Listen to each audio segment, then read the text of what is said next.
I'm sticking around on the title screen because I don't know if there's an attract mode.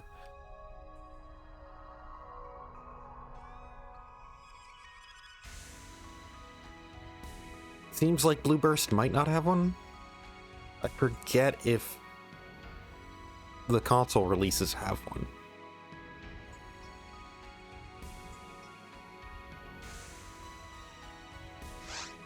Oh.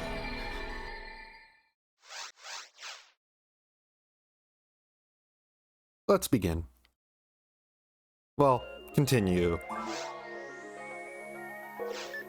The name Bobinda there is gonna haunt me every time I start this up.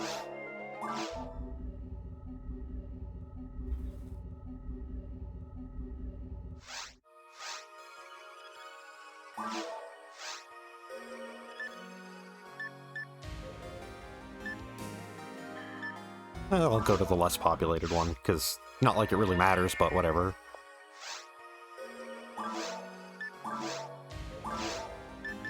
So, today...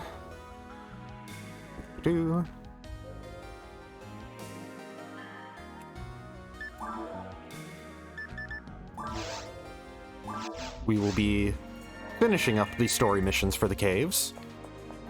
Once again, I don't really know why I can't do the the government quests without going... Like, I don't know why I can't do them in single-player mode.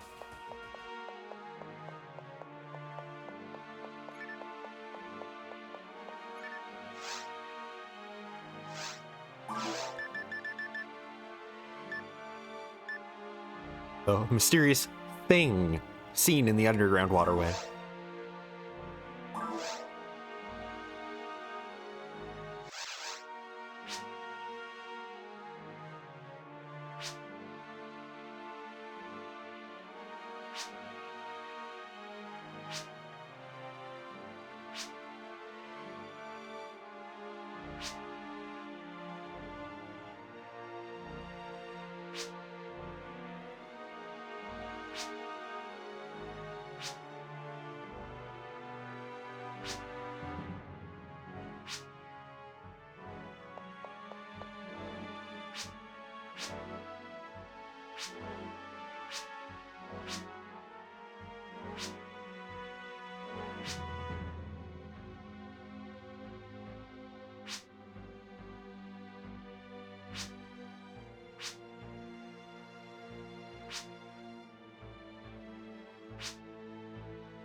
So, they've sent 2 teams to investigate this waterway that is connected to these caves, and both of them have not come back.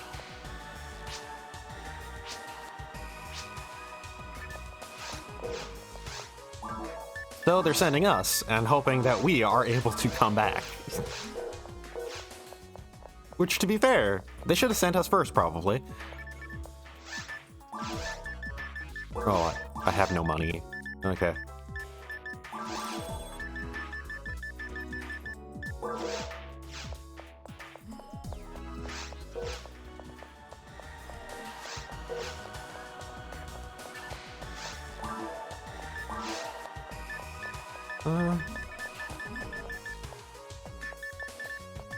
Wait. Okay, I do have monomates. I have only 5, but whatever. I'll pick up more as I go. Yeah, this is going to be a run through all of caves. And also of note was, hey, the creatures in the caves, their mutations after examining the data, seem to be intentional. Man-made.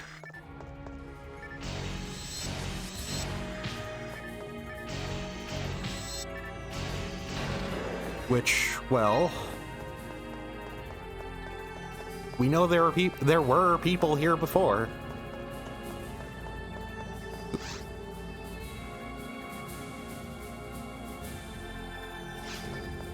And yeah, there was a government here before.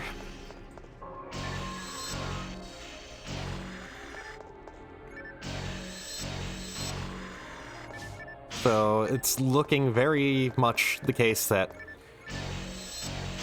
these caves, the creatures in it, are all mutated forms of native wildlife,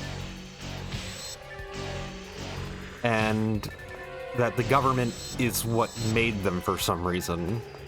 That is the most likely answer right now that we have.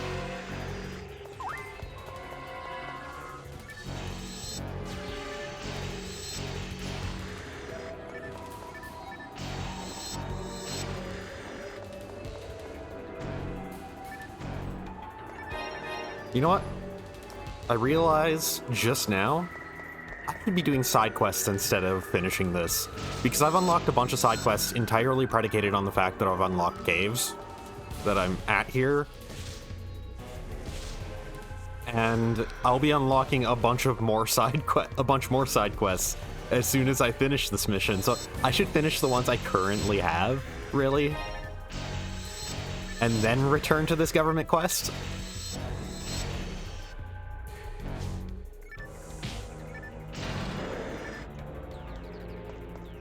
I'll just pick up that and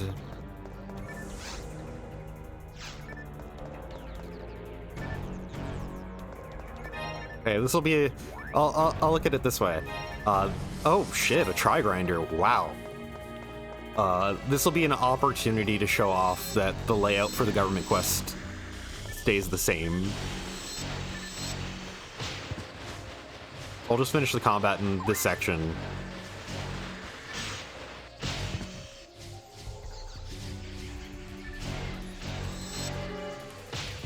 Ow.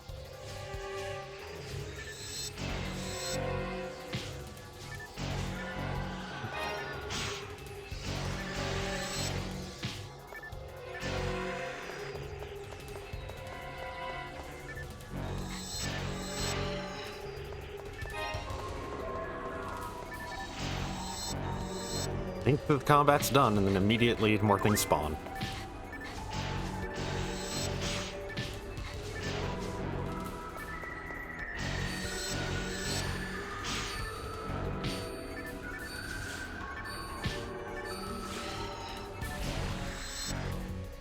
Is that it?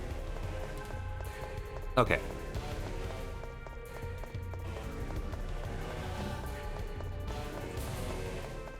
I don't need to heal. I'm heading immediately back to Pioneer 2. I pressed the wrong button to pick that up. I pressed circle.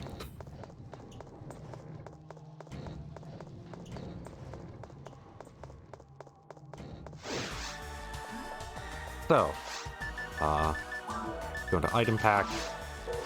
No. Team. I'm pretty sure the way I leave is... Okay, so this is shut down because it's not part of the guild. It's not part of the Hunters Guild.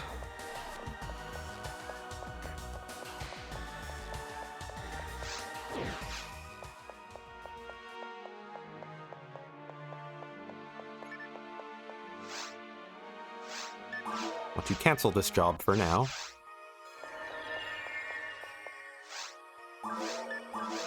Let's go into one person.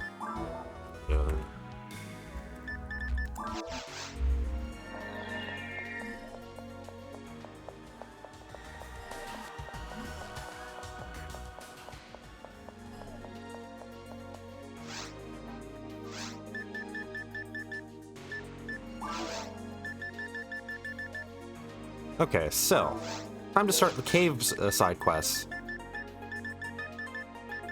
There's a bunch to do. So, first up, addicting food.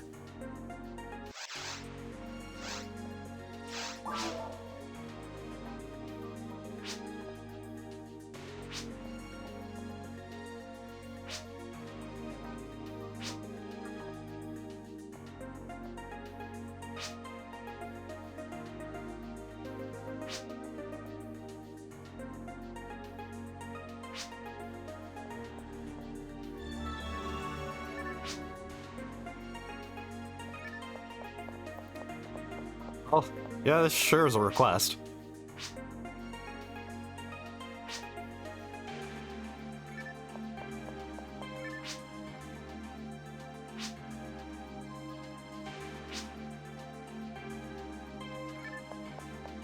So this guy here just said something pertaining to what's gonna happen for this quest. So we need to go... we need to find... they're finding 3 lost sisters. They're bakers in their own with their own high standards for baking, but they left the ship.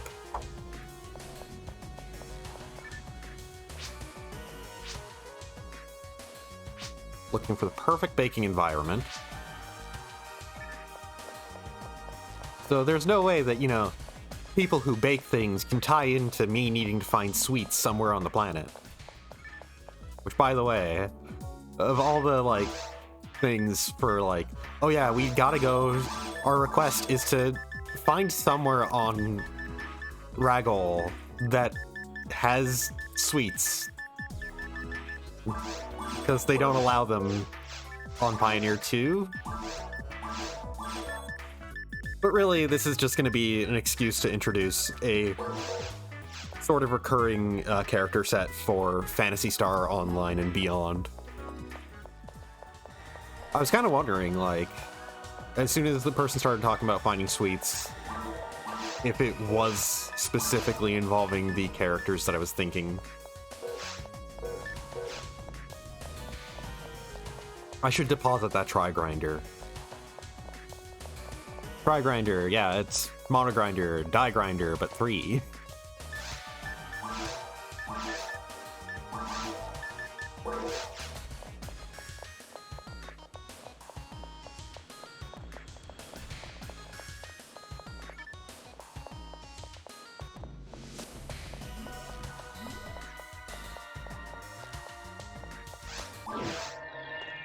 So, there's no way, of course, that these caves could be this perfect baking environment either.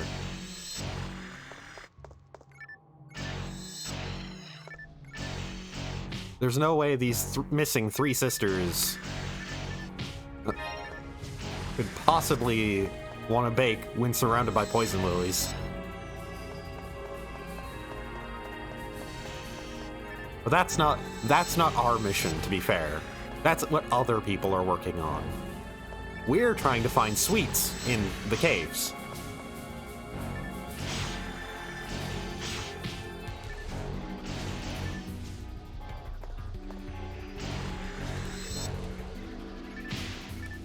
The setup for what we're doing specifically as part of this is kinda extremely flimsy. Just go down to the caves and see if you can find, you know, candy or something. I don't know.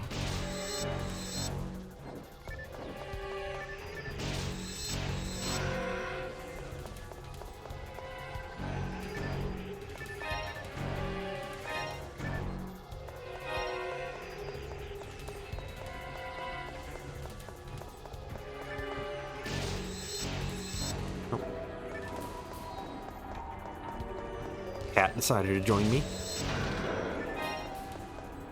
as per usual. Heard me talking and wanted to know what I was talking about.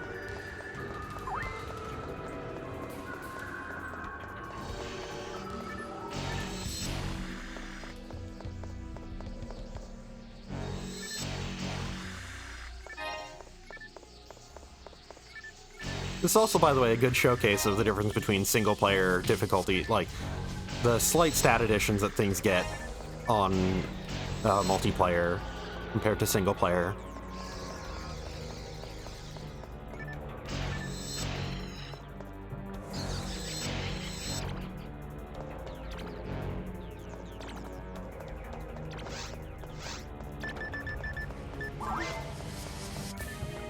Oop, just sidestep that.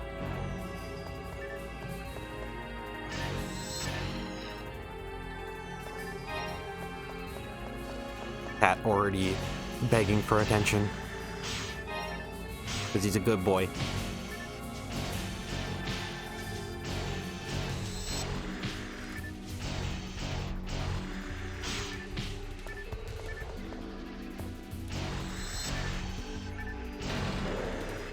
a slight side thing about my cat, because,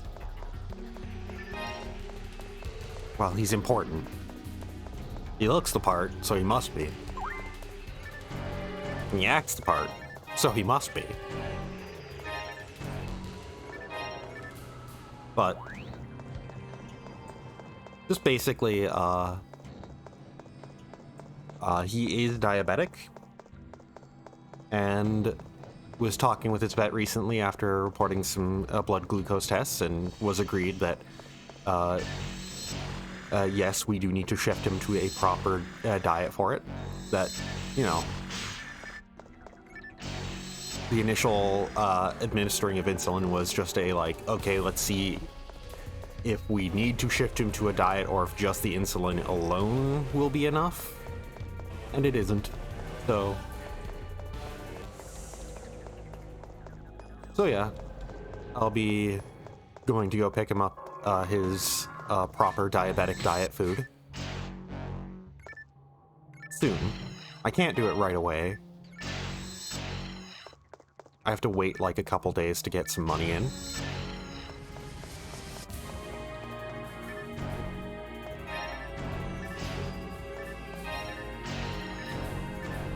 But soon.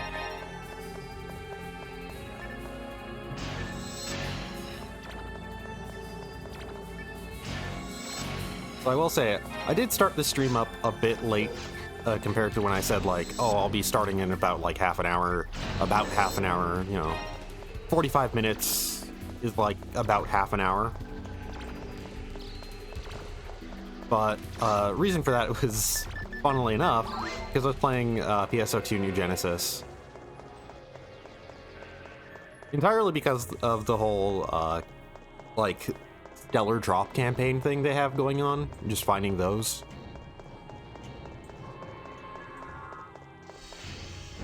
I've still been enjoying New Genesis quite a bit. I've been enjoying doing everything I can to get Meseta in it, entirely for the purpose of buying cosmetics, buying new haircuts from other players.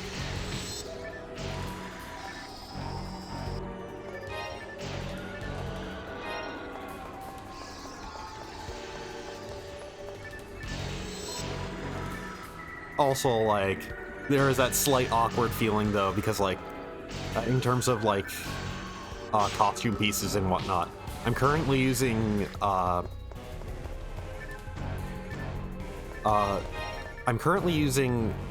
Kageyama Shien's outfit from the Hololive collab. Well, Holostars collab. Hololive and Holostars collab. And, like, I'm using it because it looks really good, and it's, you know, it's a kind of aesthetic that I feel like fits my character currently. But it's also that whole thing of, like, well, this is, especially in the case of a collab with, like, VTubers, this more than anything else feels like I am just cosplaying. Even though I'm picking it because it's, like, it's a good choice for the character, like, for the aesthetic that I'm going for. Right now, at least. Because I still have yet to figure out, like, all of different costume pieces and how to fit everything together and whatnot. What I want to go long-term with. But for right now, it's just, you know, it's a nice look. But like I said, it's just, it's already that whole thing of, like, seeing an NPC use a costume a bit that I didn't know, like, oh, that came from an NPC, huh? Suddenly feels like, oh, now I'm just cosplaying as that NPC, aren't I? And just that feeling is magnified with, like, a collab costume.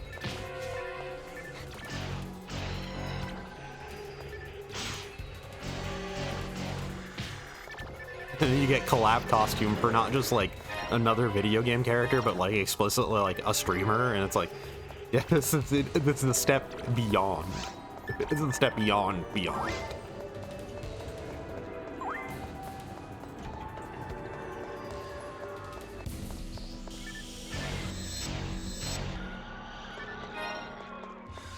Man, speaking of, like, costumes like that in Phantasy Star Online 2, I know I'm nowhere close to covering Phantasy Star Online 2 on stream, but Like, man, I miss my Japanese account. Because, like, I actually started playing PSO2 the moment it went into open beta in Japan. That's how early I started that game. Like, playing without even a translation guide for the most of it. Just feeling my way around, just by understanding video games. And yeah, just... So as a result, you might guess that, yes, my Japanese account had a lot of costume pieces that I very much miss. The entire FF14 collab, like, worth of costume pieces. I miss those so much. I miss the generic Mikote, male Mikote starter outfit. Because it's one of those cases of, like, this is ostensibly just a bit of, like, this is ostensibly just a costume part for an MMO character in the first place. So that, you know, it also still doesn't feel like I'm cosplaying as anything. It feels like I'm picking an aesthetic from a different game. One that still is really nice.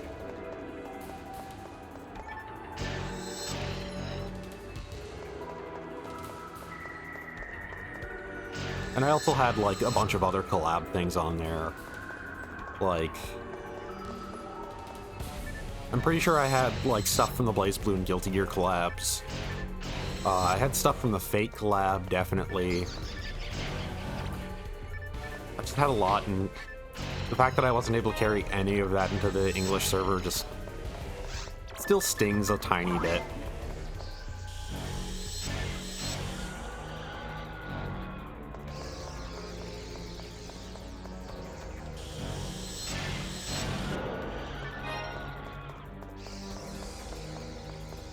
Talking about the true endgame of most modern MMOs, where it's all cosmetics.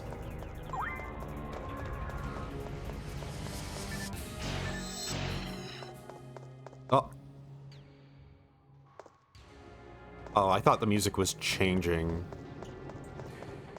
Like, explicitly, like, changing... how do I put it? Like, changing not in the sense of how the... Do I have a Resta level 2 already? What level is Resta for me? There, B. Okay, it already is level 2 anyways. But yeah, I thought the music was changing into a different song and not just transitioning out of the battle version.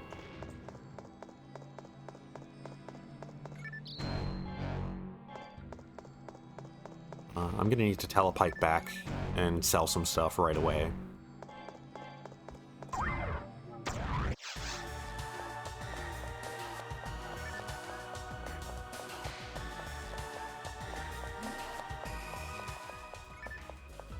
But yeah,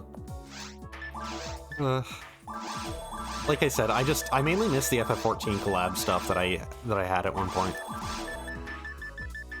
because it was actively, like, it was the costume pieces I used the most. I think I also used the Mikote ears.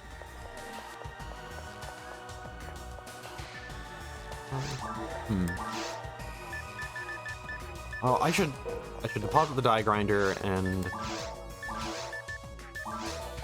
go to the Techer for the unknown items. That way I can just sell them. I'm pretty sure teching them and then selling them probably is... Okay, so it's 100 Meseta. Probably won't sell for greater than 100 Meseta.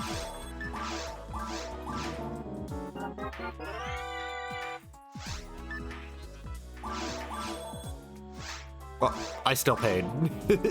I selected the wrong thing. So this one cost me 200... That one cost me 200 Meseta. Yeah, it's worth it to tech them. It's only 100, and they're worth more than that. So it's a slight gain.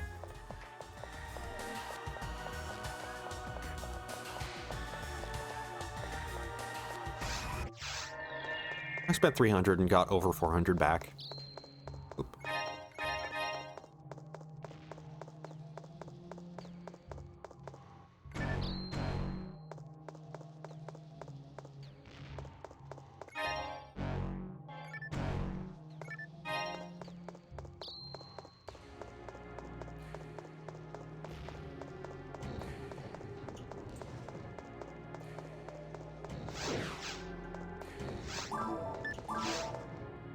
Before I run into this room, I might as well feed my mag.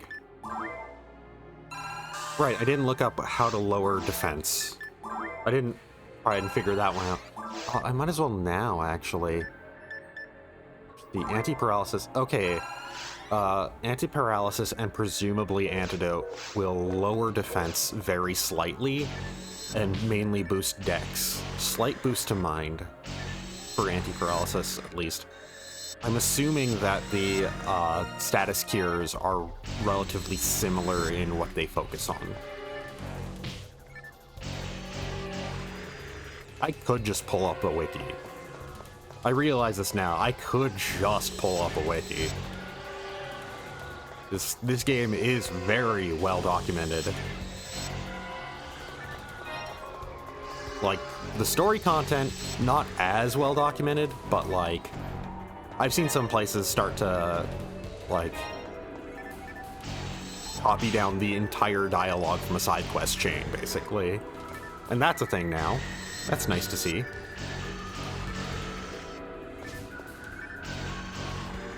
But yeah, like, mechanically, though, people have dissected this game, which is part of the reason why there are private servers for it.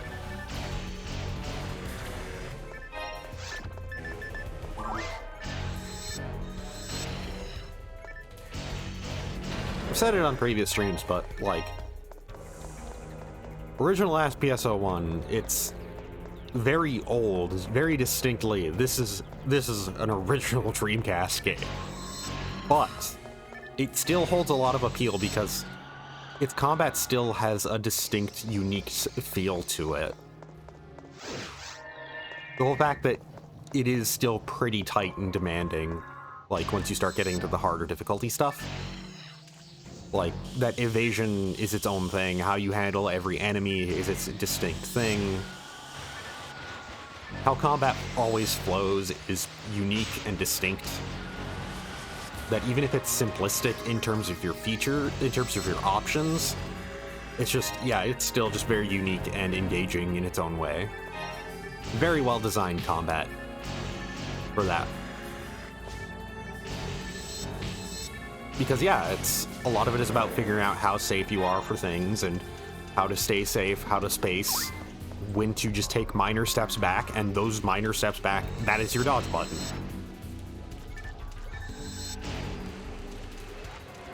Figuring out when to swing in, how hard to swing in. And then the magic that you learn just kind of further adds to this. The different gun types further add to this. Different weapon types in general. Man, I'm gonna have to one day, like, just do a brief thing as a ranger, aren't I? Just to demonstrate, like...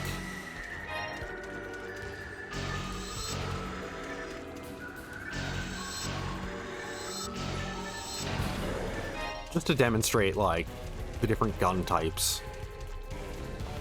I probably don't need to play as a force, just because you'll get most of the idea through this stream anyways. Because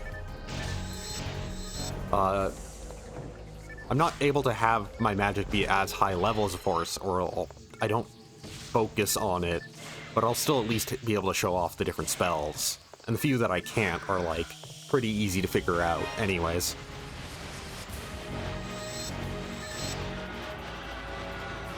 But, like, the different guns that rangers get are pretty distinct.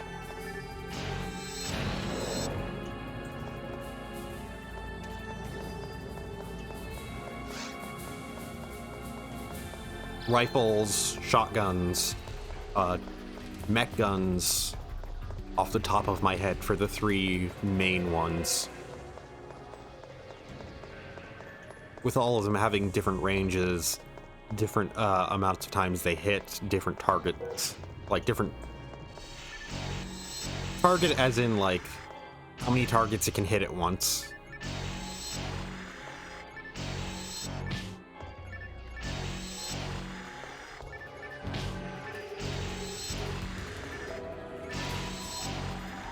Also, I believe rocket launchers too are in there. And just, yeah, pretty much only Rangers can use a majority of the guns.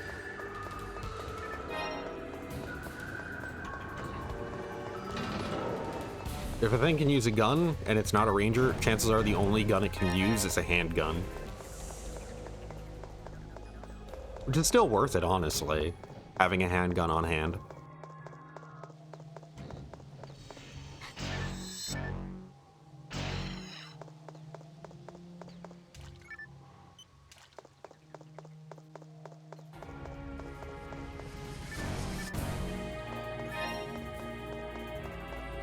Just a free ranged attack to have.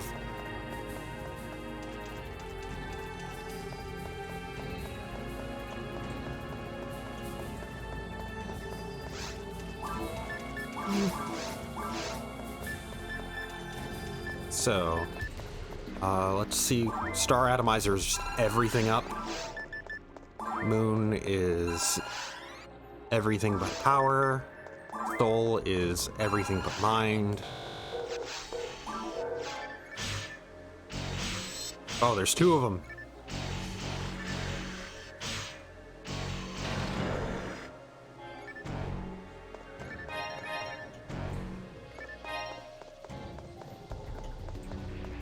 I'm okay with Dex going up because I think I've mentioned it before, but Dex is actually pretty dang important as a Humar.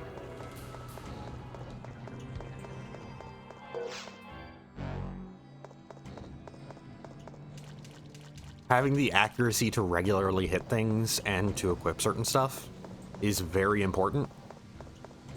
It's more about equipping things from what I recall, though, that you want to reach it very specifically so you can access exact specific equipment.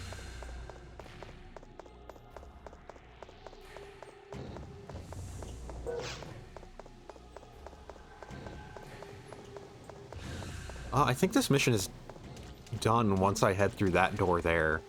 That leads to like the one like room with the distinct rainbow in it, and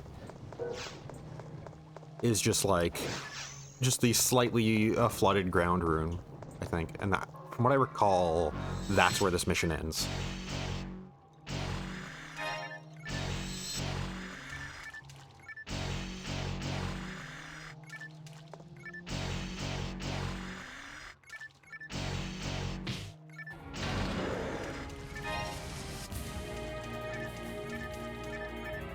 I actually have...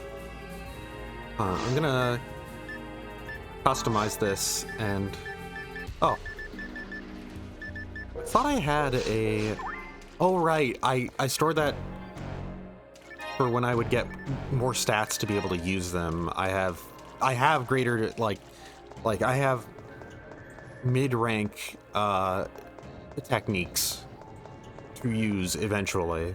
I should actually go and use those now, because of being level 17, having a high enough MST in the first place, and then being able to equip one of the general mines I have to give a further boost of 10 to that.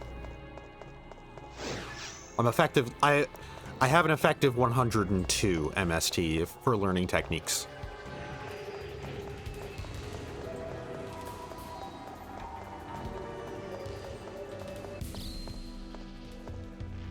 Ow. I thought I could stand in the exact center of them all. I probably could have, but I was just a bit off.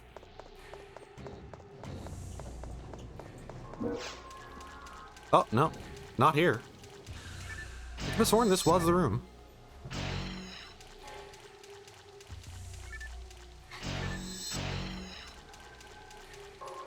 Unless it is the room and I just have to engage in combat first.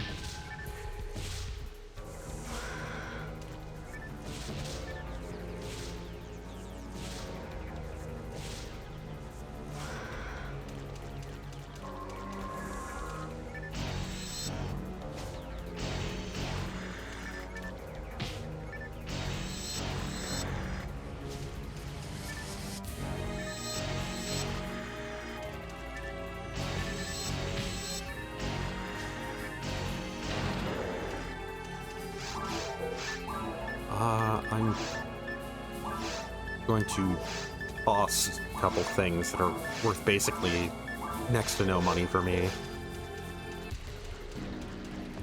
Just in case. Oh.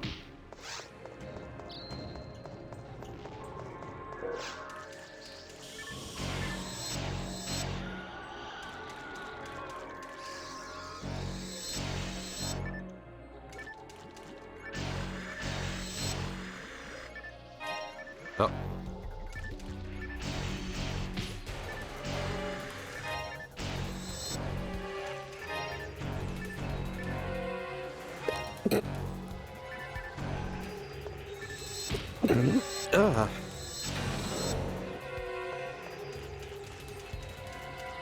I'd say that just in case is in, like, just in case I need to, like, for the purposes of this quest, I need to get something.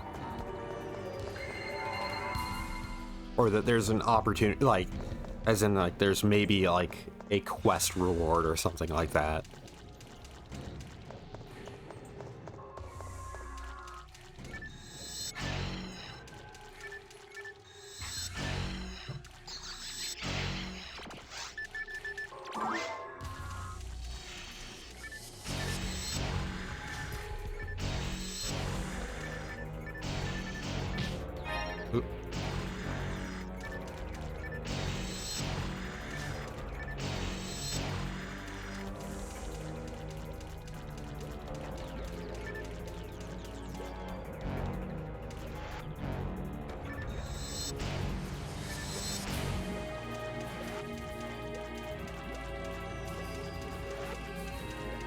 I don't want to tell, like, the reason why I'm dropping it and not just going back and selling is because I'm fairly certain I'm right at the end of this anyways.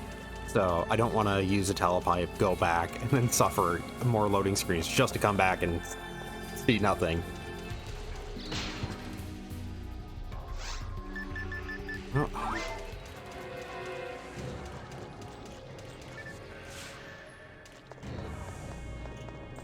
I should probably go in these when I open them, that way I don't get more confused by where I've been.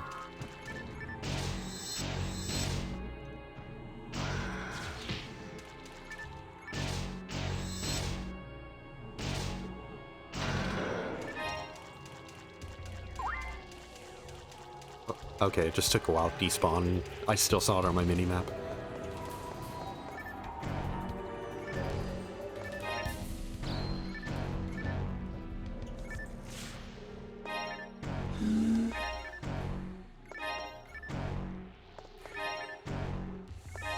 And if I was on any other difficulty, that seeing that many boxes would have been nice. But on normal, the rewards in the caves for boxes are still not that great.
And still not at the end.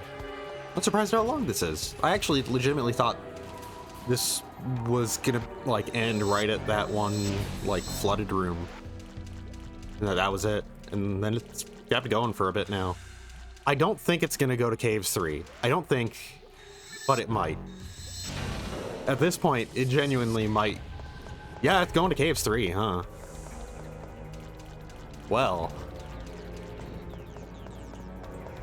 I guess I'm gonna go into Caves 3, see if it's an immediate thing, or if just... And if not, I'm gonna have to just pop back out. Well, I feel like the moment I use a telepipe is just the moment that, like, the next room is gonna have the end of the mission anyways. Which is...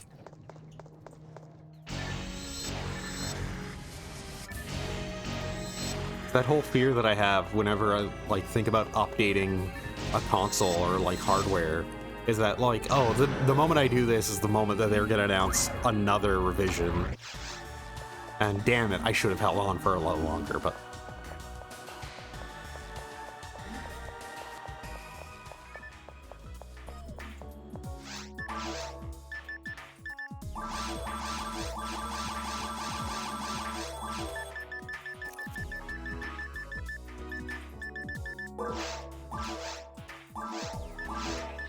Ooh, level 3 Foy.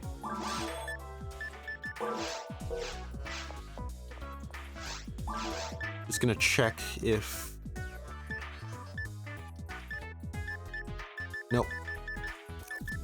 Was hoping that one of them might have more than one slot, but... because holding on to multi-slot armor just for the purpose of learning techniques earlier is a thing that I enjoy doing. But time to just equip that general mind and learn a couple spells. So I now have Gifoy and Gizonda.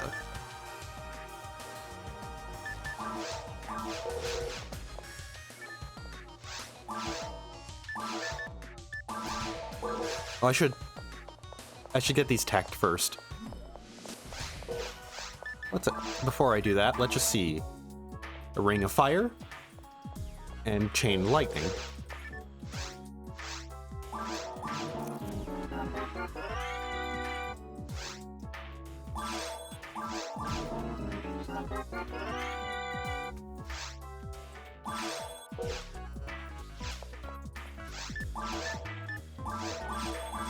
That Shadow Saber sells for a lot.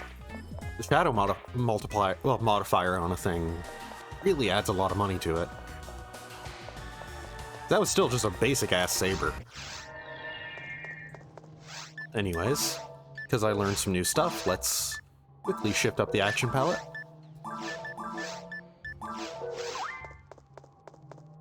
Don't have too much use for Barda right now anyways, so... They're not close enough for that to happen. Come on. There we go. So yeah, it's Chain Lightning. Chains through enemies that are close enough. And then Gifoy is just... yeah.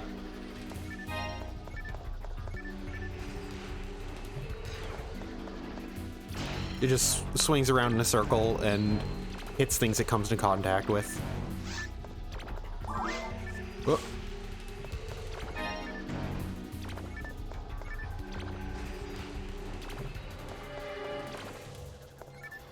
Doesn't last too long, but hey. It's basically Power Stone. Also, hey, luck material.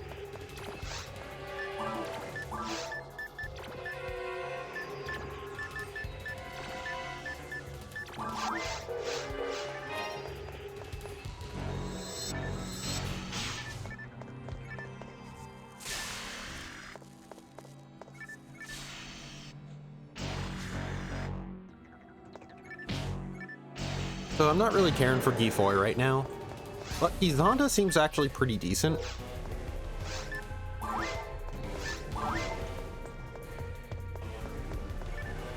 Like, there's a couple situations that I can see coming up where I'll probably want to make a lot of use of Gizonda.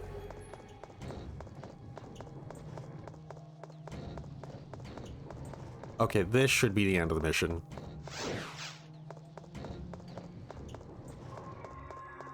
Why do I say these things? Acting as if I have absolute certainty that I know what's gonna happen.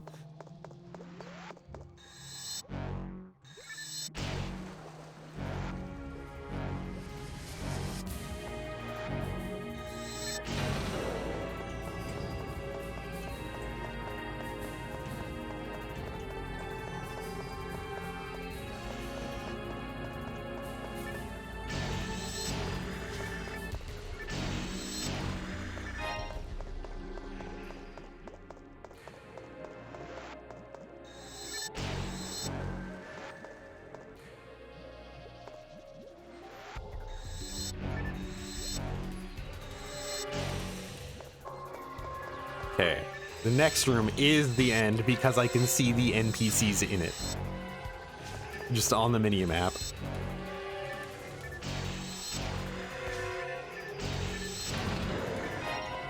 Oh, and I can't go in it. But that room to the north is the end. Okay, there we go.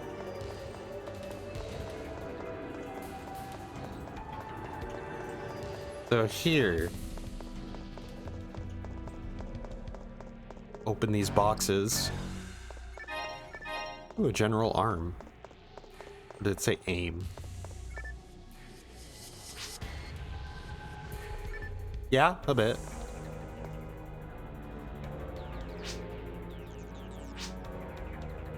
Oh.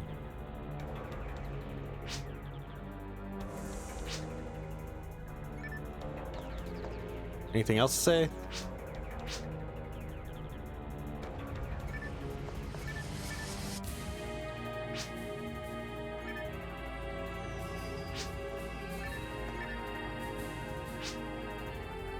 So hey, cake, cake, cake. Got a cake.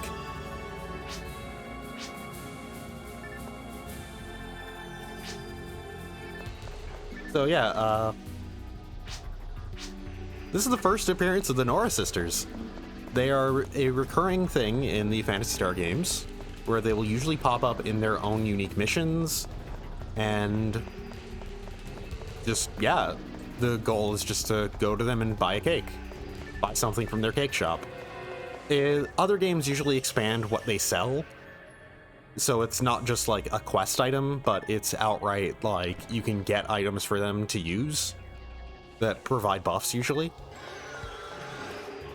But yeah, they are a pretty big recurring thing in all of the Phantasy Star games from online forward.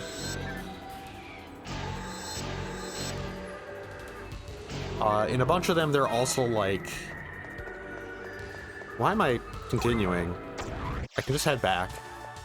But they're a pretty big thing. Like, in a bunch of them, they're also like a potential random event, too.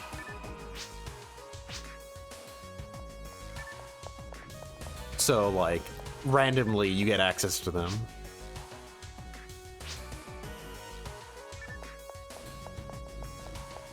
Yeah, they weren't allowed to make sweets, so they wanted to go and make sweets.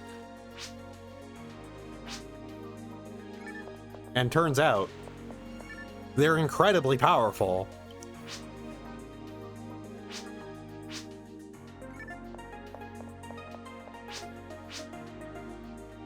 I learned about this in history class. It's a cake.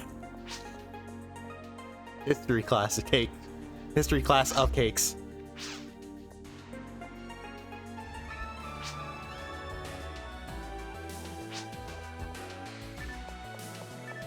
So yeah, that's what that quest was. We solved somebody else's quest for them too.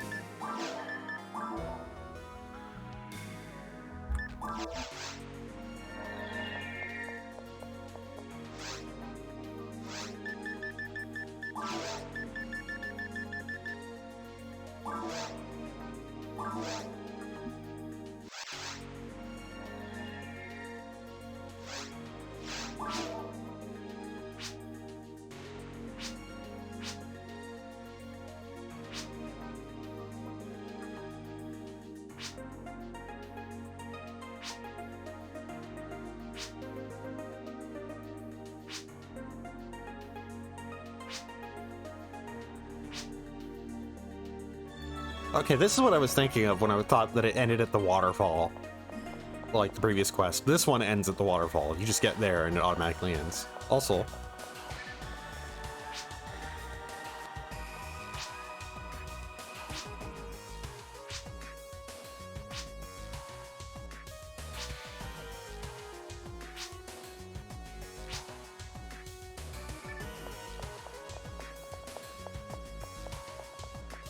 you know, if you put on a little weight and he doesn't recognize her anymore, I think that's a bad sign for the marriage.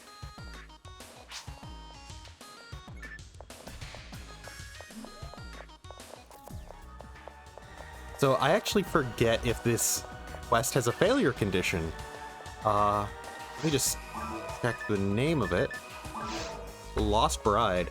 I think this might actually be one.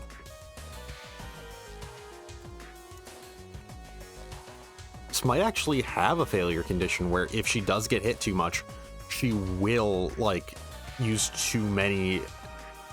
She will use too many healing items and actually won't, like, you will fail. Let me just see...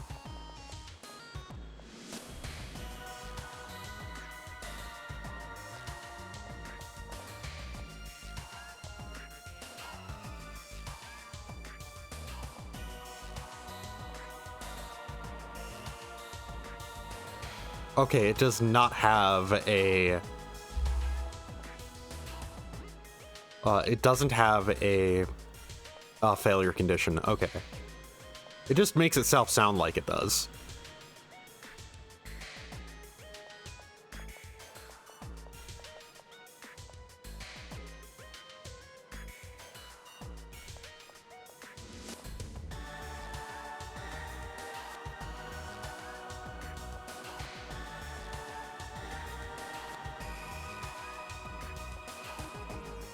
Okay. Wait, right. I should quickly, very quickly check. Man, I'm causing a bit of downtime here, but... Check game mechanics. Oh, frame data is available. Huh.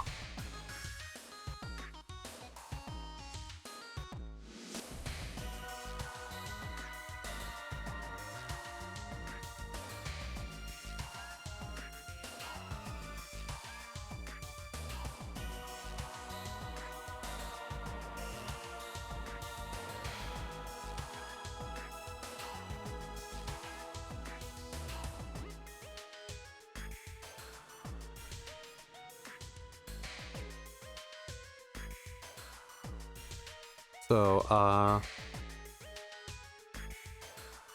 where would it be? Let's go to classes.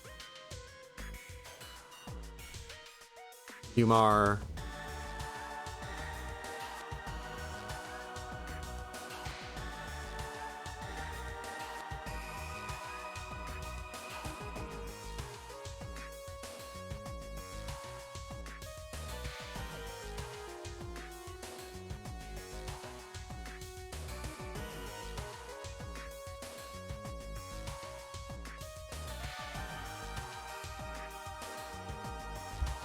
Can use up to 250 materials.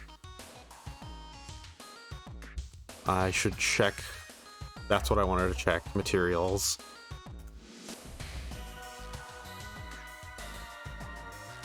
It's a shared limit. Okay. And I should also check.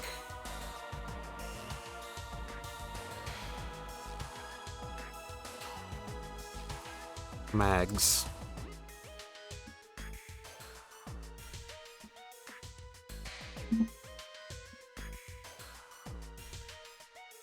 Well.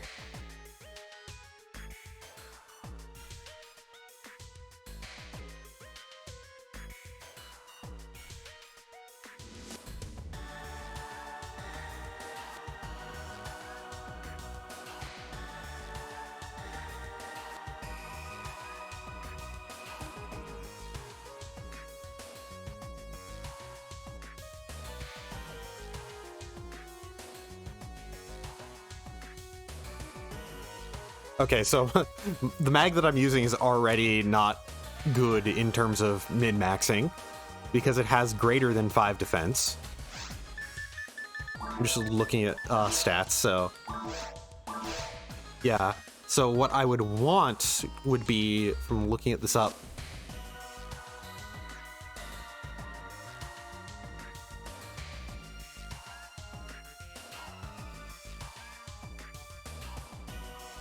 So there's important stats only, which is max important stats as early as possible, which is recommended for leveling. Min-max is recommended for level 200, which is getting as many character stats, maxing as many character stats as possible by level 200 using the minimum number of slot units.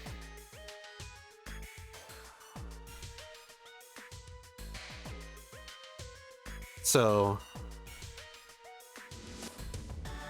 if I'm using the V101 unit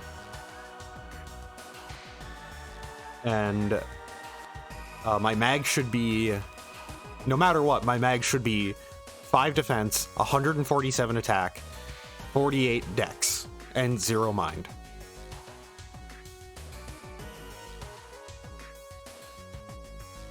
Let me just also check mag info for photon blasts. Never mind.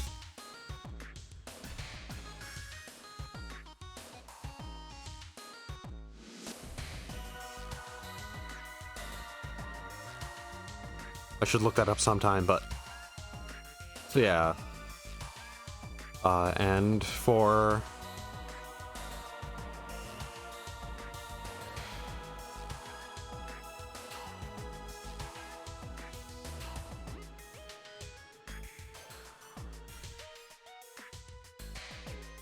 okay, so it seems like HP materials and TP materials, they don't have the shared limit that like the stat up ones do. You can use a total of 125 HP and 125 TP. And then for the stat up materials, the shared limit, so humans' big thing is that they have a higher shared limit by 100, so they have 250, and Newmans and Casts have 150.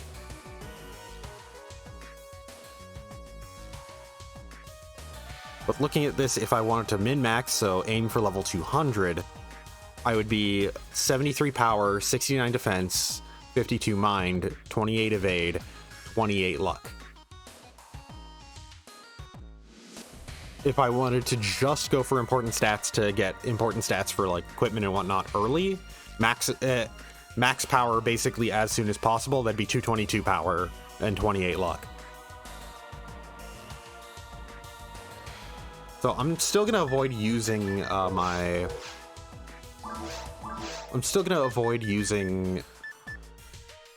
what's it called? My materials for right now. Just because it's harder to keep track of until I'm like, well, I use 10 now. Like 10 at a time and stuff like that. Monofluid still raises defense. Antidote raises dex and power alone.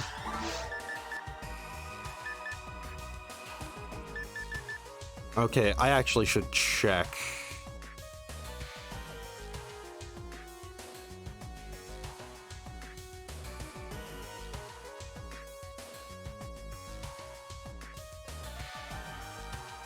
So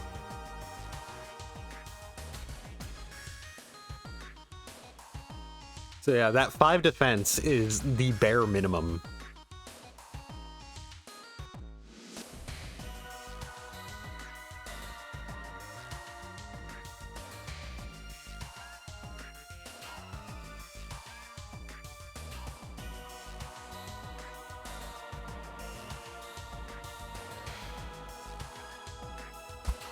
Okay, it seems like looking at the feeding table,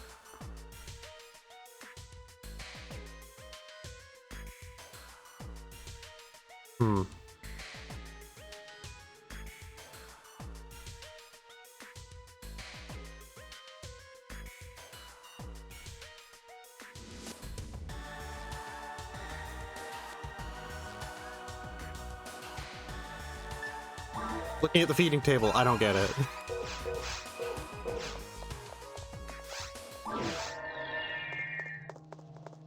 Everything's listed as increasing, but I've seen things decrease, so I don't know. I'll have to put more effort into looking stuff up.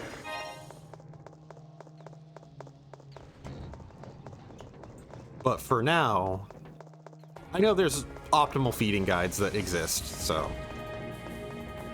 Like, basically just like, okay, if you want to go for this specific mag and have this chain of mag evos, then use these items in this order kind of thing.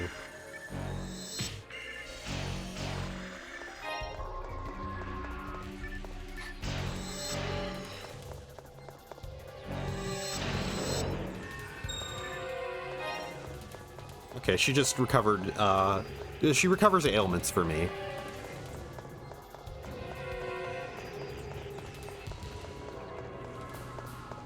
Yeah, like I said, I don't actually have to worry. I don't think I have to actually worry about her using items or getting hit. It didn't seem like there was any dialogue for, like, a possible failure state.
Oh, a handgun plus 4. That might sell for a decent chunk of change.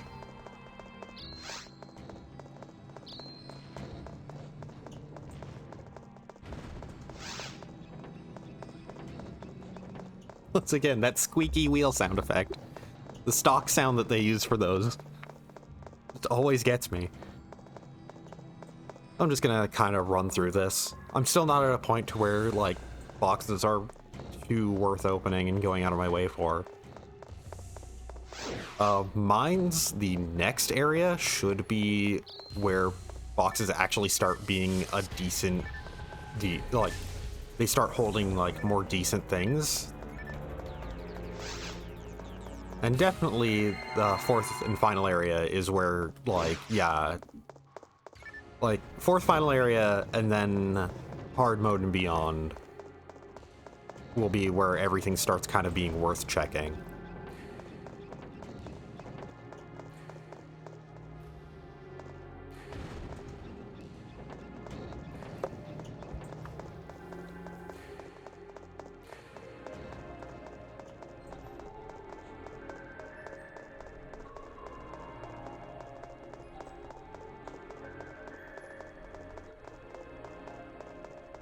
Come on. Thank you. I'm wondering when the enemies in this room were gonna spawn. Ooh, more mind material.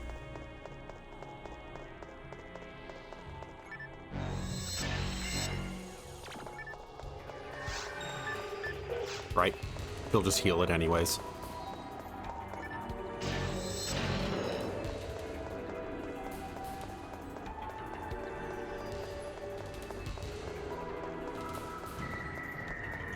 So I might as well talk about other thoughts and other games, just things I'm doing on the side while I'm doing more repetitive things.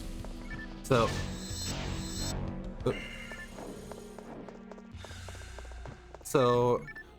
started streaming Final Fantasy 1 yesterday, the Pixel Remaster specifically, because, you know, I've played every other version of Final Fantasy 1. Might as well play the newest and do that on stream. Yeah, use the regeneration device for 1 HP. I'm hoping that eventually I'll cover a bunch of turn-based RPGs that I really enjoy. I know that kind of the one I've been wanting to do next is Chrono Cross. Well, not Chrono Cross, Chrono Trigger.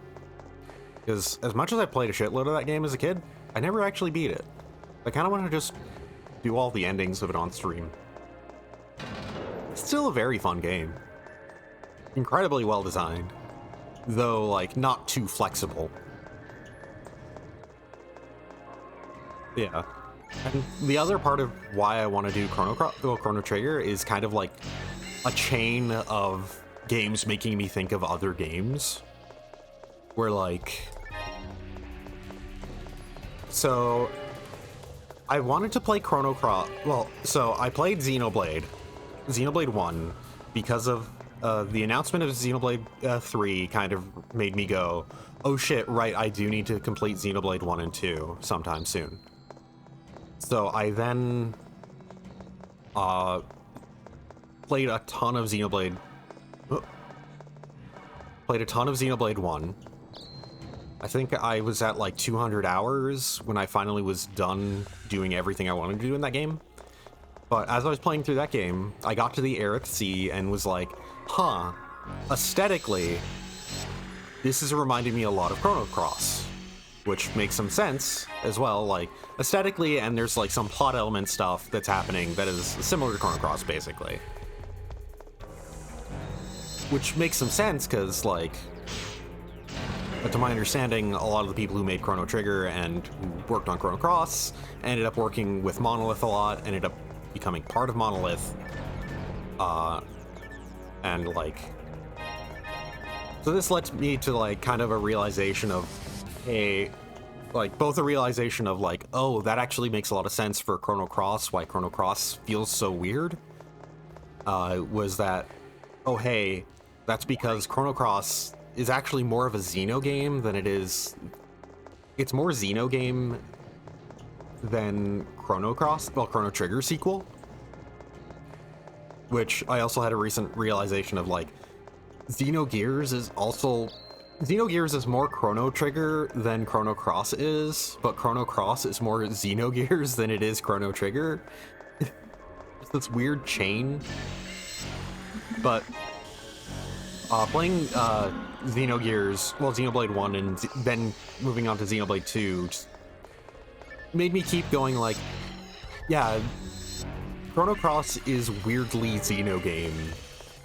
It kind of made me really want to play Chrono Cross, which I've been putting a bit of time here and there into the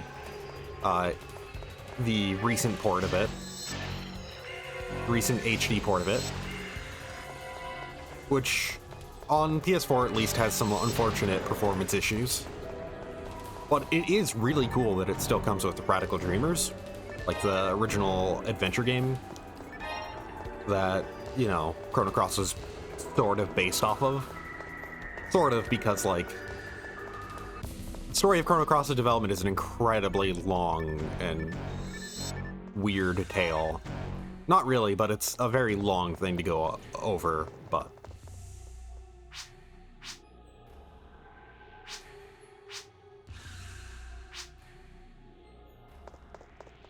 But basically, just, there's a lot. About, like, how it started and why it is the way it is.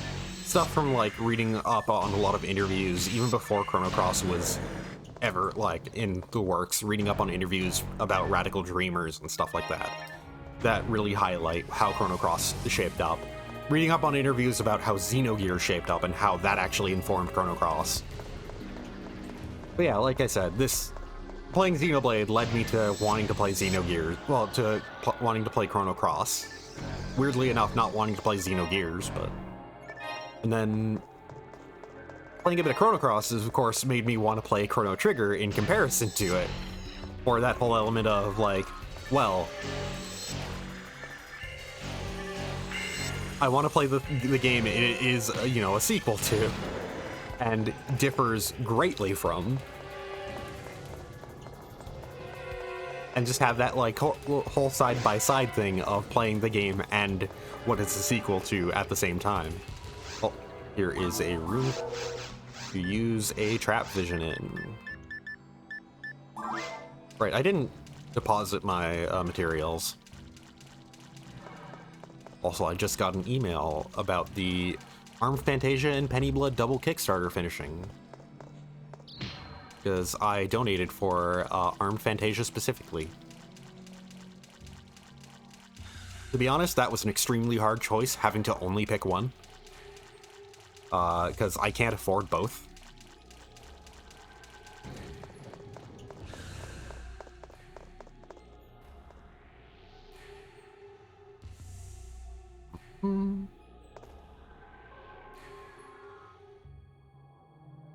Yeah, I can't afford both, which is unfortunate.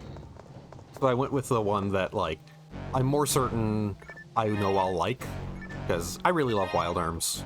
I really love those games. I can go on for hours about them. And I like Shadow Hearts conceptually, and I've heard a lot of great things about them, but I've just never played them. And everything I've seen from Penny Blood is visually interesting, and I'm interested in the setting and the tone and everything. But I know for a fact that I like Wild Arms, so I went with that, basically. So I'm excited for I'm excited for 2025 when the games finally release. And I'll buy Penny Blood anyways, because by 2025, I should be able to set aside the money to afford it. I'm just spreading out my purchases, basically. Oh. But yeah.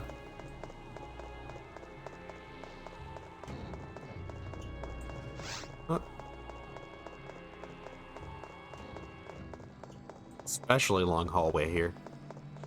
I'm surprised that not a single mine has popped up. Oh, there we go. And this one, hey, that one right there that happened was a special one. You didn't get to see the special effect of, because I'm already at full health. But there are some mines in this that actually are, like, healing items. Waterfall!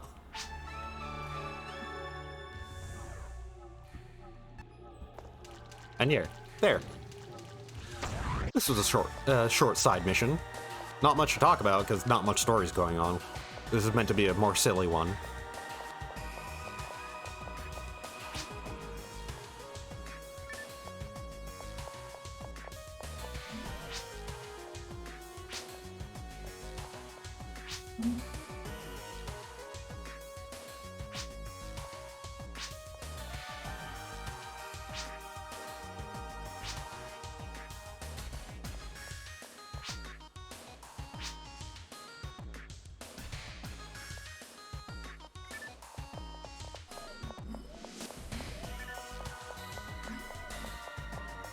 So yeah, this entire thing is just Sissel is worried about disappointing Albert. But Albert, admittedly, for as much as he didn't recognize Sissel when she put on a bit of weight, which, by the way, yeah, that was instant. But admittedly, with how Albert talks about her, I'm pretty sure he probably wouldn't even give a slight shit about it. But yeah, so she's just worried about disappointing him. And that's what this is entirely about. Yeah, that was an instant change. I think it would have been funnier if it was like literally walk inside the cave, then the character model changed. Exercise amount reached. Weight loss achieved. And just like a binary toggle for a switch. Yeah, that was that. Like I said, not much going on. Meant to be more silly. Just a silly little thing rather than any like greater story insight behind it. Greater world stuff.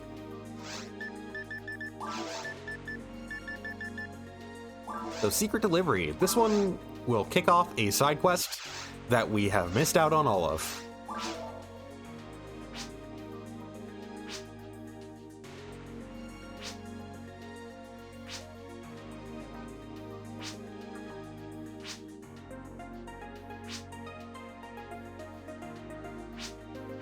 YN0117. Oh.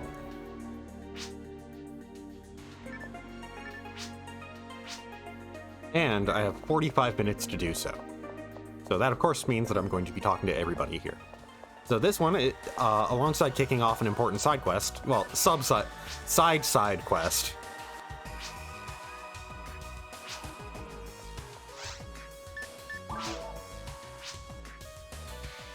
So, yeah. Weapons. All caps.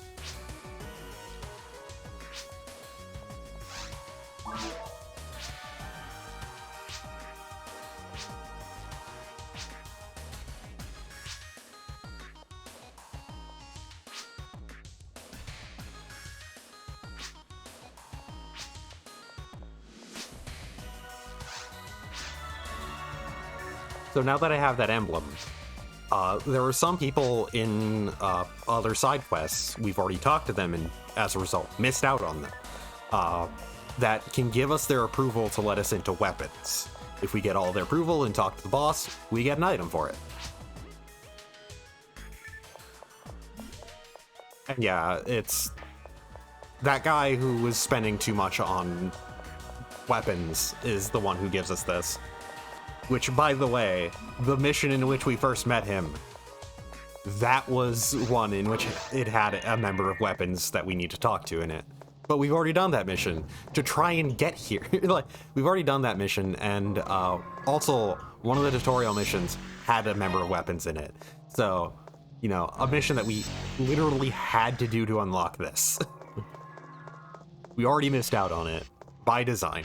It is a hard mode thing. You basically, you activate it here, and then you go into hard mode, and then you can do it.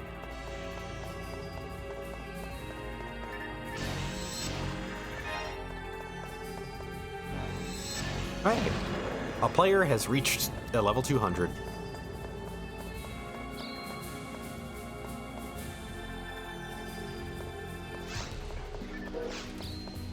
My first time seeing that pop up. Which says a lot about how I'm actually still pretty new to this server. Oh. Because of the time limit, I'm gonna set up telepipe here and head back. I'm not gonna walk all the way back to the store. I didn't realize I was full on items.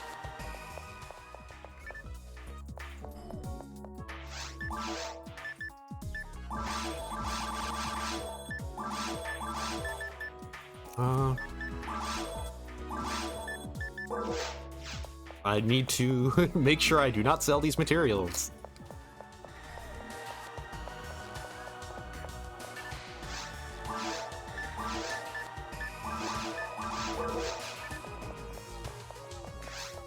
Yeah, for how I'm going to be using materials, I still have to decide if I care enough to reach level 200. Which I probably do, because this character is going to be my permanent character that I play as, like, just going forward. Oh hey, Auntie. Yeah, this is going to be my character just for off-stream stuff once I'm done streaming everything I want to. I'm not going to buy the dye fluids. So, still 0 slots. Yeah. But once I'm done streaming everything I want to, this is going to be my off-stream character, just my personal account stuff.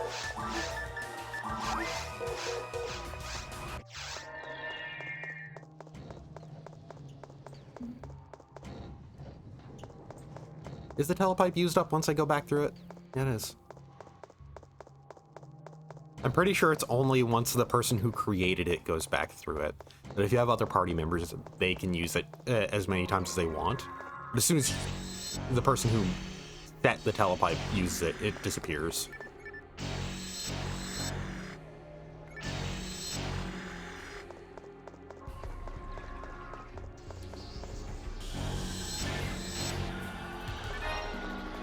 Oh, cat rolling over. Yeah, this is an actual, like, kind of like story side mission. It has the weapon stuff starting in it, and that is, you know, a bit of a silly side thing. But ultimately, this one, with the mention of YN0117, that is an actual thing that we will have to remember because it is kind of a story thing.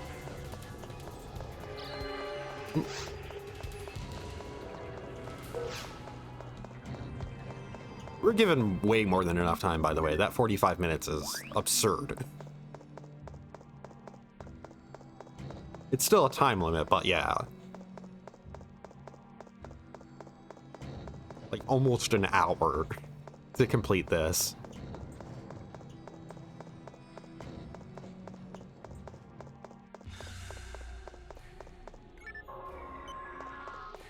And that's just gonna remove the gates from the previous room, which I'm not even gonna go back to.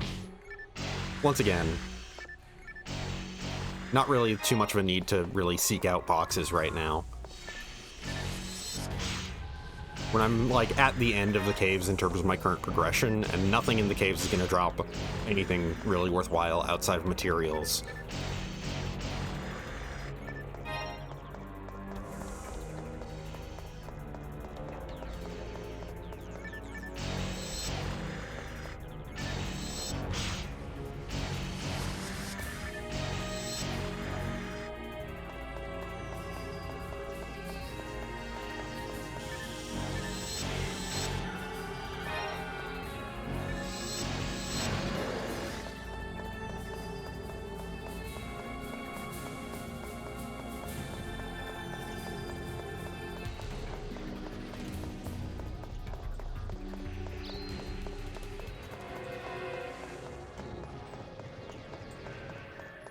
But it is going to be a little bit before we actually can get to the story content. Right now, it's just a mad rush to it. Also, we did see a mention of Dr. Montague, who is a very important character in this. Very important character in all of the side stuff for PSO2. Well, PSO. PSO2! Arguably more important for Phantasy Star Universe than PSO2. And oh hey, Bernie.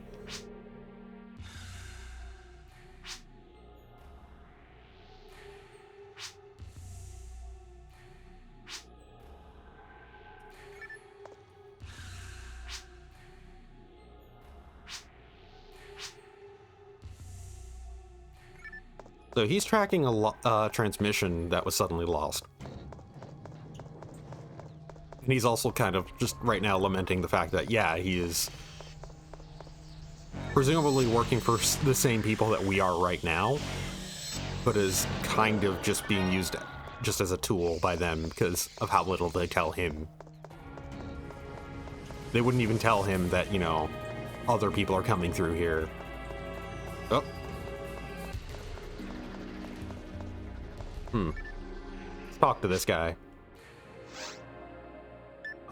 EM05. Well.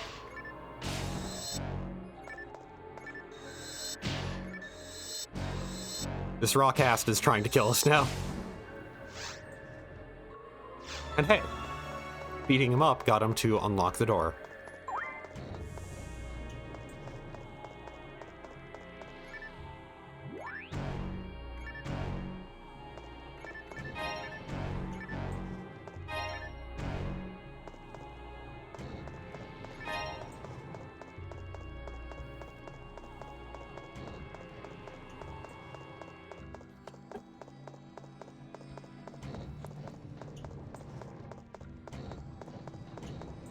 As per usual, I have myself an ice cap. I prepped before the stream, and that was my stream prep.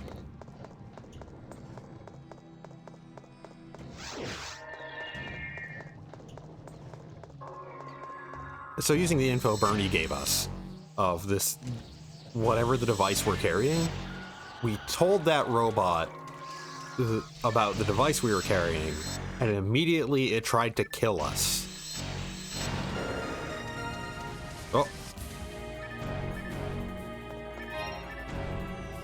I feel like I saw the most distant, tiniest level 18 pop up over my head.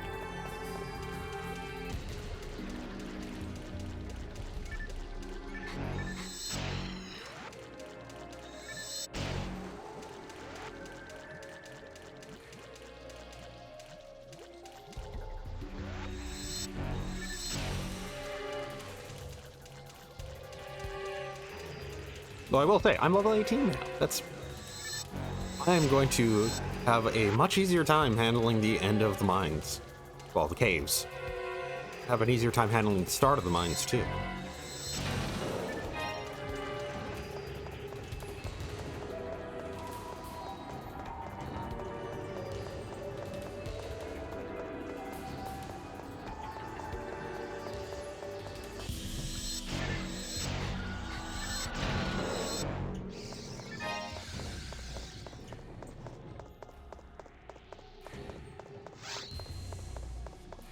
Whoop.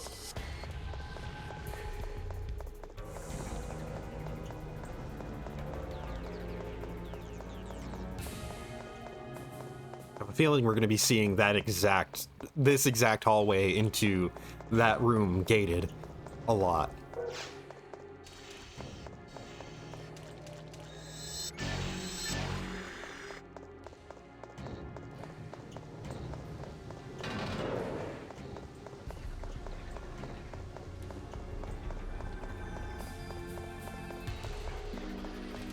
Who cares about wasting time doing other things right now? We got a mission to solve. We got more story to see. We have to figure out what this YN0117 is.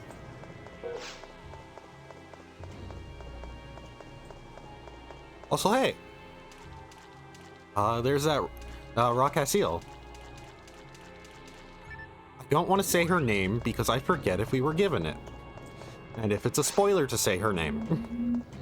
I don't think it is, but I don't remember.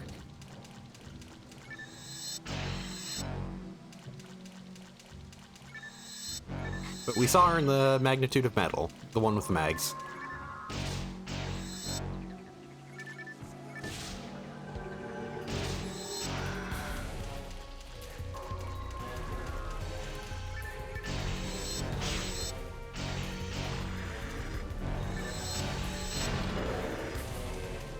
You know what? I am going to very quickly check.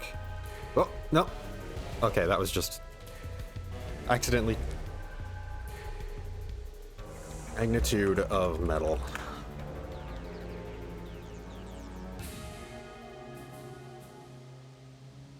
Does she introduce herself? Okay, she did. Eleanor. So yeah, Eleanor's here, and she's just kind of passed out. So,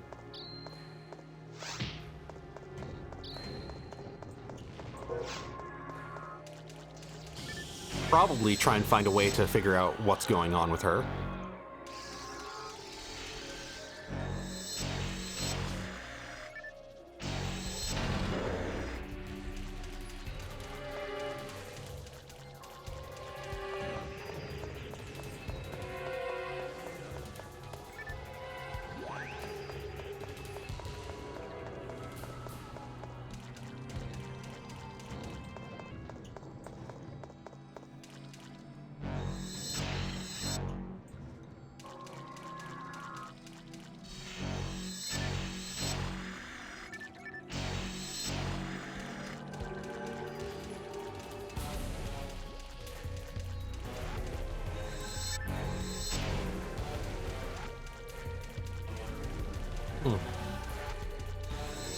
So trying to speed through this mission as quickly as possible made me think about, you know, the idea of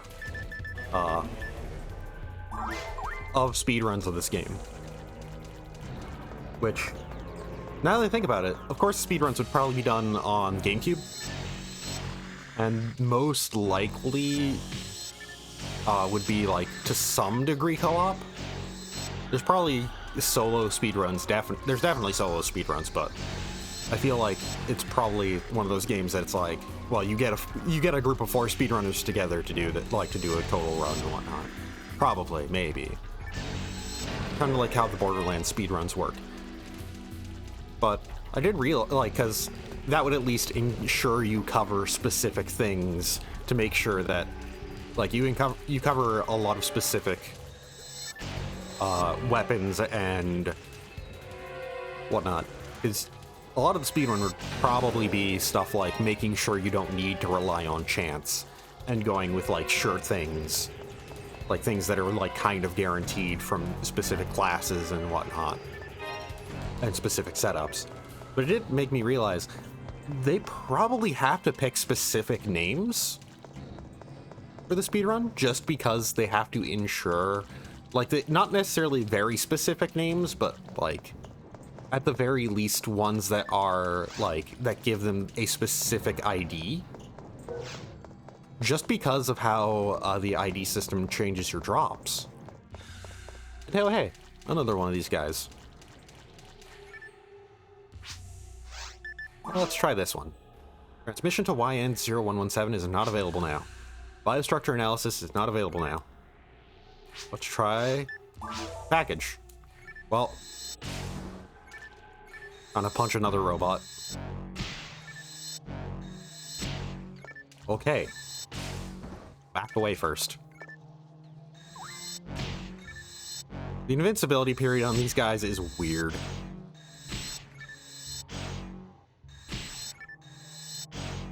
Stop. There. Stop dodging.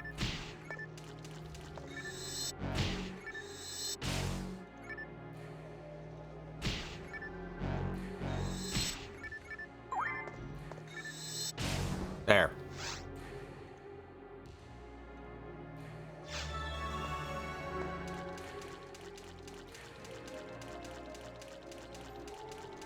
Something about switch and unlocking a gate.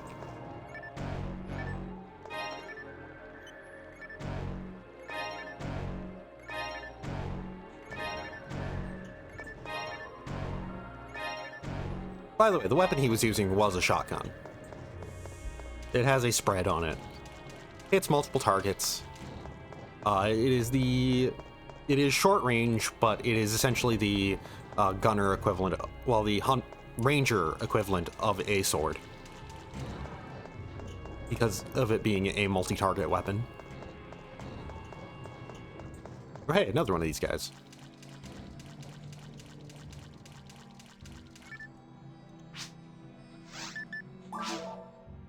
Still the same thing.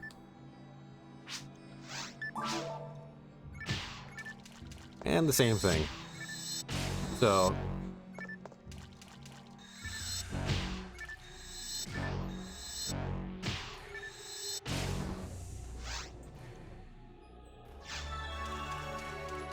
Gate B in.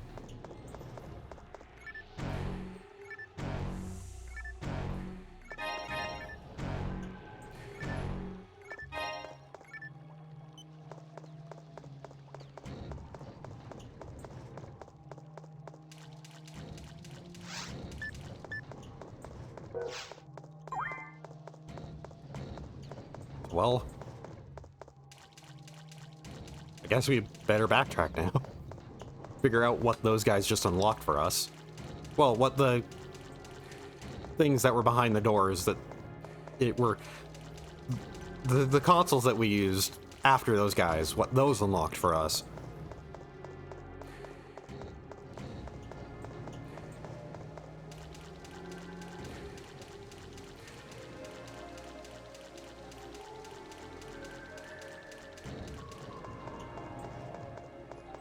Yeah, I'm actually kind of curious. I think I might, after this stream is done, look up PSO speedruns. See how much those are a thing and whatnot, and any specific info on how they're done. See if there's like stuff like if they're divided based around characters chosen, like for single player runs, if it's like characters chosen and then... Okay, so this was presumably a gate that we unlocked. And oh hey, this is an empty one of those things.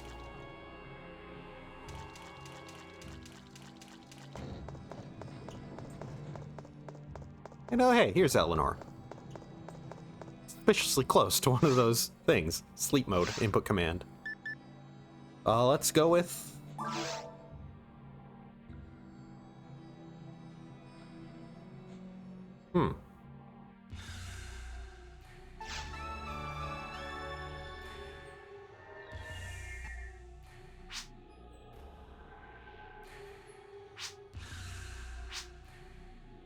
Hey, she does remember us.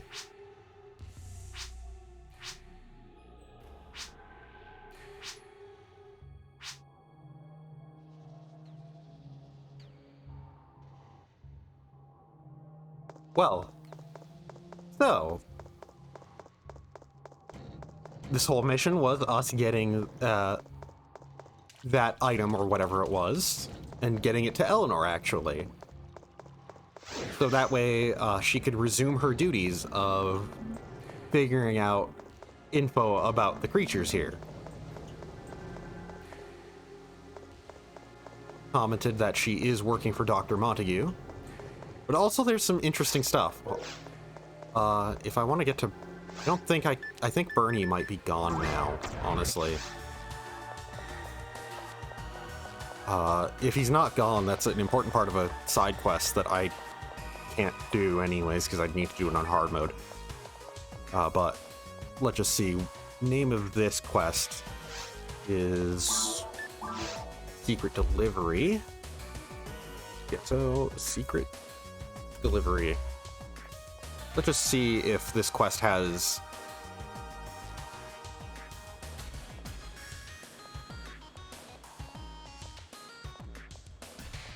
Okay, so specifically EM05 was is a product number, and it is for an energy pack. So we were delivering an energy pack to Eleanor, basically, just to enable her to keep working.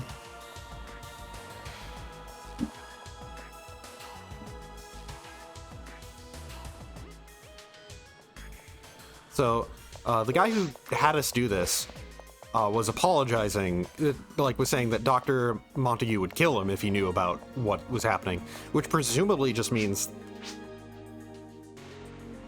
it might mean that Dr. Montague doesn't know about what Eleanor is doing?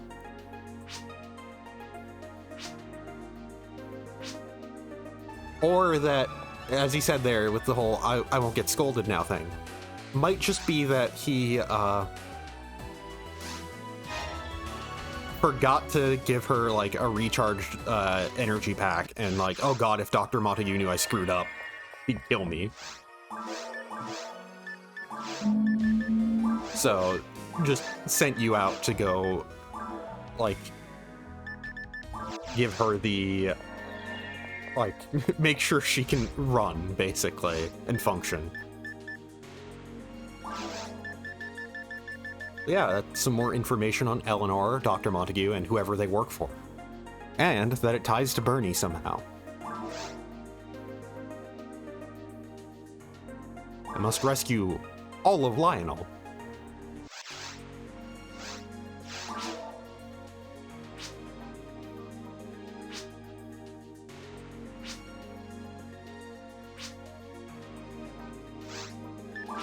No. I have never heard of this bee.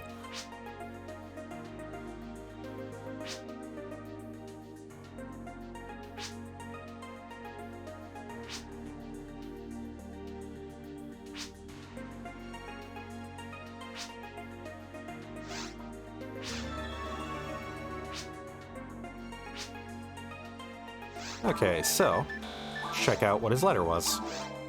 I can't move. I have no idea where I am now. I'm Lionel, an android hunter. Help me find all of my other parts. That explains why we have to find him, and why he's stuck there. It's raining heavily. I'm not sure if I'm in a forest. I see ivied walls around me. Am I in the bottom of a well? Central Dome is in front of me, and the river. Okay, so that's Forest 2. Well, it's been a bit since we've been here. Been a week precisely.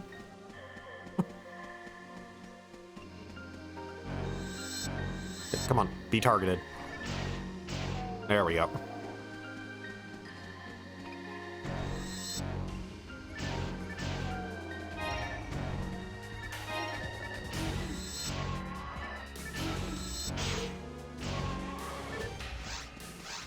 Just gonna switch to Partisan to quickly clear out the groups. Yeah, we just need to get to... It's like right in front of Central Dome. Either it's like in front of the greater structure that is Central Dome, or it's in front of the entrance, like what is supposed to be like the entrance to Central Dome, like that is near where we get into the teleporter to Dragon.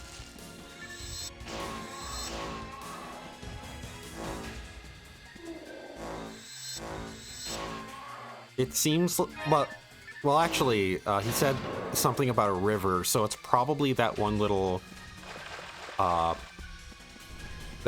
outcropping that leads to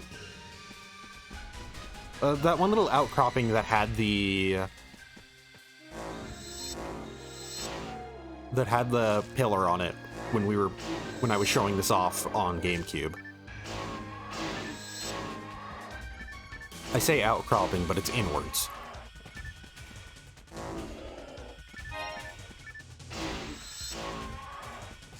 Like, it's got a data pod there that crashed, and it's just a little area that is surrounded by river.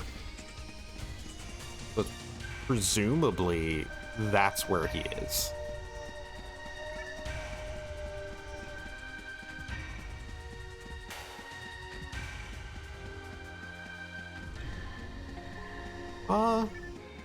Actually, using the partisan would mainly be for accuracy over the brand. Well, over the sword. The sword would do more damage, so probably should just use this for clearing out these earlier enemies.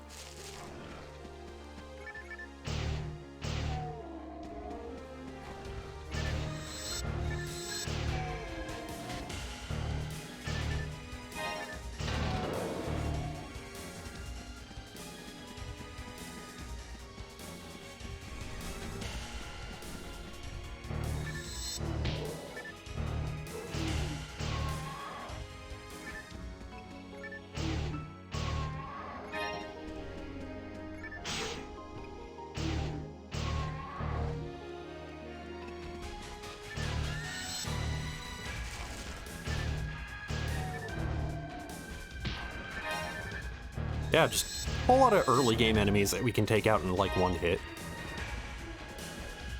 I mean, we're at a point where we're like arguably over-leveled for the boss of caves. Like, not over-leveled, but like we're past where like kind of a good minimum for that. And while this is forest on normal, so I really don't care about the treasure here. Which, no, saying that, just feed. Okay, so anti-paralysis seems like it brings defense to a specific point. Or no, it just will lower our defense every now and then.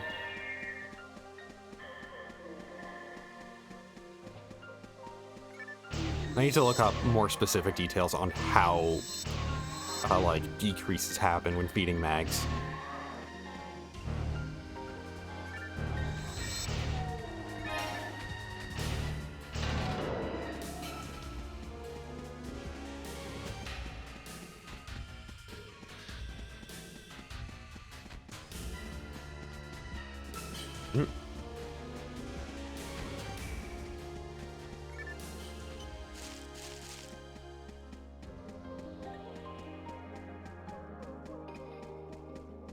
So yeah, this little inlet here, little inwards bit here, like that was right in front of us. I'm pretty sure that's where Lionel's head is.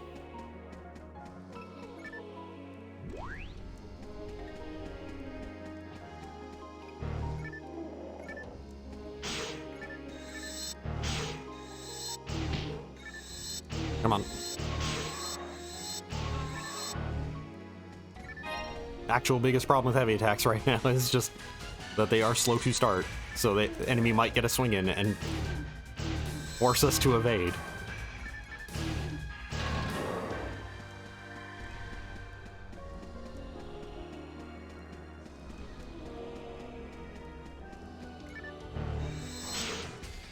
Especially if we miss.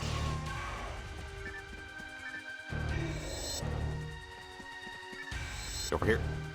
Come on.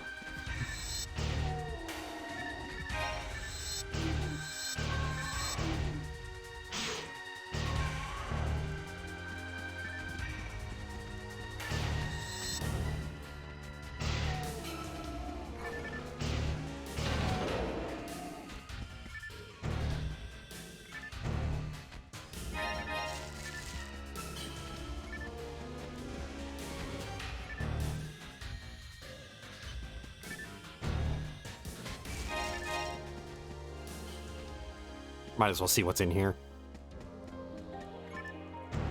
I keep talking about how, oh, it's basically worthless, I shouldn't try, and then I go for it.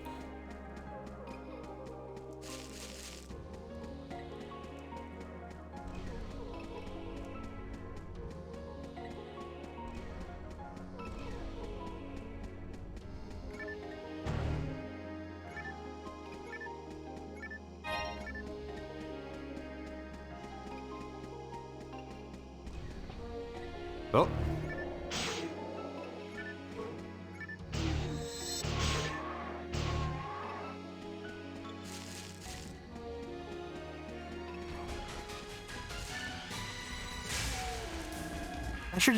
I should use my techniques more. They'll probably help clear out large groups very quickly, especially Gizonda here.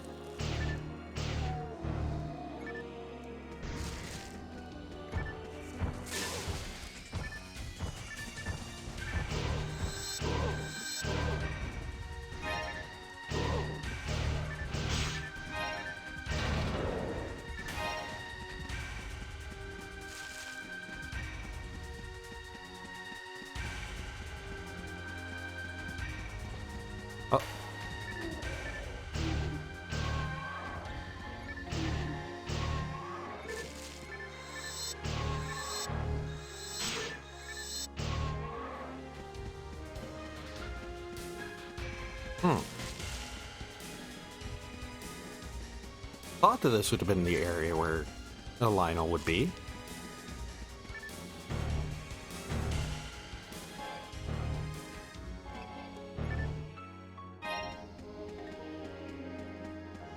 There was the comment, am I at the bottom of a well? Is he surrounded by walls, so maybe it's... Well, no, I can't enter that door anyways.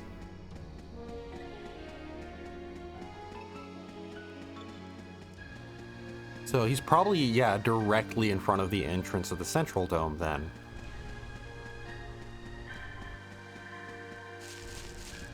Oh, hello.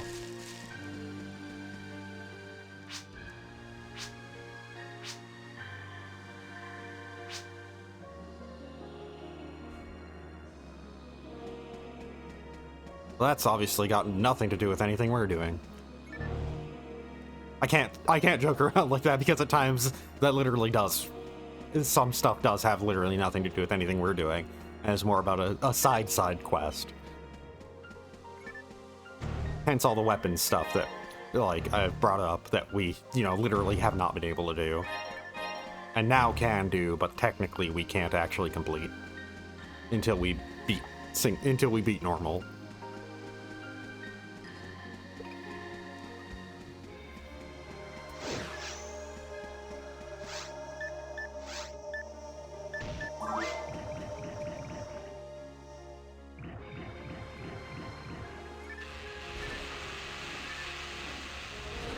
Yeah, Gifoy should handle this pretty easily. Just clear out everything around it, too. Okay. So it's probably this little hole here. No. Yep, here it is.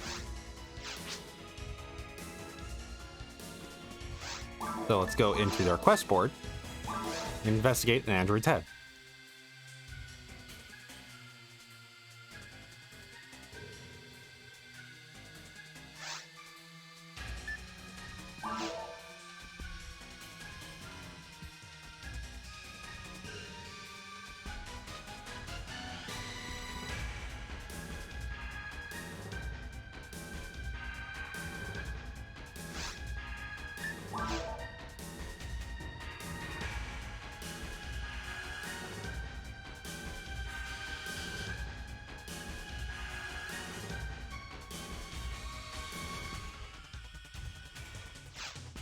Okay, so his right arm, something soft, liquid. Sometimes feel a burning sensation.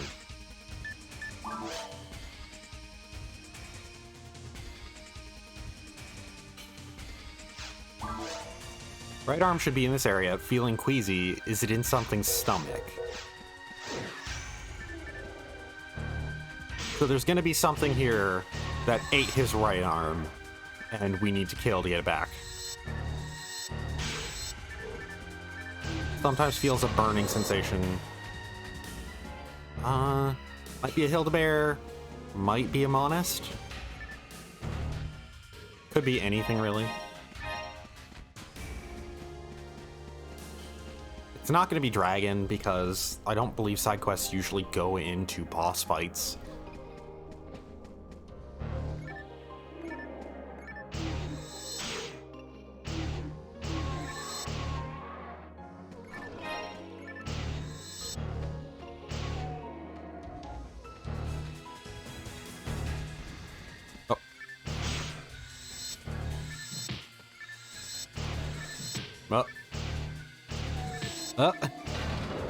Just not getting staggered, period.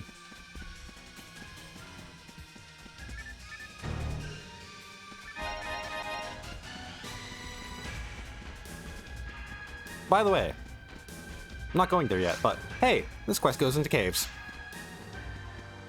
Oh wait, he's having us go after his right arm first, and he dropped his right arm while he was leaving caves. So then it's possibly... Well, I'll talk to him after killing these evil sharks. See if he says that if he still says it's in this area. Thought it would be here since my sensors seem to be burning up. No wait, I'm getting a stronger signal from up there. So yeah, it's not in it's not, his right arm is not in caves.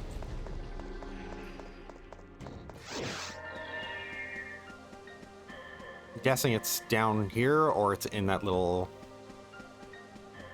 area where I first thought his head would be.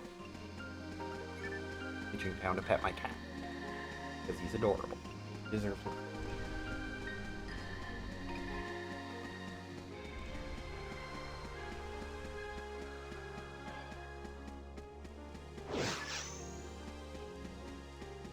So the reason why he said, am I in a well, was because he was in a completely enclosed area. Let's just first of all check here, just in case any Hildebears spawned. Well, we'll decide to spawn. I think it's a Hildebear that ate him. Well, that ate his arm. It's either that or a Monist.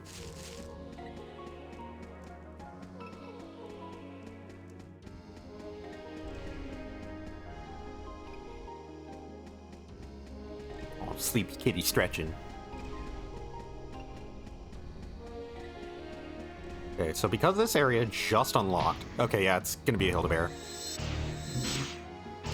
Yeah, because this section just unlocked, I'm pretty sure it's in here. There we go. We got his right arm.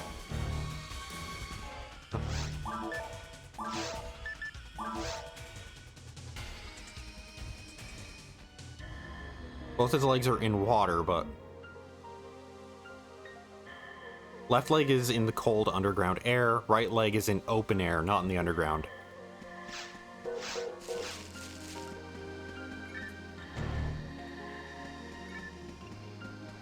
So we're gonna have to go to caves to find his left leg.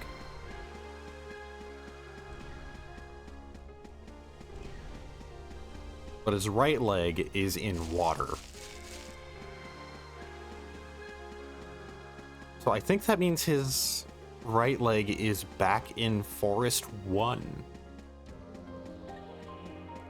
So I can't think of any spots in Forest 2 that have standing water that you can walk through. But there is a spot in Forest 1 that has... well, there's a couple spots in Forest 1 that are like that.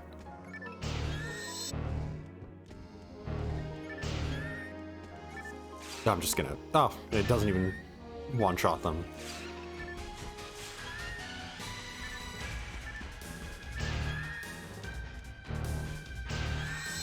And swarmed by rappies.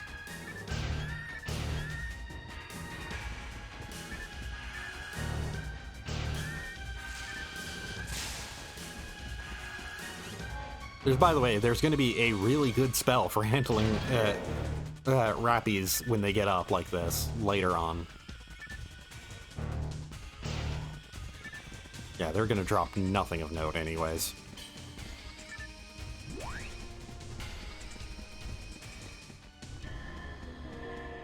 So let's just head back to Forest 1. So I have 2 specific spots that I'm thinking it could be in. I would say one is the starting spot, but then I realized both are, but...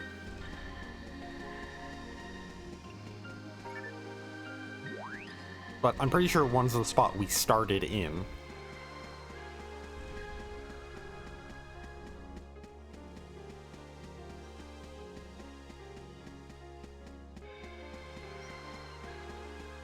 Yeah, there's a bit of water here, but it doesn't look like it.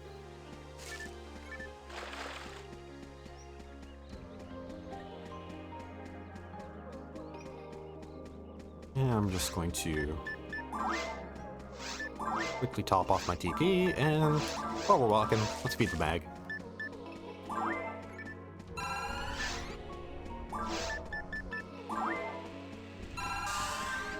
Oh, it's just right here. With that, have any more information from that right leg. Where's the other? Okay, so he's still... We won't get any more info until we find his left leg, which is in the caves.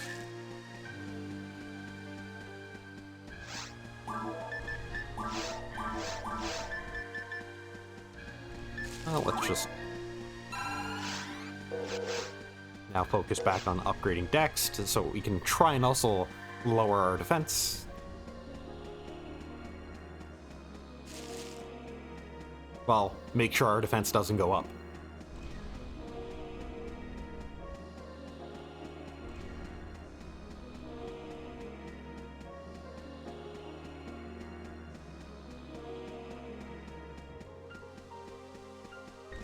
Might as well say I did find a way to play Phantasy Star Universe, the story mode of it, on my PC.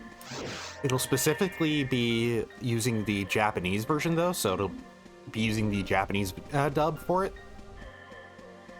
Which... yeah. Just, that's how it has to be, I guess. I will admit, like... well, I guess for consistency's sake, that means I have to go with the undub for Phantasy Star Portable 1. Because Portable 2 Infinity is... it has to be the Japanese version, because that game was never localized.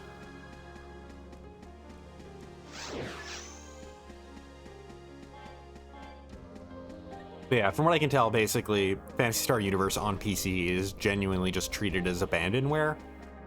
So, like, you can even get it through archive.org, and there's a patch there for it to make it run without any game guard stuff needing to be checked, so you can just run it offline.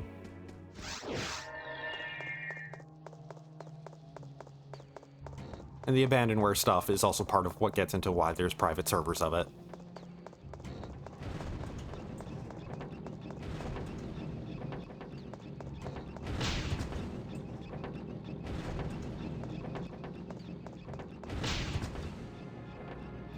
I don't really care. Whatever. And I'll just walk it off. Yeah. Admittedly, I am kind of excited to do Universe when we get to it. It's gonna be a while because, like, we're still in episode 1. There's 4 more of these episodes to go. And there's, like, also hard mode content, too. Hard mode, very hard, and, like, potentially even going into Ultimate, because Ultimate does a lot. Very hard and Ultimate would be more so just for showing off, like, differences, though.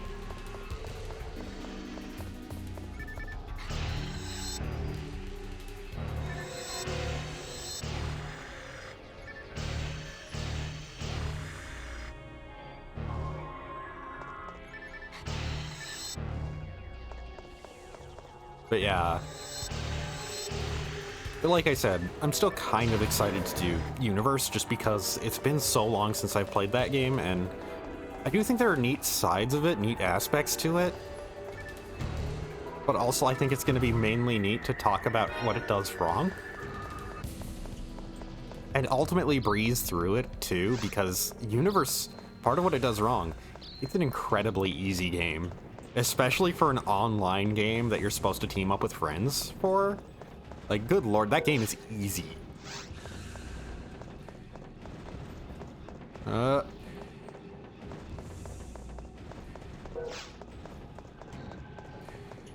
It's easy, it's generally really poorly balanced, especially pre-Ambition of the Illuminous. And even then, like, there was a bunch of JP updates that were working on fixing the, like, balance even further that we didn't get.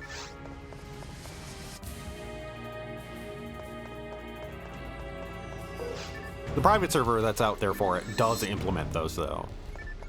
It just doesn't have the, it just doesn't have the story mode content. Well, it doesn't basically have the online story stuff.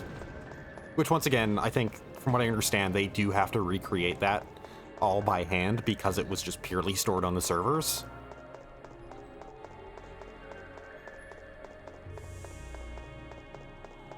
There might be a way to play that stuff, though. I don't know. So I seem to recall in the back of my head that there was a way to, like, do your own offline single player, like, custom character for offline single player, but that might be after beating the game.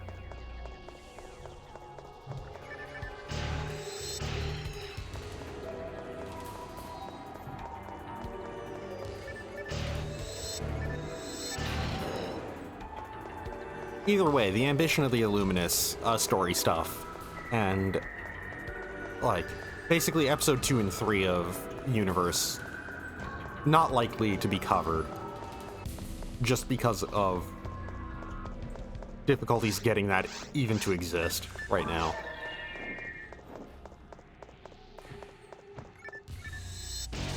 Which is, once again, it's unfortunate because, like, not just because of archival purposes, but also because of just, that's where I remember the Phantasy Star Universe story actually becoming kind of interesting.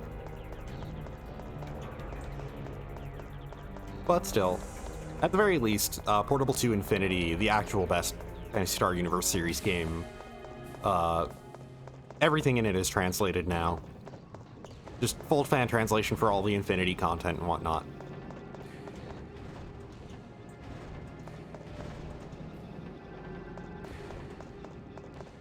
And hey, from what I recall, the episode 2 stuff for Portable 2, the stuff that was added with Infinity, actually does tie into Phantasy Star Online. I forget if, I think it was just like referential tie-in, like as in similarly named characters and similarly designed characters, but like explicitly not the ones from online, but still.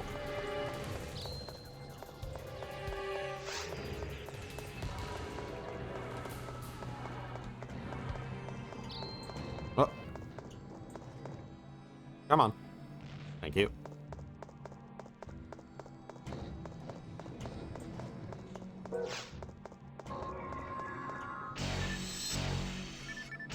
So I'm pretty sure that I probably have to, given the description of water, I'm gonna have to go into caves too. Probably gonna be in the waterfall.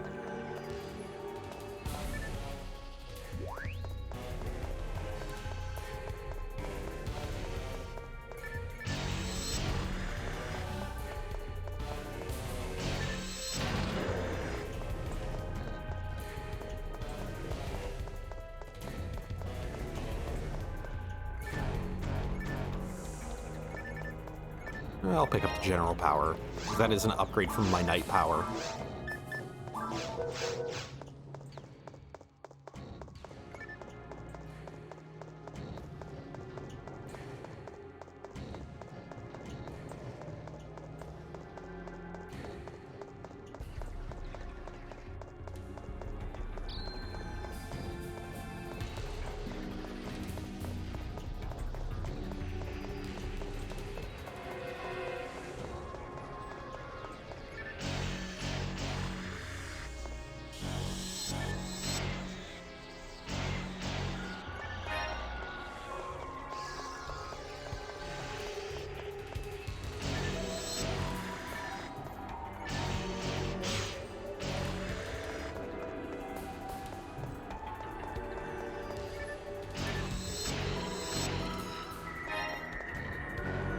You know, thinking about it, it's kind of fucked up that the, like, only real way you can play the English dub of Phantasy Star Universe's single-player mode is by explicitly playing, like, the PS2 or Xbox 360 versions.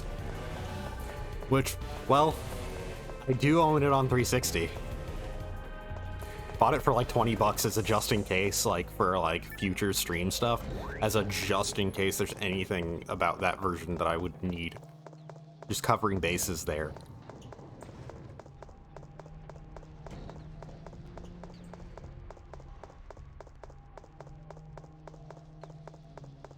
In retrospect, like, I do, like, finding out, oh, like, even the single player portion is, like, considered abandoned, whereas, like, I should maybe have not have bought it, but whatever.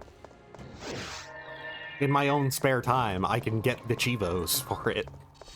Okay, there. We can see the left leg right over there. Little glowing bit. The little lens flare.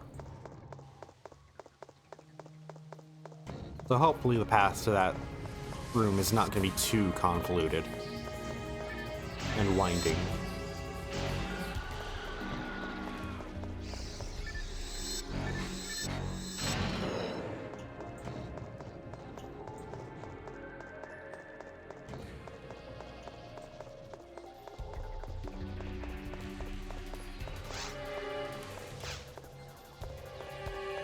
Oh, yeah. Somebody found parasitic gene flow. That's a spoiler. Kind of, not really a spoiler, but, like, the name of the boss is a spoiler, kind of. Olga Flow. Once again, it's not really a spoiler, because, like, it doesn't actually give away too much information about the story for part 2, for episode 2.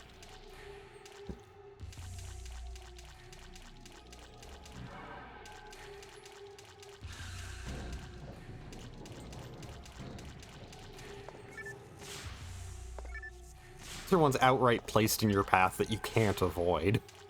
You have to use a trap vision to then see them and destroy them.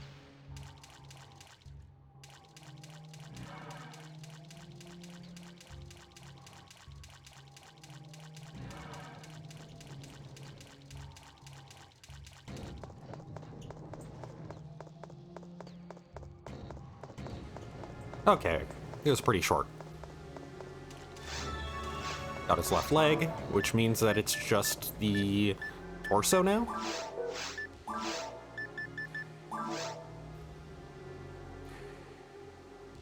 Moving. Any other things you gotta say about it? This is just an info. I'm afraid that my missing parts may never function again. Main controls installed in the body. It's very valuable. I heard that dismantled androids are sold on the black market. Having trouble speaking, but there was a guy who said that he found something very valuable and that he's gonna go sell it on the black market. So we better go confront him, stab him, and get it back, right?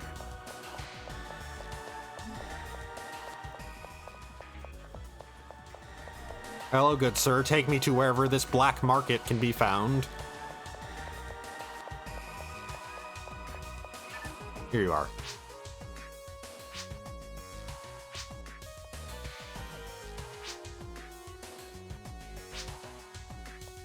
I have the I have the rest of him. Give it. So there. Got them all back. And yeah, all the other items are now removed from our inventory, and here he is.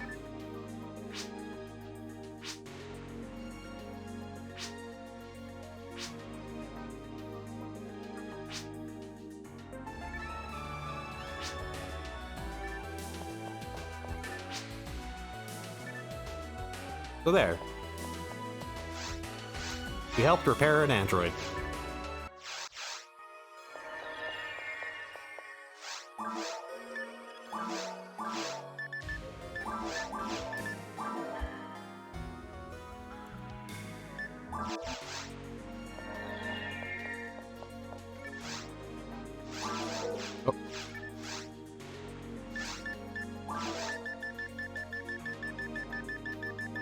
There's a couple left to go. Oh, time to find Martha Graves' butler.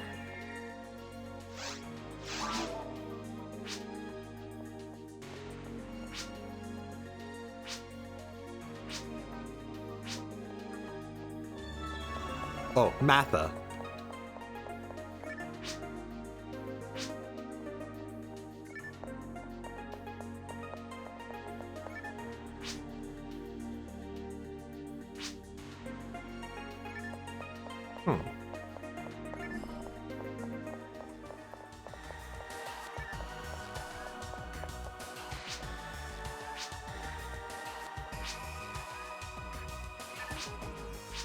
So, Blant went to the cave wearing a lot of armor, so there's something that he urgently needed to do in the caves, and just ran there for.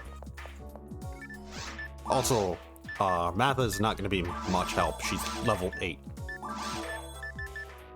She's not going to be doing too much for us. Best we can basically hope for is that she decides to heal us every now and then, or maybe clear poison.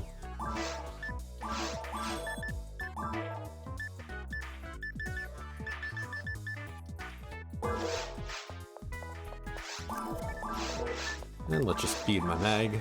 Oh, too early.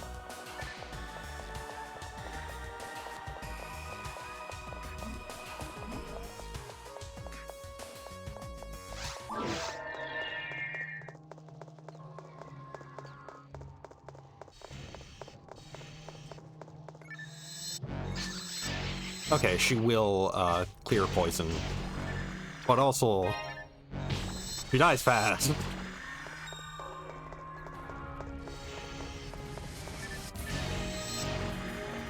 Just, we're gonna need to run up the things and stab them before they can get to her. Okay, she's low level, but she's very active in terms of attacking.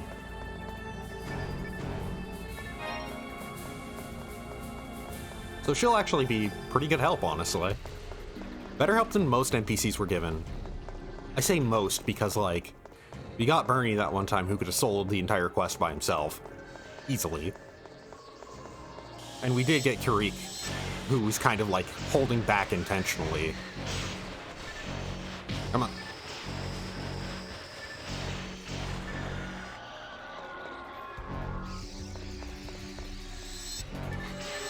Kurik, who is still, like, I think, like, twice our level.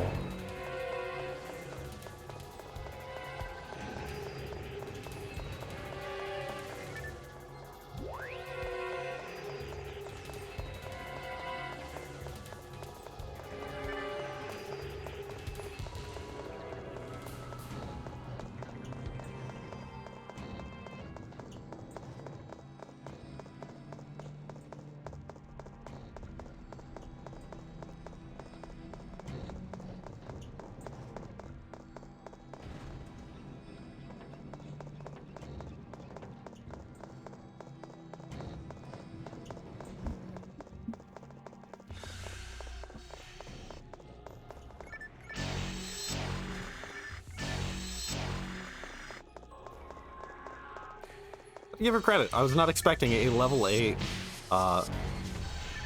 Omar to be this bloodthirsty.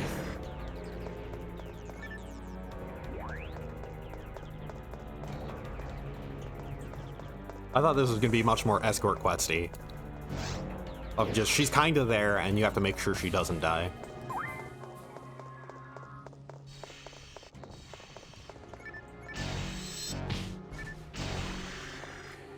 But no, she's actively attacking a lot.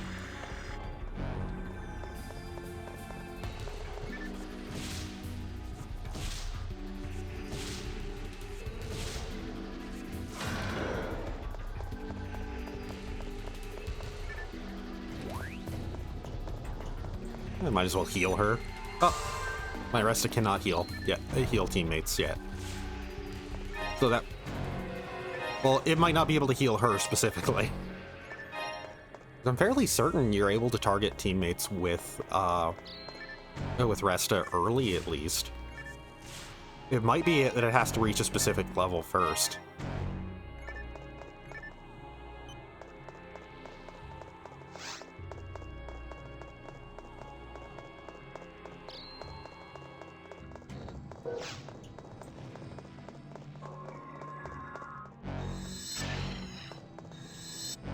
It might be that it needs to reach level 5, thinking about it, if I want to heal a teammate.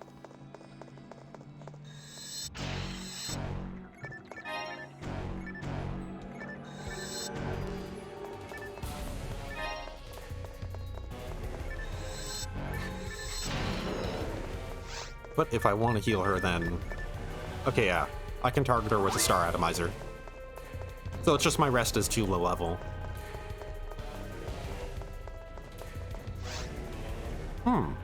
Well, this is a unique one.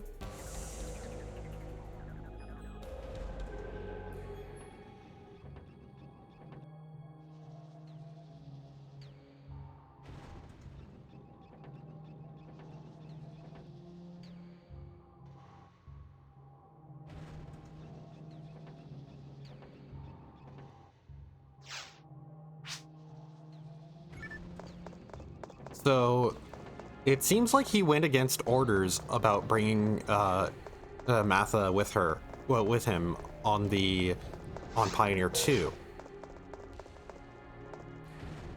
It seems honestly like, given the fact that her parents were on Pioneer 1, if I had to make a guess right now, I can guess because I actually forget how this story turns out.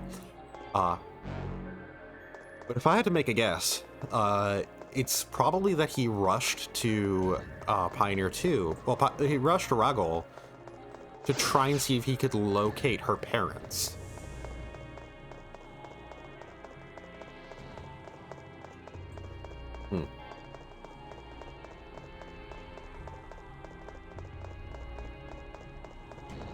And that he didn't tell Matha anything. Just because... like, well, he didn't want to worry her about this. About him trying to find her parents and what happened to them. Because they were, you know, presumably a part of the everyone that vanished into thin air. If they were part of Pioneer 1.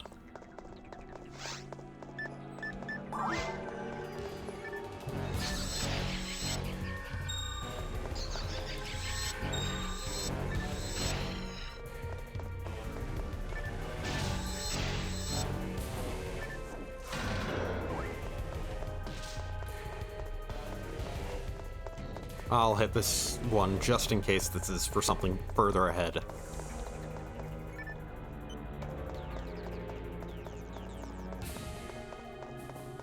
Oh, my cat felt the USB cord rub his stomach.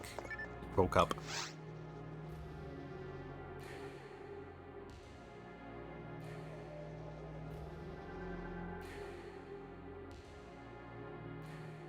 Huh.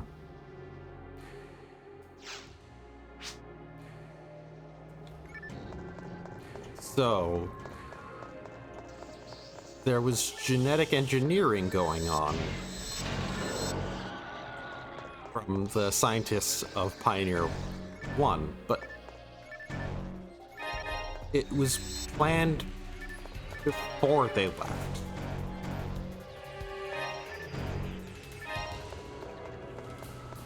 So, like, planned for when they get there, or stuff that they were like, well,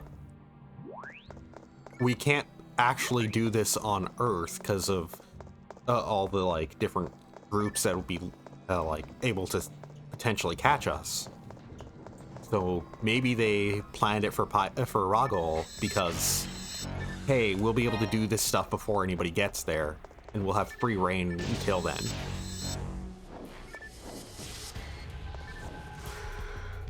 Yeah, it looks like the Pioneer Project wasn't just an immigration thing, trying to find another planet, but also trying to maybe do some shady shit before anybody could catch them, because they were on a completely different planet.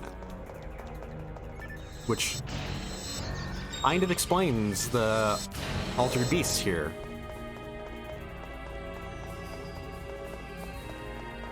That the genetic engineering and the mutations were planned to be done before any of this. Also,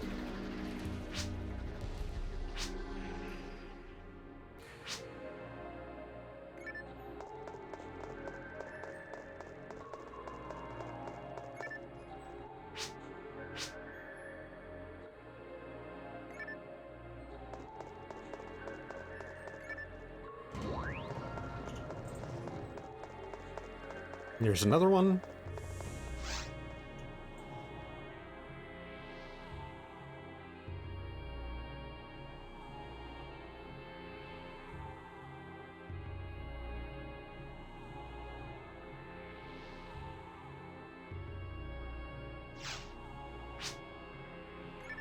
So that's why he left without saying anything, because not to find her parents necessarily, but to figure out what the hell they were even up to. Why did they come here, and what was the point behind the, like, genetic engineering information that he was shown? So it seems like, as much as he was their butler, they still kept, they kind of let, ooh, HP material. I can use as many of those as I want.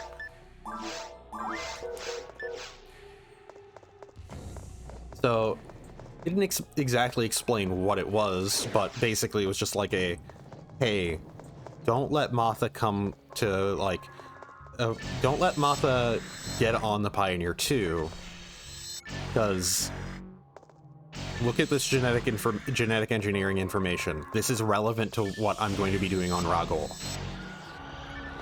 What I'm going to be doing is serious enough that she should not be anywhere near this. She should not be going to that same planet, basically. Still didn't tell Graves what was going on, but still, just enough to just serve as a warning. A caution. A warning, not as like a threat, but like a, hey, don't do this for everybody's safety.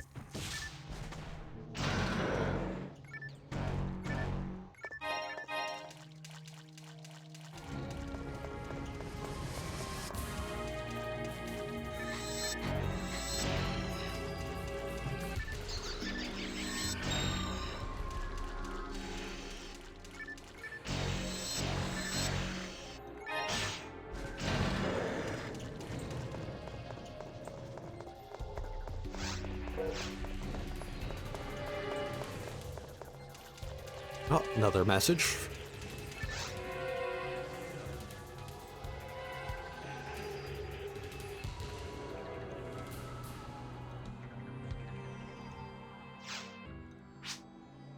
Okay, so he was also specifically trying to find her parents too. But just basically, he snuck out instantly. Like, presumably before we even got there.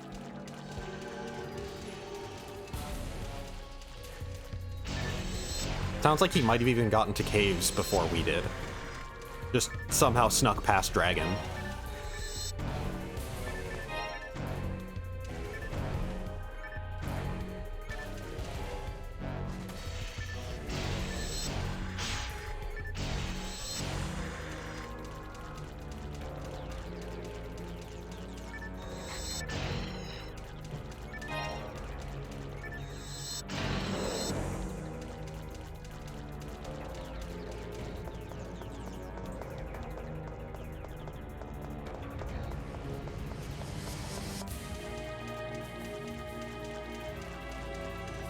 Another message.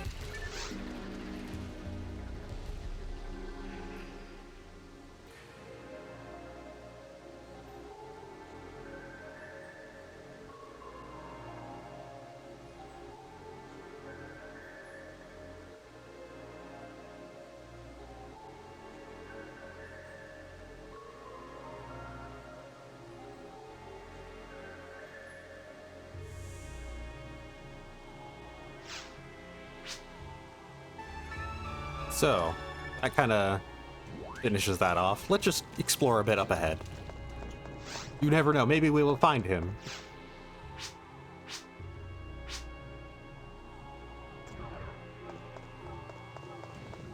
I'm actually going to just quickly check if it is possible to find him. If it is a... Oh, you can go further ahead. So the Graves Butler.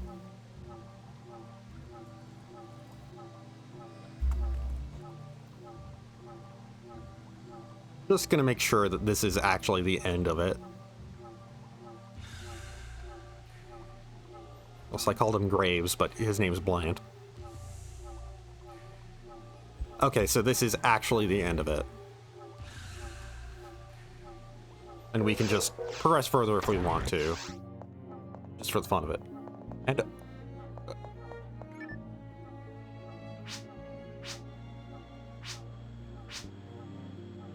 well, the music is different. The sad theme. Because...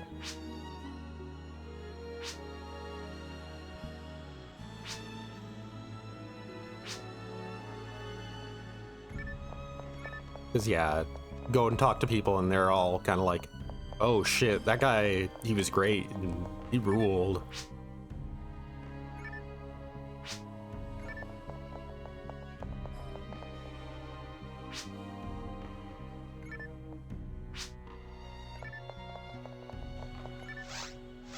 Well, enrich your life. Yeah. Unfortunately, we were not able to find Blant. We found his dying message, presumably. I say presumably only because it is actually entirely possible he'll pop up later. But, yeah, for now, we found his final message, and just, yeah. Hey. We've unlocked a couple missions before this. So, Soul of a Blacksmith, Waterfall Tears.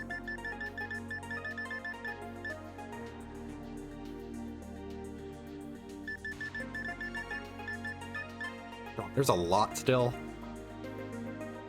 How long have I been going? 2.5 hours, oof. I want to kill 10,000 monsters before I die. Defeat 99 monsters to fulfill this dream. My master, Dr. Montague, that one's going to be a very big thing. Central Dome Fire Swirl is a completely for fun mission.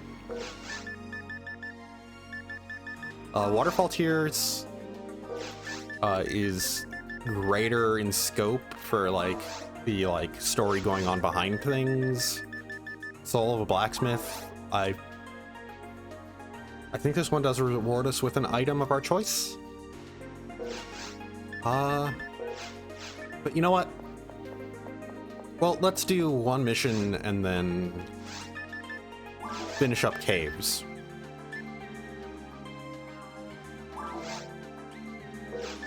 So let's do Soul of a Blacksmith. I'm pretty sure this one is go here, find a thing, and then come back.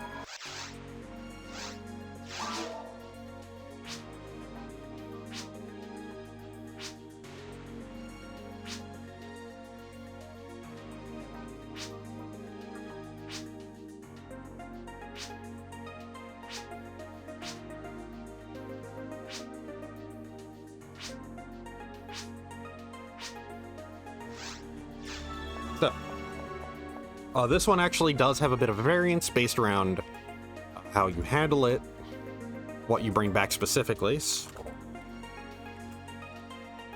Soul of a Blacksmith.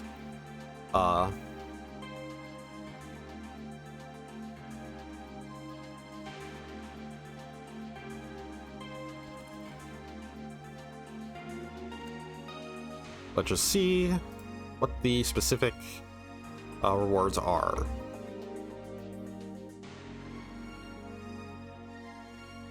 So I can get a Fire Sword, a Frost Sword, Havoc Partisan.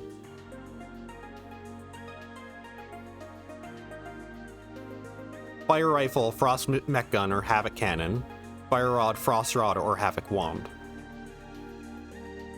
Very hard is where I'm able to get, like, actual notably better stuff, and then ultimate is where I'm able to get, like, uniques.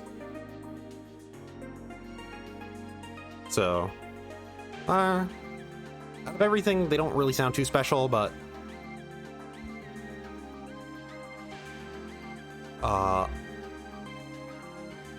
I'm just looking over the map, and I'm gonna go with just doing this as fast as possible. Because, like, nothing here is really that notable. Havoc Partisan is not really anything.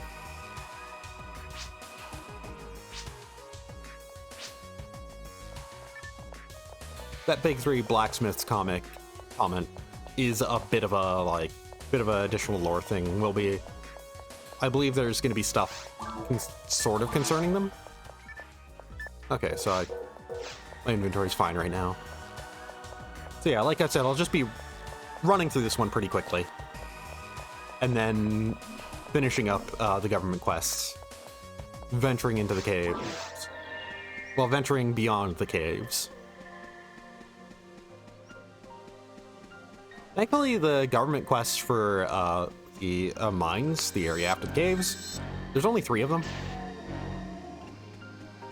So they'll go by faster when we get through all of them. Actually, I'm gonna have to do some off-stream prep work though for that.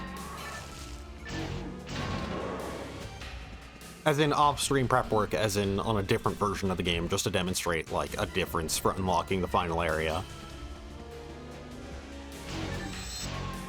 Just basically bring a file to the specific point I need it to be, to then demonstrate what it's like.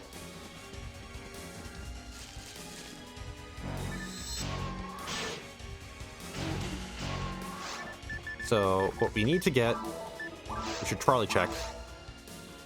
Milwantite, which is often found in the river, Dragon Fang, which is grown in dragon's jaws, and then find a mineral. So it does look like we are going to have to fight dragon for this one. It's weird saying dragon for Phantasy Star Online because of, like, as soon as we get to PSU, like, a dragon is referred to as a Doragon. So there, Milwantite. So next, we just need to get to Forest 2.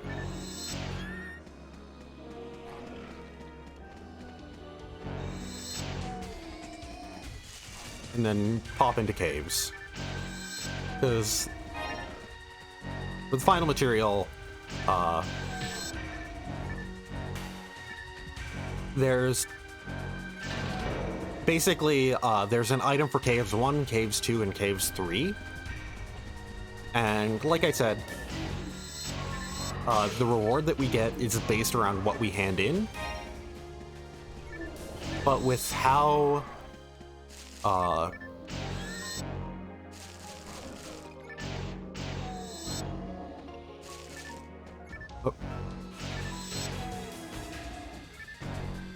but with how, like, on normal, the reward's not going to be anything special. It's either a sword or a partisan with an added effect, and that's kind of it.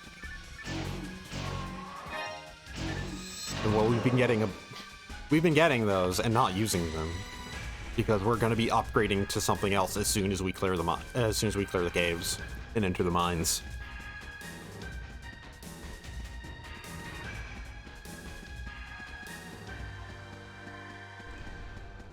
Like, I guess the Havoc Partisan would sell for more, but eh.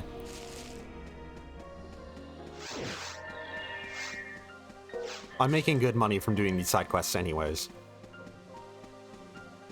But yeah, Dragon's Jaws, so let's just try and see if we can beeline straight to the dragon. If we need to fight it, or if it's just, like, an area close to where it would be.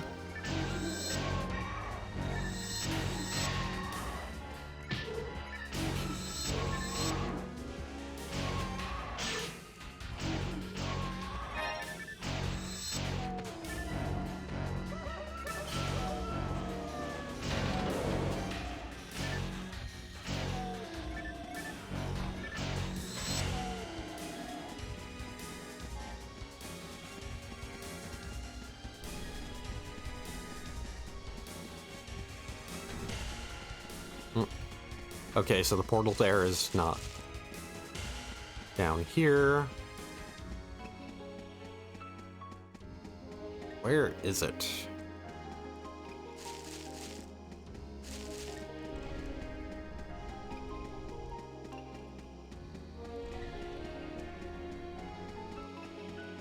I came from here.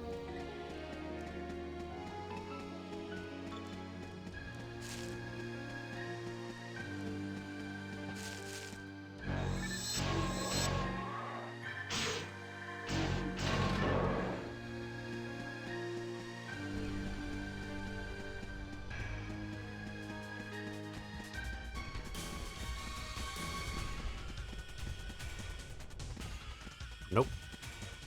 Excuse me. Pardon me. Just walking on through.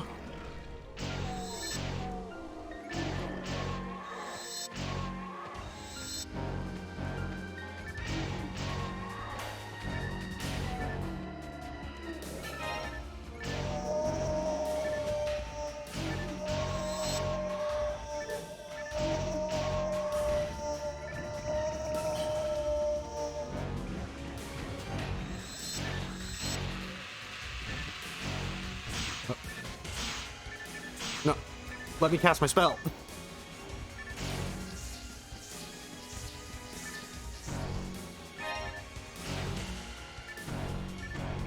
But might as well mention, so from what I remember for a small story thing in PSO, magic itself and photons, like the photon blades that we're using, magic, mags, photons, anything to do with photons, is actually really new. So us casting spells is actually kind of a very new thing to humans in this world.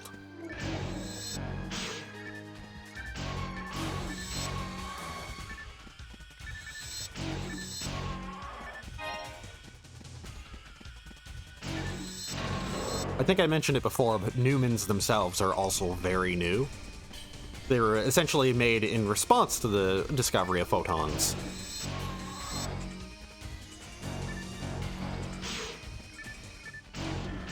I forget how much backstory the game itself covers, though, so I'm gonna hold off on saying too much. And just keep it in the back of my mind for something to bring up eventually if I don't see it pop up.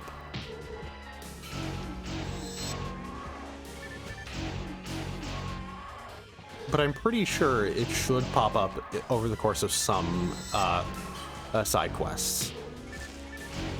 It's directly concerning, like, the stuff concerning the creation of Newmans is stuff that is, like, kind of a major thing in the story of the side quests at the very least.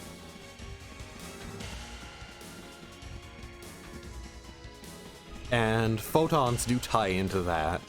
The creation of photon weapons, I believe, it ties it into, like, a story thing. Okay.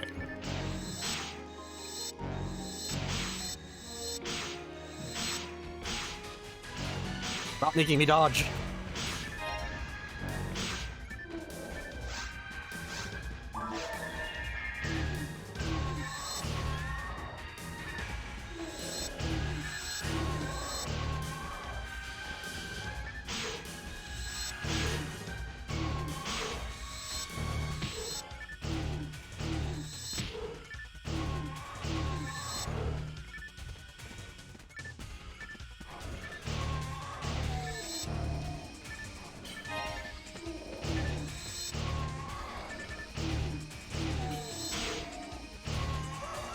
Oh.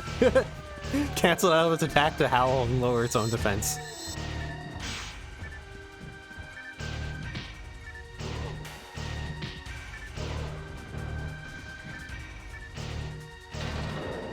There. That was a lot of combat just now.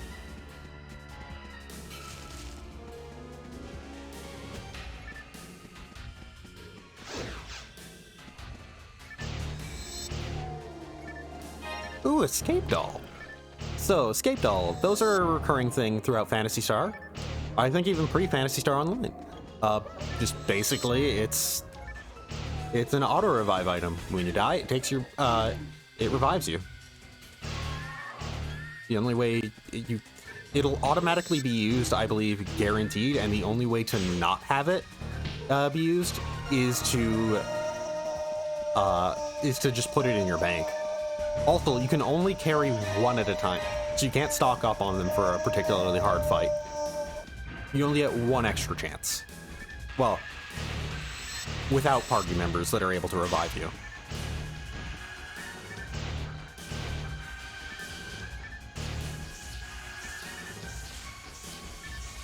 Yeah. Nice to get one.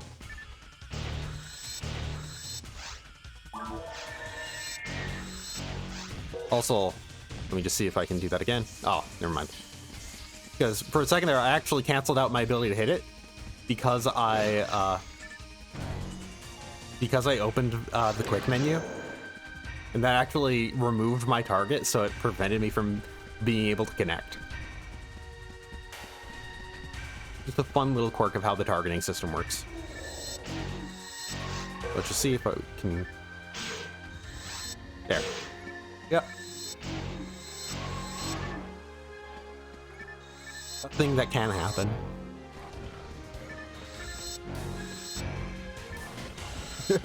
That massive group of boomas.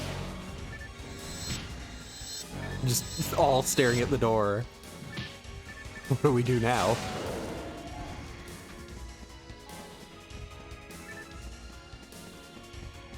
Okay, so yeah, we do have to fight Dragon for this side quest. This is one of the few where we do have to do a boss fight.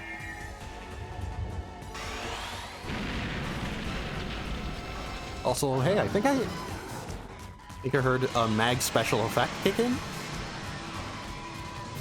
I did. So, with what my mag currently is, that means that I can get a attack and defense buff upon entering a boss fight.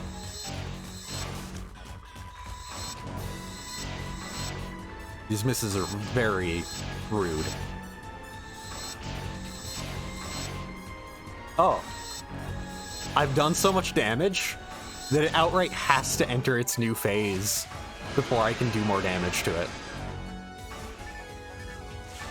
There. Well, that's a neat side effect of being able to see the health meters. So because this is a multi-target fight, it's not really easily hittable, like, not really easy enough to hit the multiple targets on it with a sword and partisan or whatnot. But multi-target spell should do a good job. Hi, Cat, you're laying on the USB cord. Well, okay, he decided he wanted to lay on the cord. But, yeah, if I use Gizonda, I'll be able to hit multiple parts of it at once.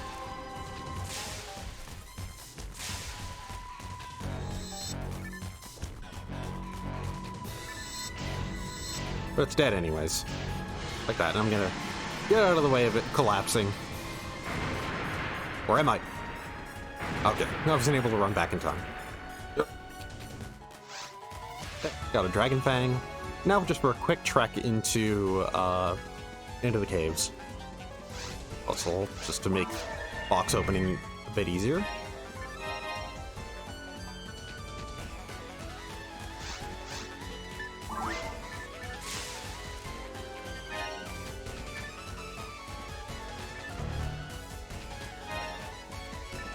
Okay, Cat has decided to move from cord. 2 die grinders, that's real nice. Star atomizer.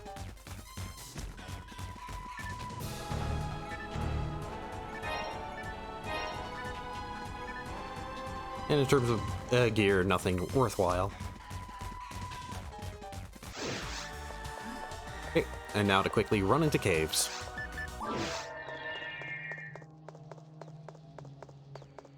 Let's just see how far in. Oh, it's literally like other side of the next room. So it could be forever.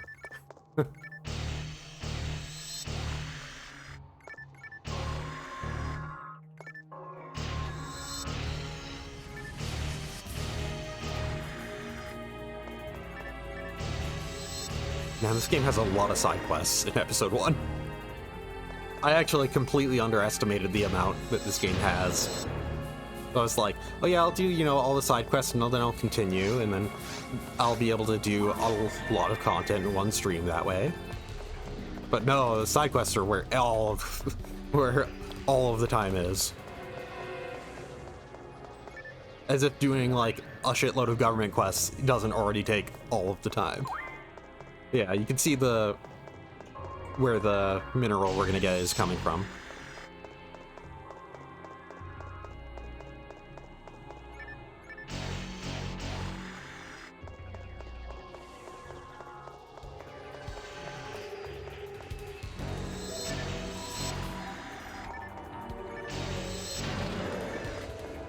Nope. Free top off on monomates. Got no reason to not take it.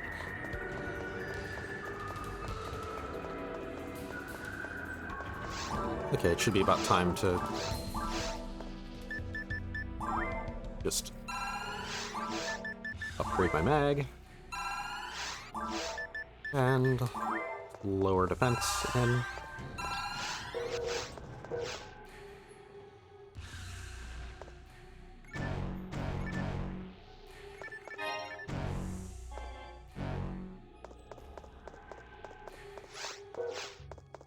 Okay, and here we are.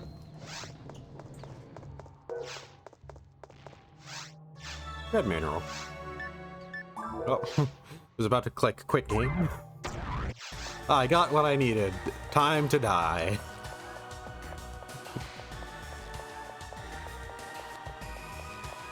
Let's just present him with the materials we got.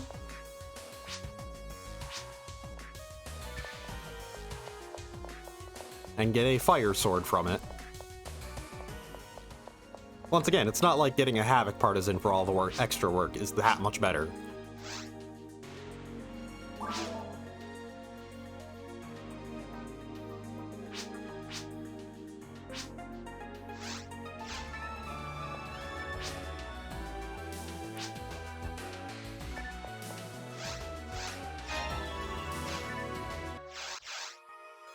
So, time to finish up the caves. Oh, because I have to go back into multiplayer mode.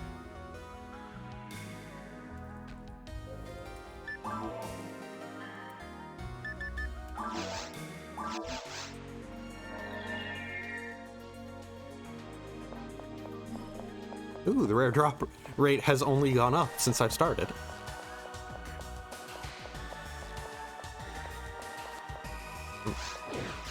Cat walking back to me, stretching. Presumably he's sucking up for something. Trying to look cute. Because he knows he's cute.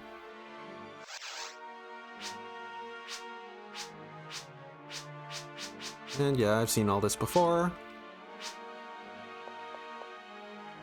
President's very textured face. Well, Principal's very textured face.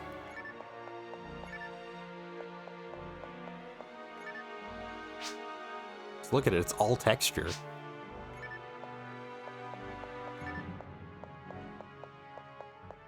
Does Big Kitty just want the nose rubs? Is that the thing going on? And I might as well just sell some stuff before heading in.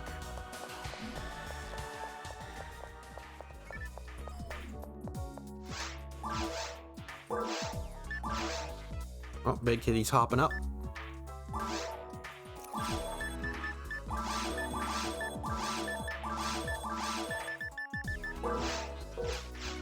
Handsome man.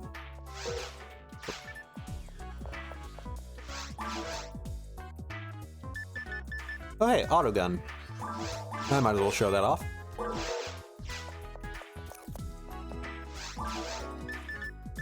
Pulse armor. No slots though, so it's functionally worthless for me right now. I can feel you. I can feel Hector, my cat, reaching for my leg to take a chomp out of it. But sometimes he will still bite even if he's just being affectionate. I'll have to get that handgun tech.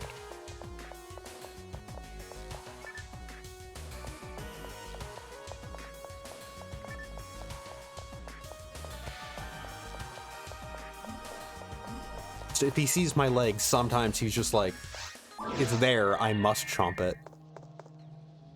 I'm actually just going to take a quick second to make sure that the big boy's food and water are fine. You know, I've never actually seen how my mic picks up my voice when I'm facing away from it. I might as well watch to see it, make sure it still is. So I'll be right back.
He is all fed and watered now.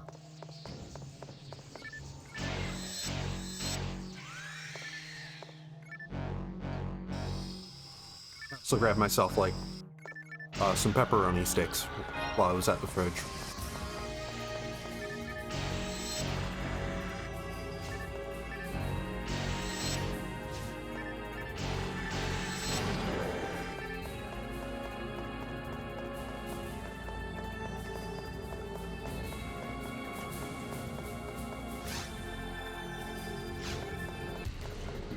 So yeah, same layout as when we came here at the start of the stream.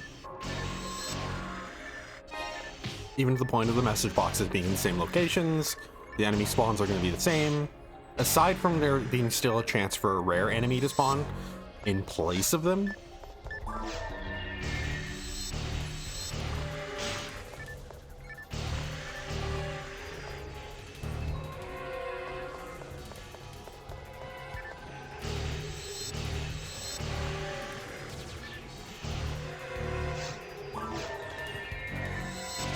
Alright, I have the auto gun.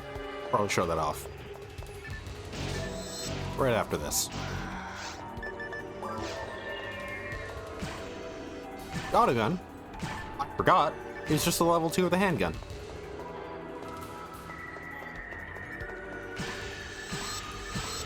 Still nice to have it, though.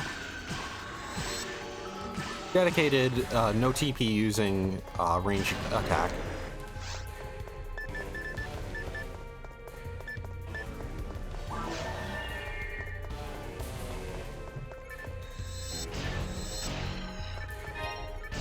Admittedly. So I didn't eat before I started the stream. Admittedly, in retrospect, I probably should have. Because most of the stream, I've been just thinking about what I'm going to eat after I'm done. If the pasta sauce that I have, spaghetti sauce that I have in the fridge is still good, I'll probably just make some of that. Make some spaghetti. And heat up the sauce.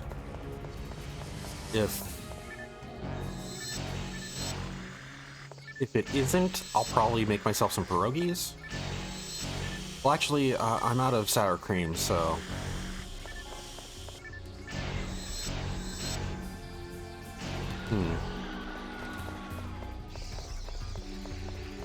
I could make myself some fries, because I have a shitload of, like, shoestring fries to make. And I always forget that I have those. And... Those are actually really good. I made them last night, and I was surprised by how good they were.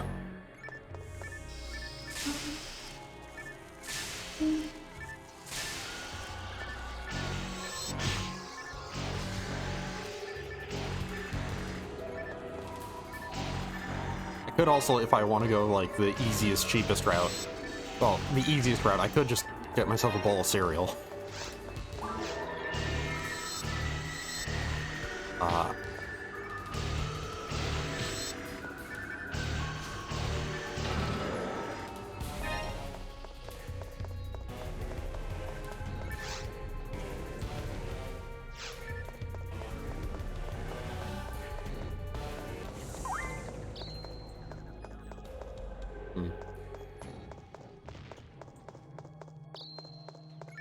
Mainly just thinking about how, man, there's a lot of food that I forgot that I have in the fridge, in the freezer.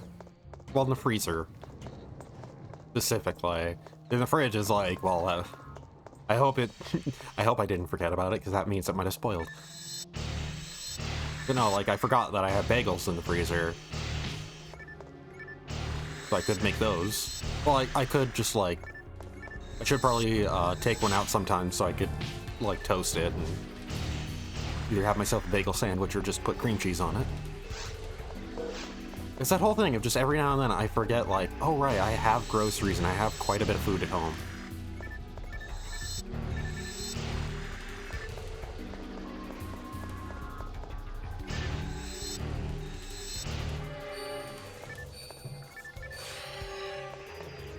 On the topic of groceries and food at home, I'm actually might take a quick aside just so I just reminded myself, oh right, I have eggnog. Grocery stores have been selling that again. And good lord, I love eggnog.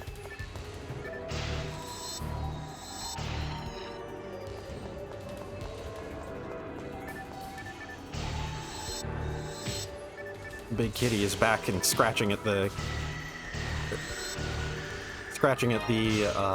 computer case again for attention, even though I literally just made sure that your food and water were fine.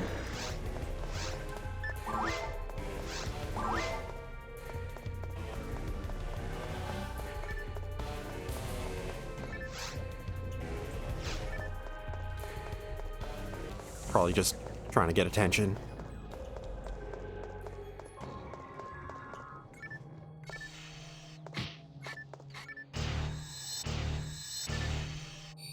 Oh.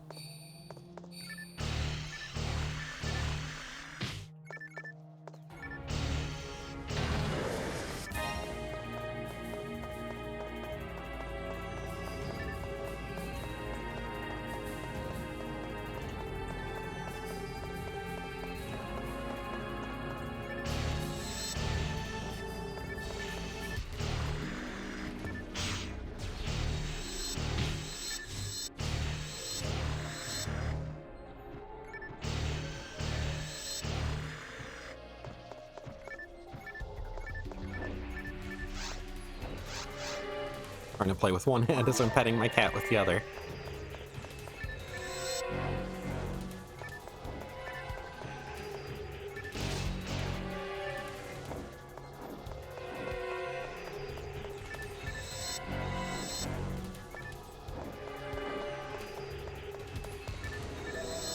Stop running away! God!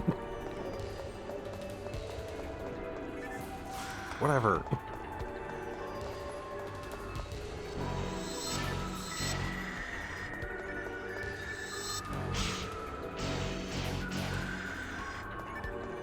Oh.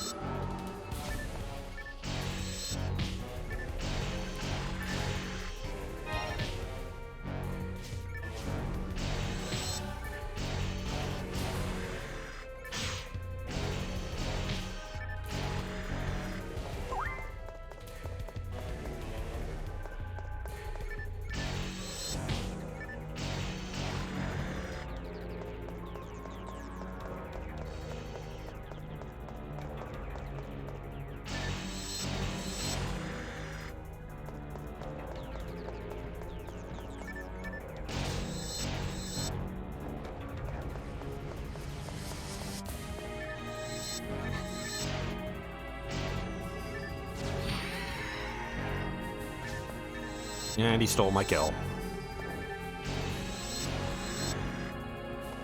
Now he's gonna keep running away from me again. Oh. Now missing because of playing one-handed while petting cat.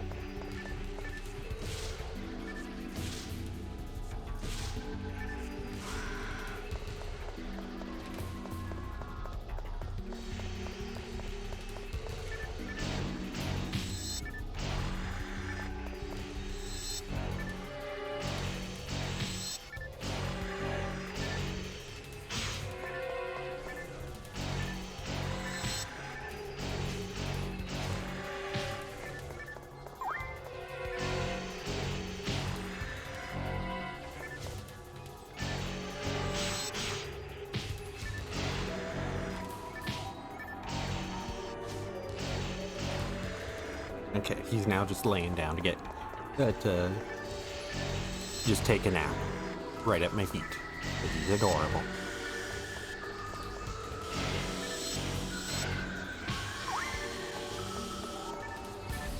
Oh. Somehow I didn't turn around for when I tried to cast Gizanda, but well, it somehow turned me around, making me whiff entirely. Oh. And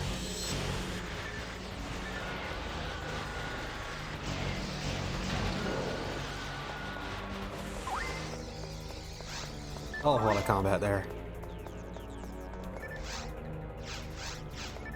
Yeah, these messages are largely going to be ones we've probably seen already. But just got to make sure. They're vital for story information. Or tutorializing. The toss-up.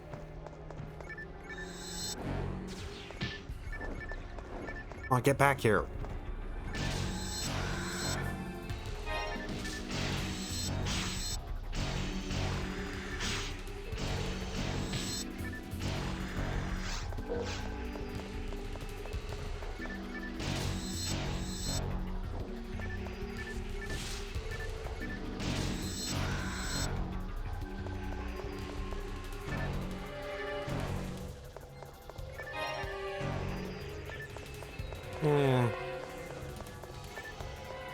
I don't really need to resist dark this early.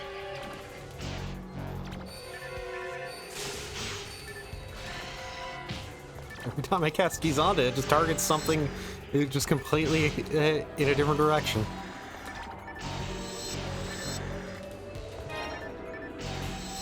Must be like the frame I press it, my targeting changes before I realize it. I'm just unlucky.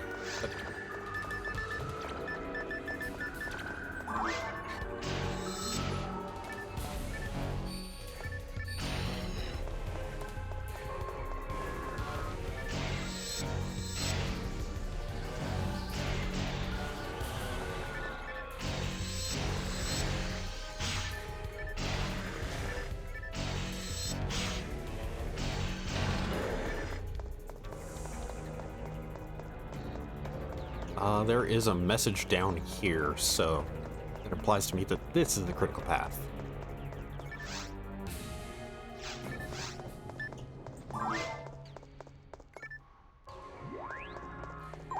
I'm just gonna ignore all this.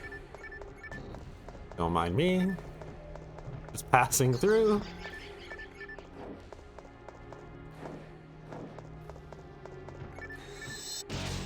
Out of my way. Did most of the work anyways, so might as well get my free trimate.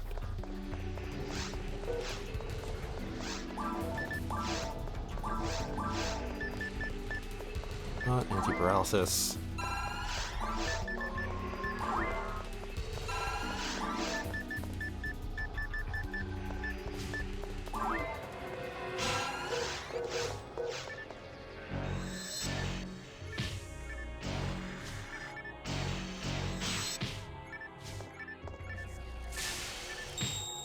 Oh, well, screw this. Screw this room.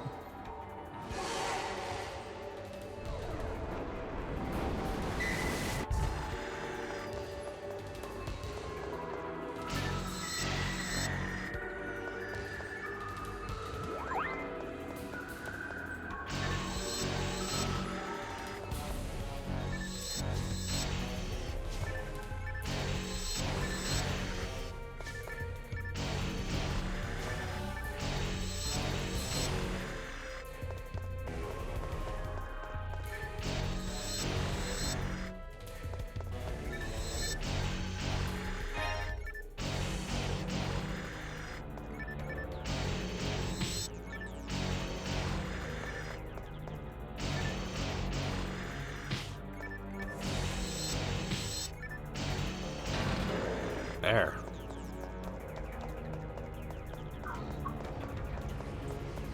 No, just a free heal. Well.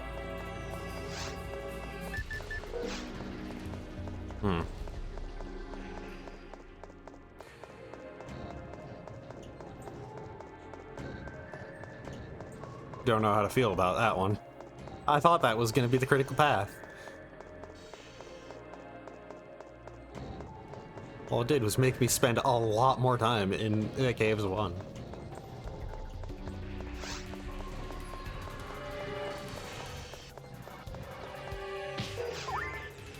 Alright, these are going to be team switches.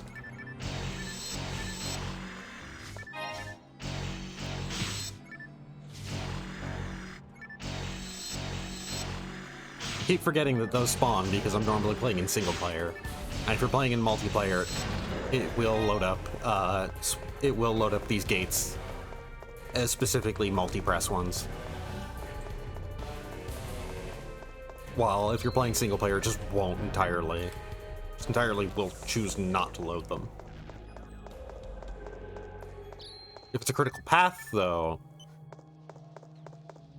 then it's never going to make a multi-press one, like ones that you have to hold down, be on the critical path.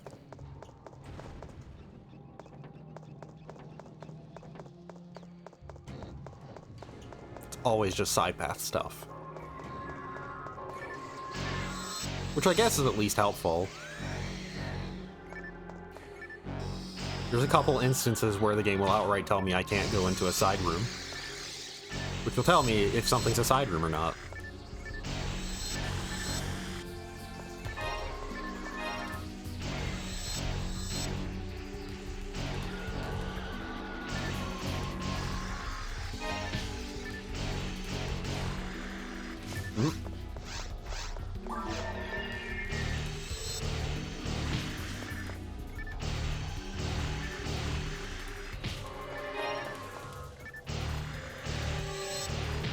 Haha! Couldn't steal my kill.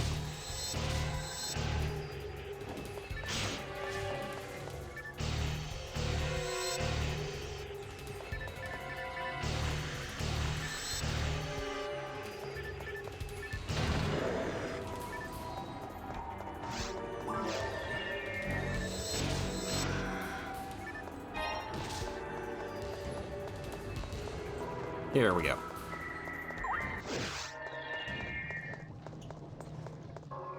Just as a reminder, yeah, our goal right now is just make it to the end of caves. That's it.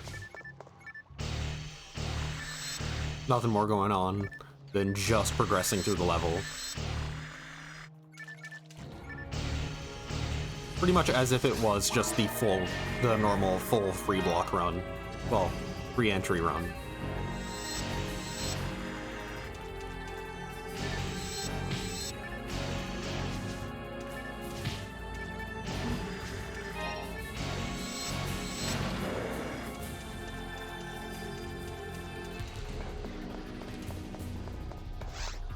Might as well use a Diamate for once. Save on my quick use monomates.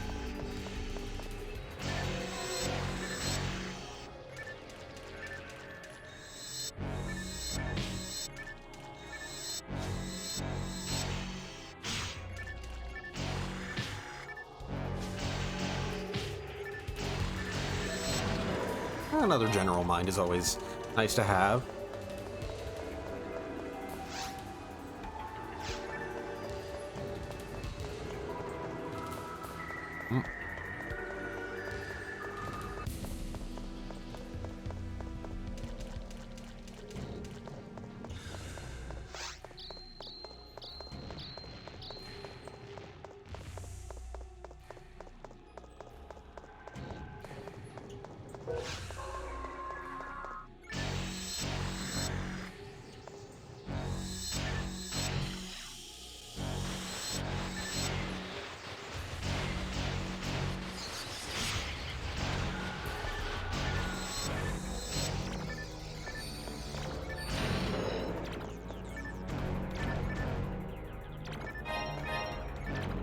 might as well pick up the Psi armor just in case it has a good amount of slots on it. Which, let's just check right now. Nope, has none.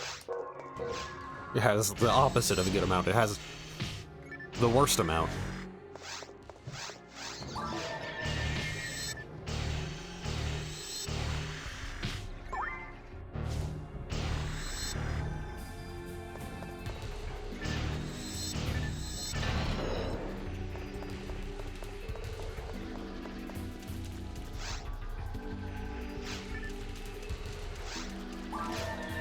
Oh, gonna be encountering slimes in one of the next rooms. Oh, hey. It's moved since the last government quest. Government question? Yeah, it's moved since the last government quest.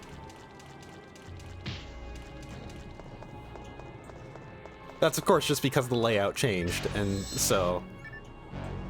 Wait, no, I don't think it moved, actually.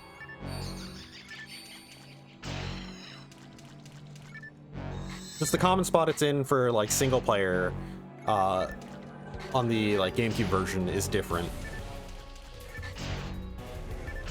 So I remember it being in one of the multi-section, like, more open and green rooms, rather than one of these more enclosed ones. But thinking about it, yeah, last week it was in a room that looked pretty much like that. No! They've been frozen. Which means that we get attacked without being able to do anything, and we can't get knocked down either.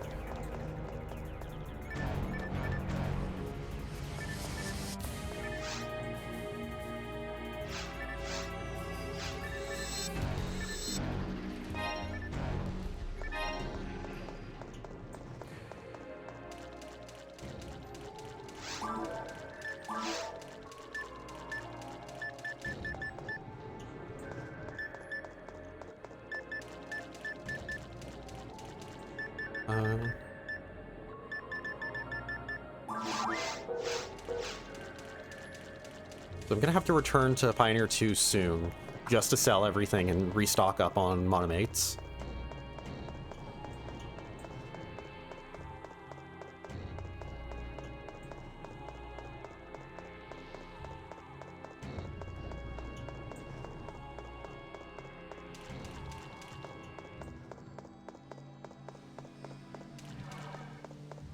Yeah, the other switch is gonna be off to the side.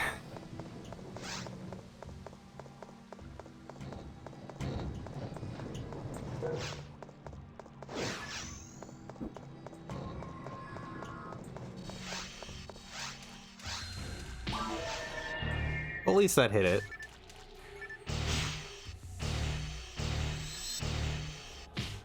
Well, I made it the mention though that stores are selling eggnog now. Unfortunately, the grocery store right next to me doesn't carry the specific brand of eggnog I like,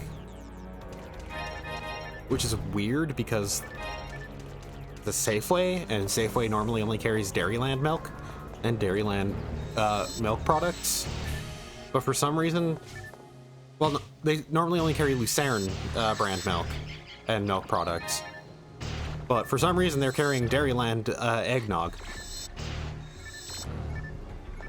I'm gonna have to go to a Safeway a bit further away that usually, that I'm fairly certain always only carries the specific brand of eggnog that I like, which is Lucerne. Ow. Oh, right.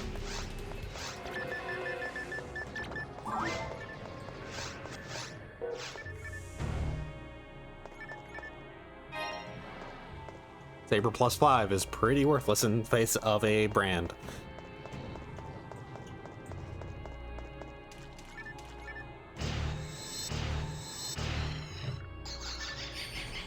Defoy this down.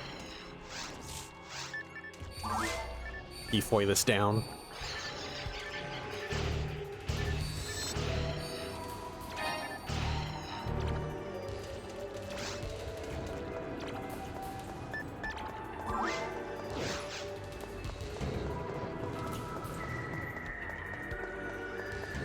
But yeah, it's still, like, Dairyland eggnog is just, like, I just don't like it, personally. Like, as much as Lucerne. It's okay. I have opinions on different store brands of milk and their mixtures for eggnog, though.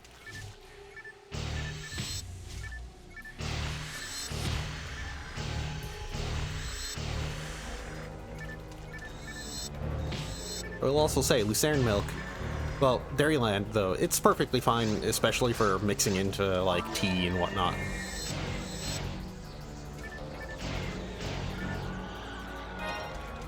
Because mixing egg, instead of mixing in milk with tea, mixing in eggnog is especially nice.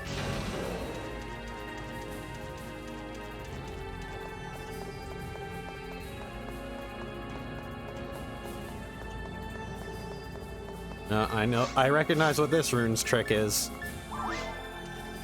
Yeah.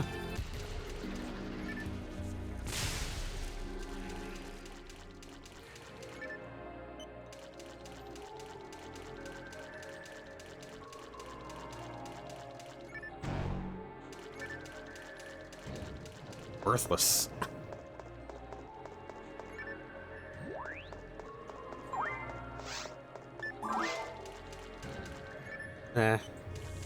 There. I opened all of them. Not gonna get whatever's in the boxes, though.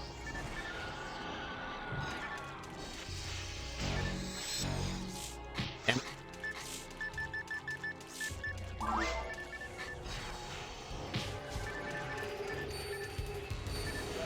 yeah, Giveaway can only hit a target once. One of the little unfortunate things about it. Ah! Forcing me to pick up items on the ground.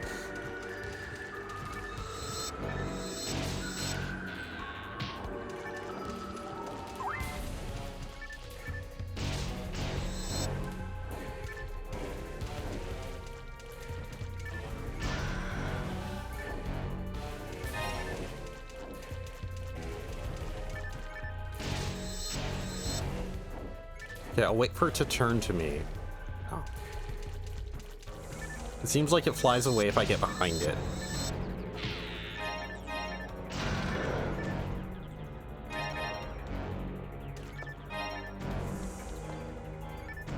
I don't need the TP unit anyways. I'll just continue going on for a moment before returning back to town. Hey, level 20.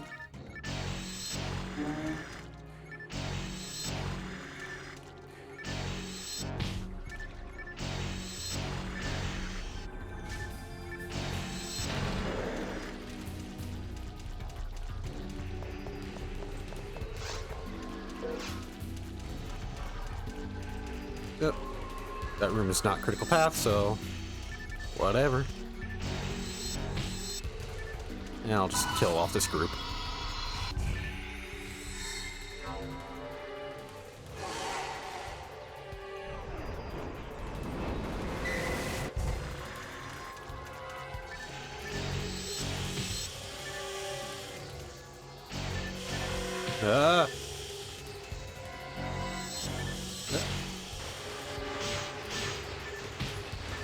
Cast my magic.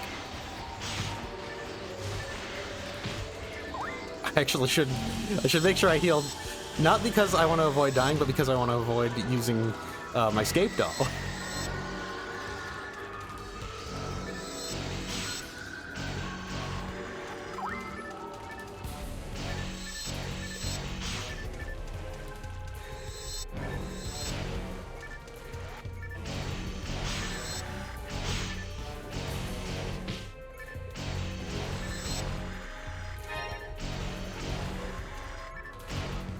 Oh. And it had to kill it too. I'm full up on trimates.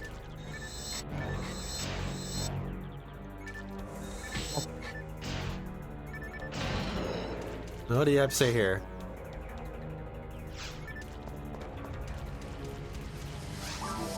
We'll just see. That bit of work I put into trying to lower defense. Whatever. It's not an optimal mag anyways. It's long since stopped being an optimal mag.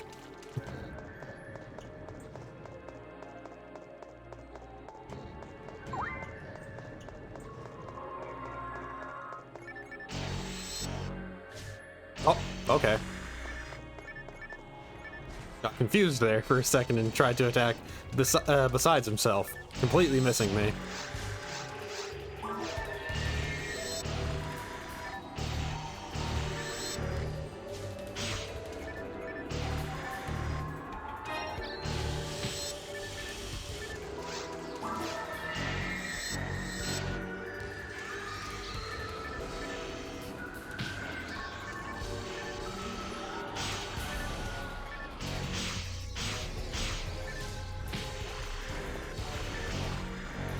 Yeah, Gifoy's putting in some work.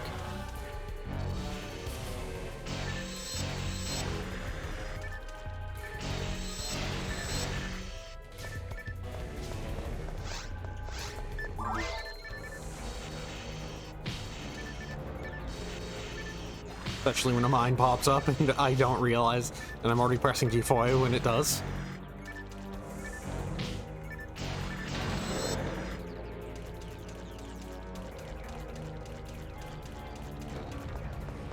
Okay, now I've made it to Caves 3. Point, let's just telepipe back. Pretty sure I picked up a grinder. Yep.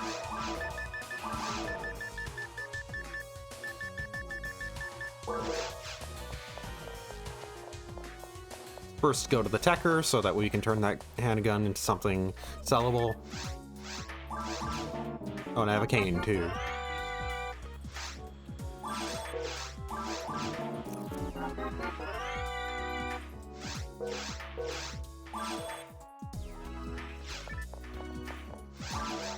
Oh.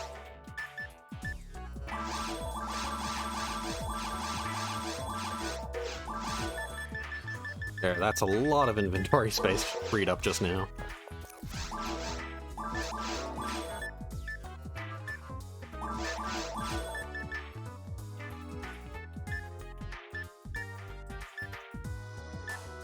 Rust to level 4 is a bit of a ways away. Once we'll max out on those, repeating mags. Hey, you got anything worthwhile? Oh, Brave Armor for 3 more levels from now.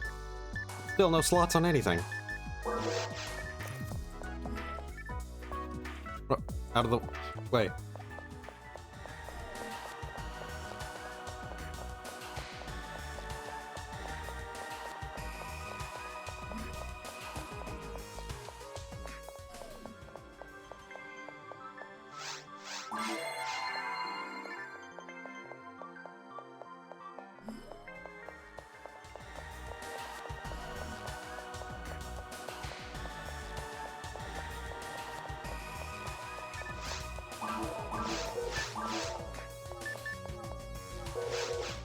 Okay.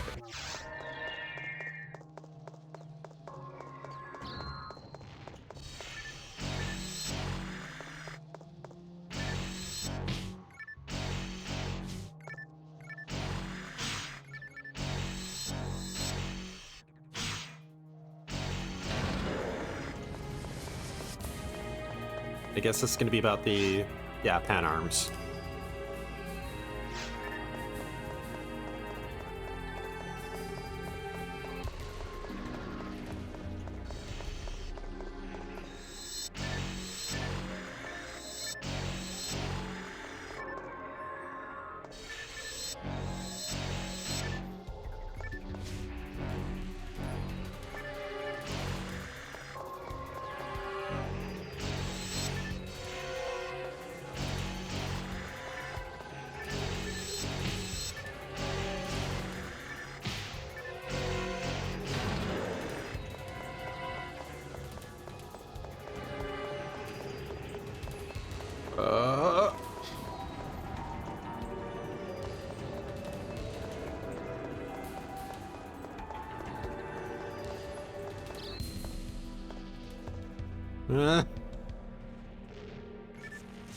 Okay.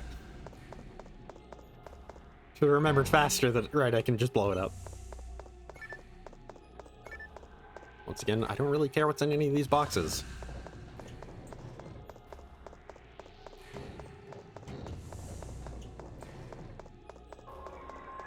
There's probably a cipher for decoding what, like, the text in Phantasy Star Online is. There's... That signage is probably fully translatable. Come on. Oh. Guess I'll take care of a slime while waiting for those two to separate.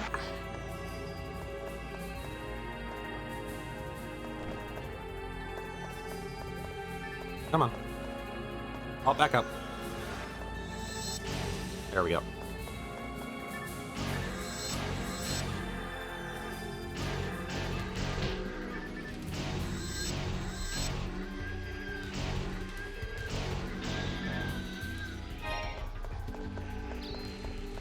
Ow.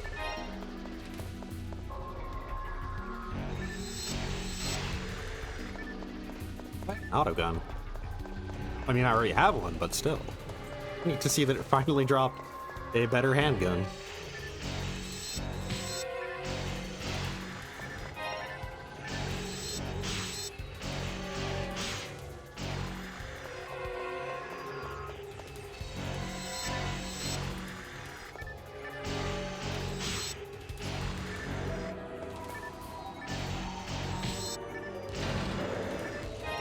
Oh, another auto gun.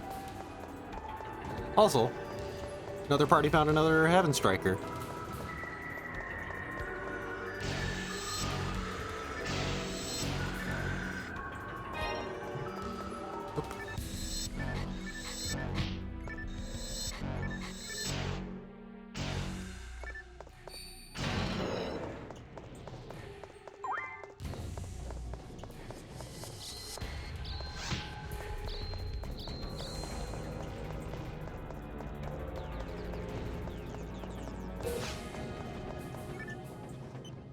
Oh.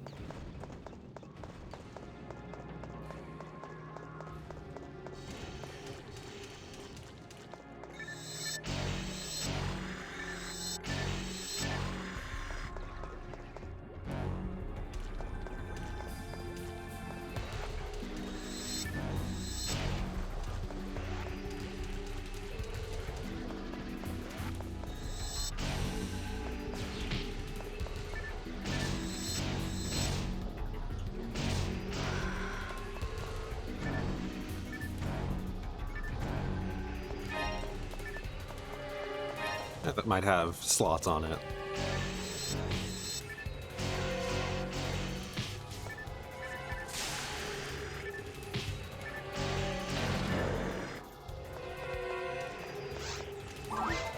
Might as well check if it has slots on it. Nope.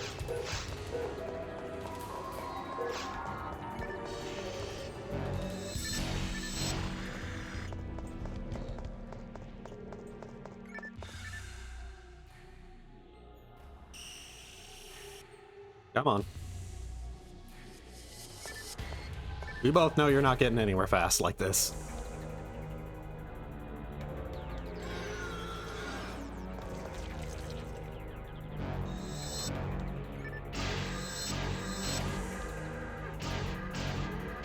Ow.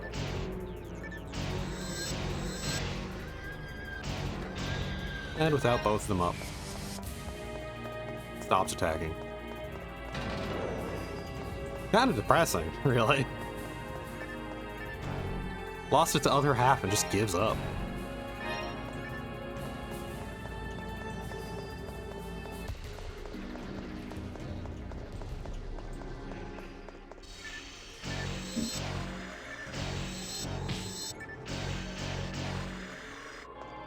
Oh.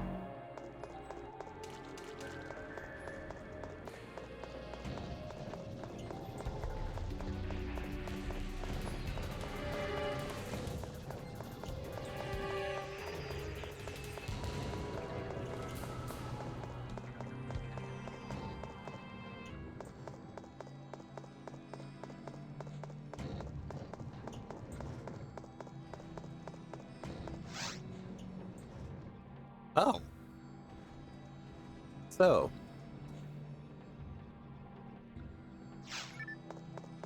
Some sort of giant worm has been causing all of these changes.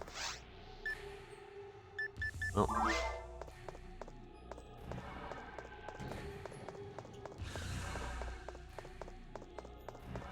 I ain't rolling the roulette on this one.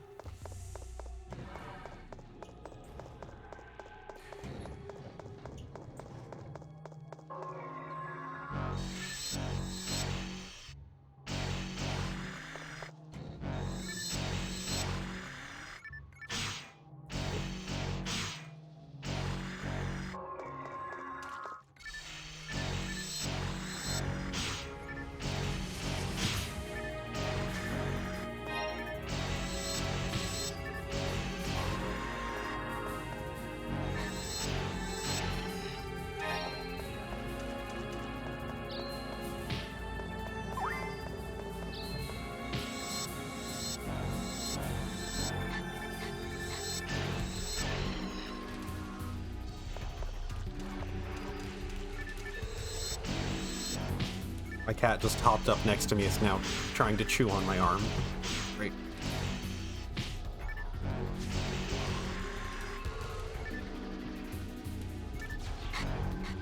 Oh.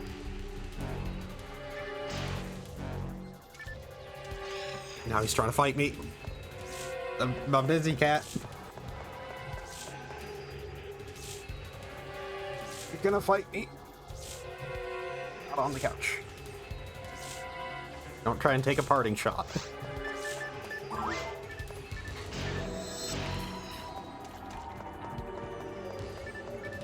Still love you, okay? There, you get your pets.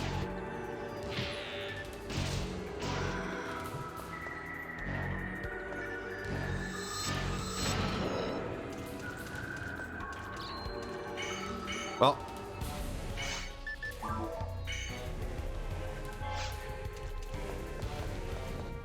I was hoping I could soul atomizer out of that. I think an other player could, potentially.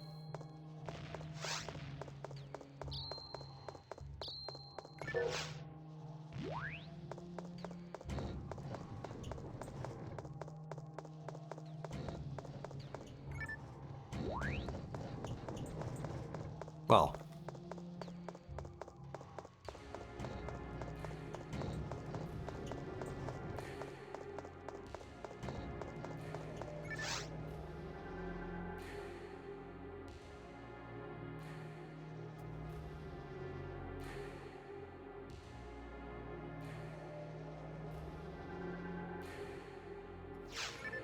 Well, that's kind of ominous.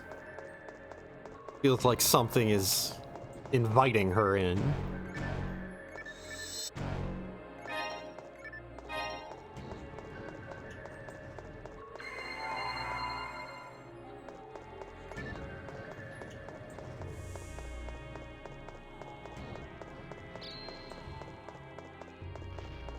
Wait a second.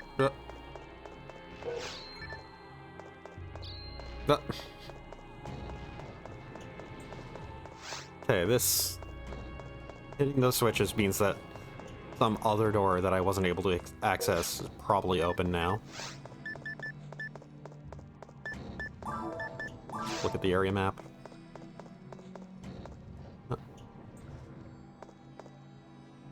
Anything? Okay, so it's probably going back down.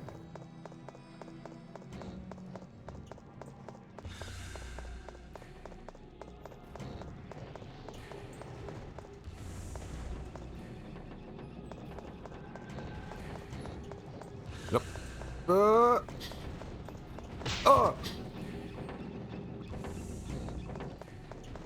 Okay, never mind. Not this room either.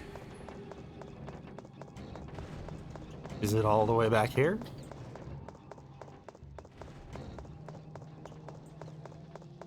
Or was this door open this whole time and I just never went in? It was open this whole time and I just never went in.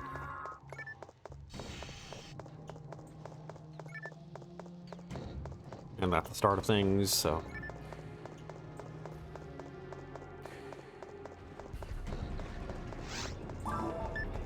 Oh. Damn it.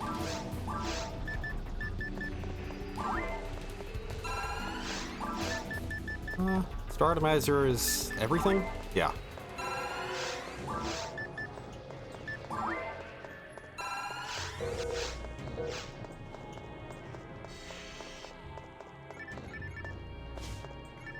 What are you doing?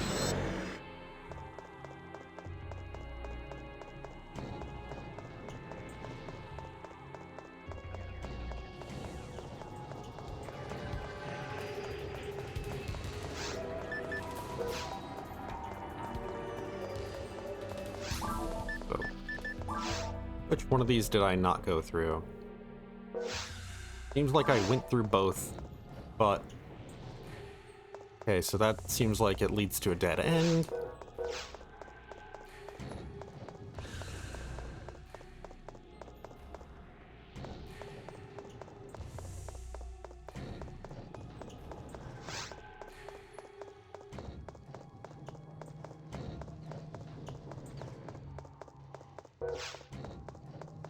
So I was supposed to go up this whole time, not down. I probably had to go down to unlock something up, really.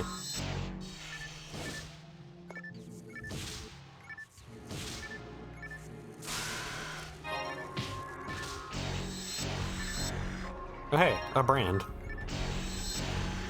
I mean, I've been using one, but you never know, it might have slightly better... Well, is this one... Okay, this is a brand +2, though, so never mind.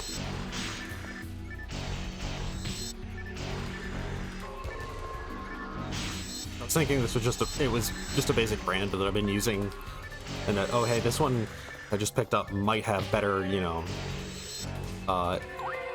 effective scores against creatures here. But not.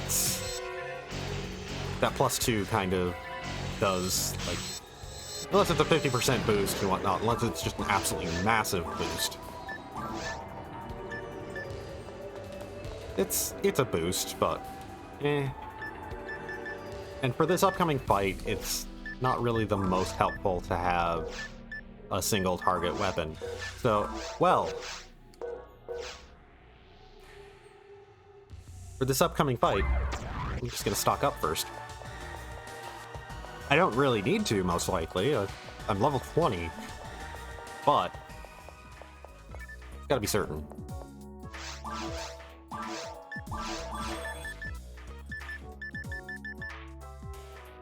I'm almost about to learn Robarda.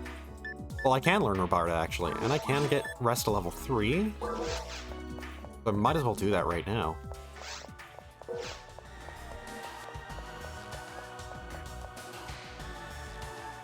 Come on.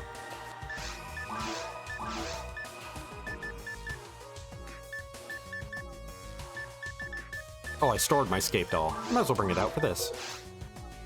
Alright, and also, I wanted a general mind.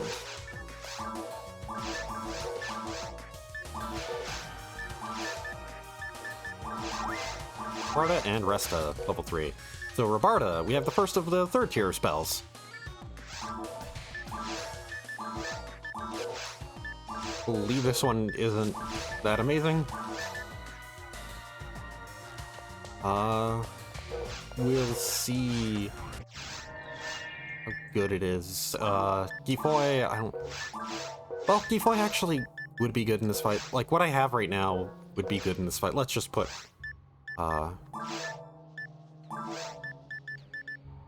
Robarda on 3 for now. This, yeah, this looks like it's... I put it on control 3. Yeah, it's just a shockwave around us. Not that great. Yeah, well, hey, giant worm.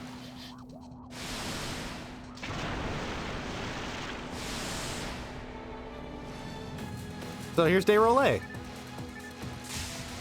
Actually a super cool boss fight, because it is just, you are on this raft for the entirety of it. So, quick thing. This move, You have to break the things it places, because they'll explode and do damage. I got hit by multiple, that's why I died instantly. It's best to aim for a corner, not for the center. It's got a lot of targets as well, so anything that's multi-target is incredibly helpful for here. And then it'll attack now. Gonna wait for it to attack. There we go. And then I'm trying to just get a feel for how long it takes between its attacks for it to swing again. So as long as I'm not swinging when it's pulling its tentacle back. And then swing once it sticks it in the ground. So yeah, that's why I said the brand would not be very good for this fight anyways, even if it was better in terms of its, like, modifiers. Because, yeah, Derolay has so many targets that using a non-multi-target weapon is throwing away so much damage. Whoop.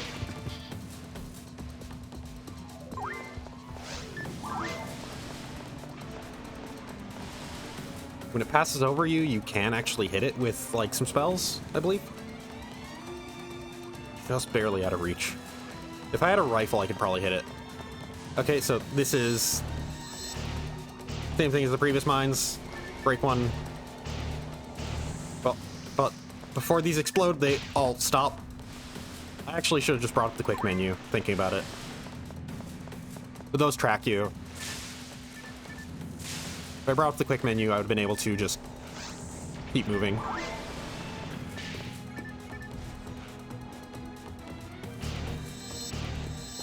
Yeah, this is a really neat boss fight. And I get hit. I overextended. Whoop. There we go.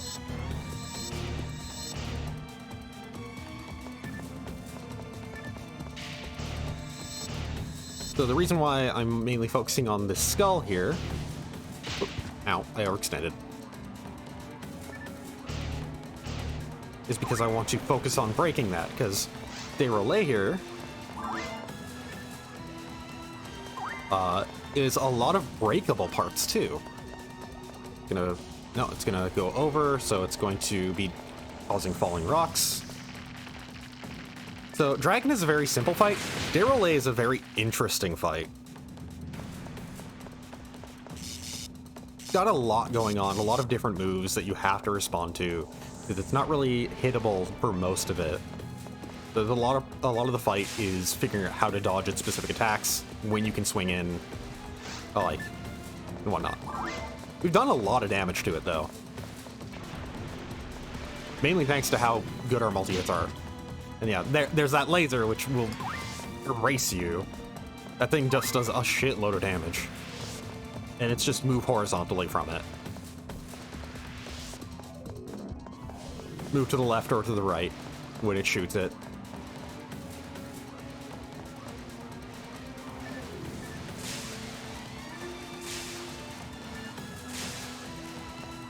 You may notice that the different targets actually do have different health.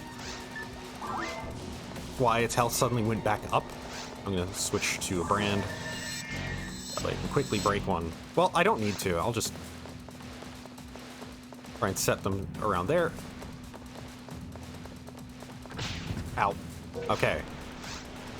I should have broken one. Yeah, this one is just...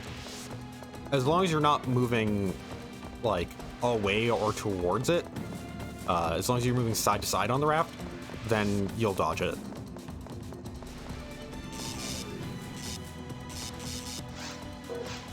And then the lights go back on, changes phases again.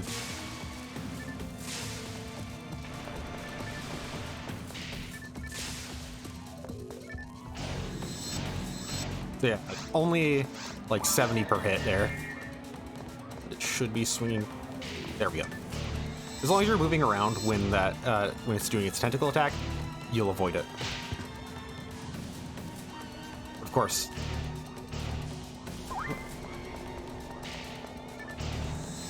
So I wonder if this is its total health or if it's just it's just the helmet. So now I can attack its actual health. So that's its actual face. So those other health values that you've been seeing, those are for the different armor plates. So we've actually not been damaging it properly this whole time.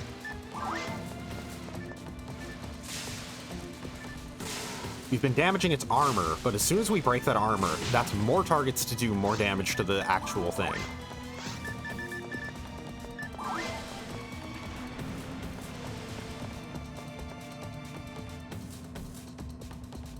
Is he gonna do the homing mines, or... Okay, it's the homing mines. So this is a good excuse to switch back to the brand. There we go. Ow.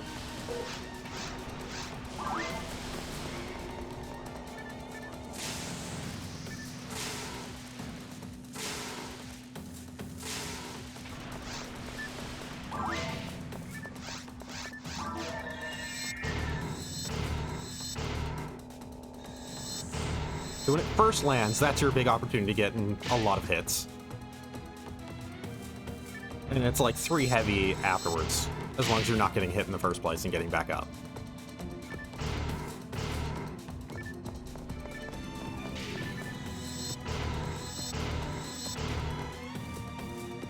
And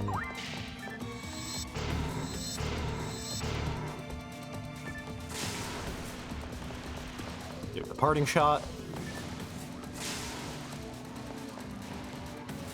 I'm almost out of TP recovery entirely. It's gonna do this, and it's gonna switch phases to lights out. But a couple hits in.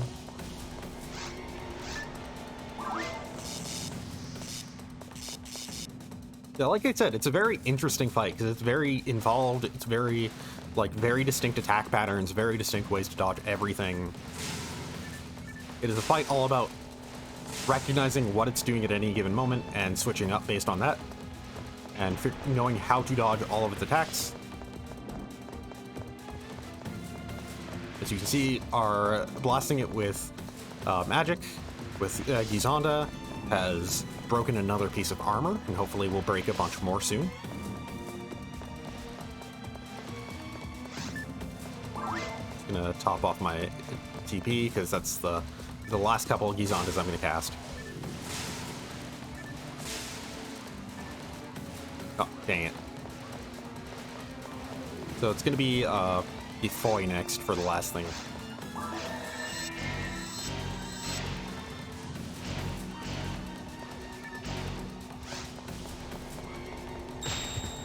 Well, I haven't successfully dodged that once.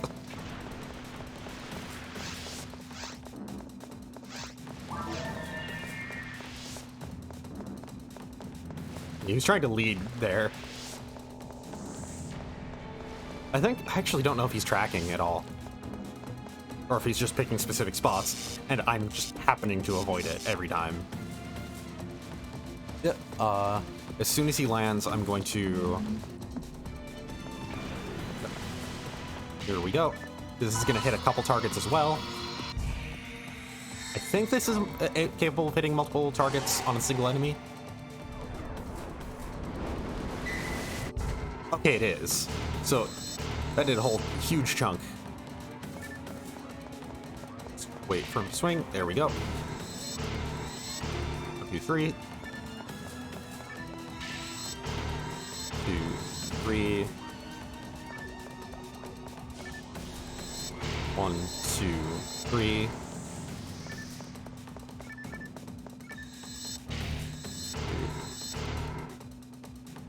I can swing in 1 extra time there. The time saved from how early I started swinging. Okay, that Gifoy did not hit it at all. It was a waste of the last of my TP. So, you know what? Just try and shoot at it. That move is just hard to dodge in the first place if you're close to it. The trick for that one is get to the other side while it's shooting. And then they'll spread out enough that it's easy to avoid. Oh hey, I'm hitting the tip of its tail. And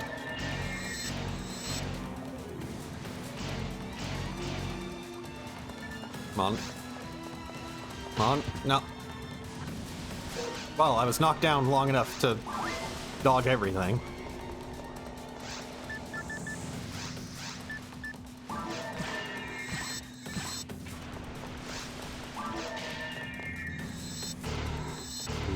Three, 4, 5, 6.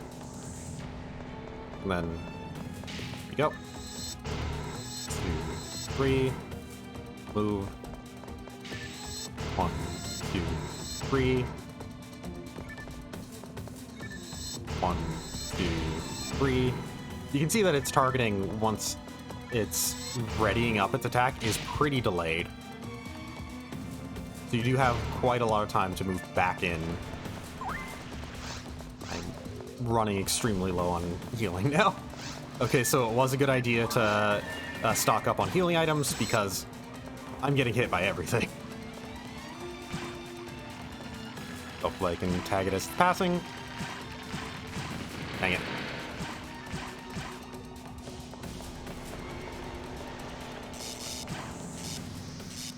So hitting it from this distance, I don't know if the tip of its tail, I can't tell if I'm targeting armor or if I'm targeting the exact tip of its tail, the spiky bit.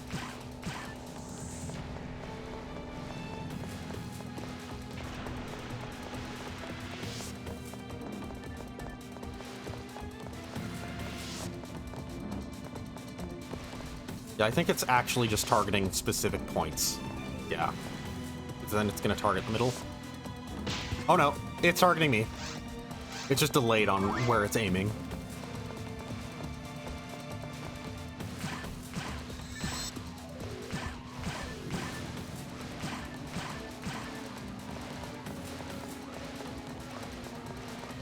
Just worth swinging in whenever I can. It's better to target this one, I feel. Oh, dang it. Okay. So it didn't hit me as I was getting up.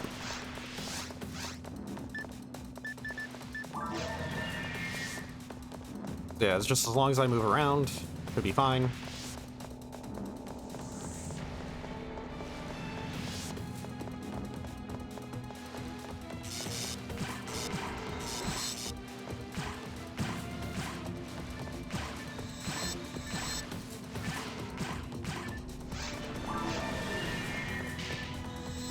One, 2, 3, 4, 5, 6.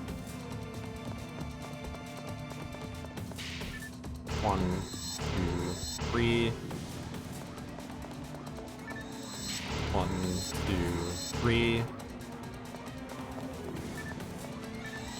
1, 2, 3.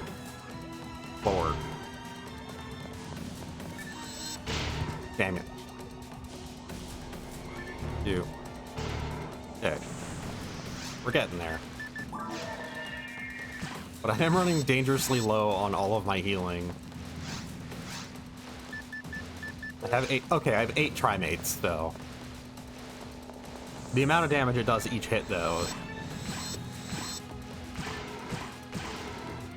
Oh. Ow. Like that, yeah. Some of these moves are, like, full-on, like, you dodge them or you take a good 60% or, like, more of your health. Yeah, this is targeting armor.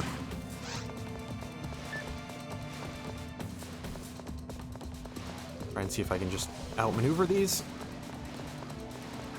Come on. Come on.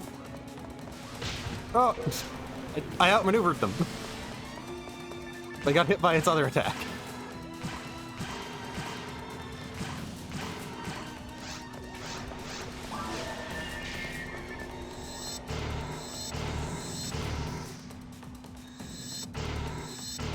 There we go. And there, they will lay down.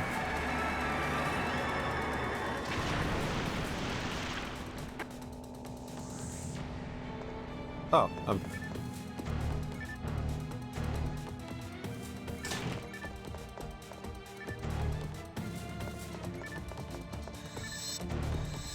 okay, so just an admin message saying, make sure you hit the boss to get, like, experience from it. Well, just make sure you tag the boss when you're fighting it.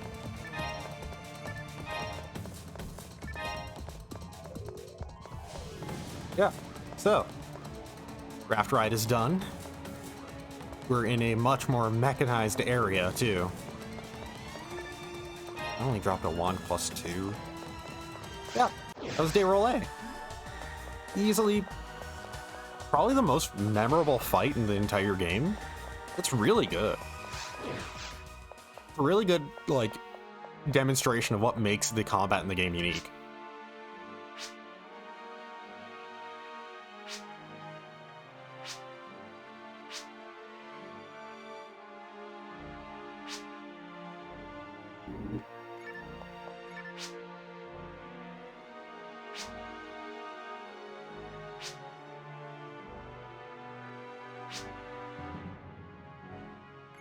So that thing, Deroulé there, seems to be what was causing the mutations in the caves.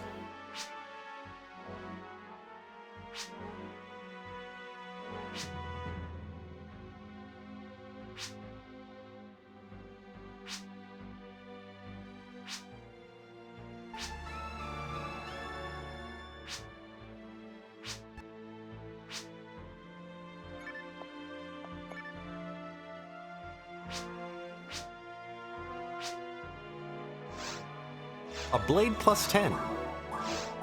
A blade? That is the tier 3 of the basic saber. So yeah. Well, we took care of what was causing the mutations in the caves, at least. As long as there aren't more of them.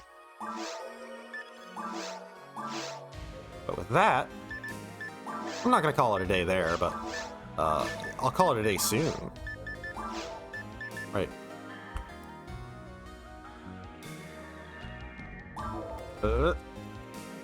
As usual, just making sure I obscure that, because I do want to do this stuff single player. As single player as I can. Not actually too far from leveling up again, either. Yeah, Blade plus 10 is a pretty big reward, honestly. Let's just see. Soul Barrier, better defenses. Well, yeah, better defense by chance. Better evasion too, but only 1 point, and like, it has less resistances. It's I'm gonna sell it. But anyways, by the way, now that we've progressed the world state, I believe that, like, we've... Hello?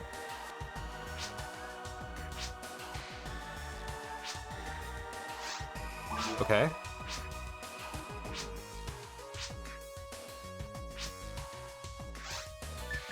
I'll spend 10,000. I don't have 100,000.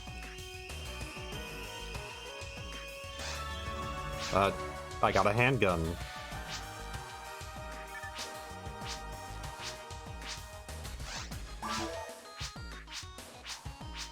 Okay, so this guy pops up randomly and allows you to gamble at him. Monomate.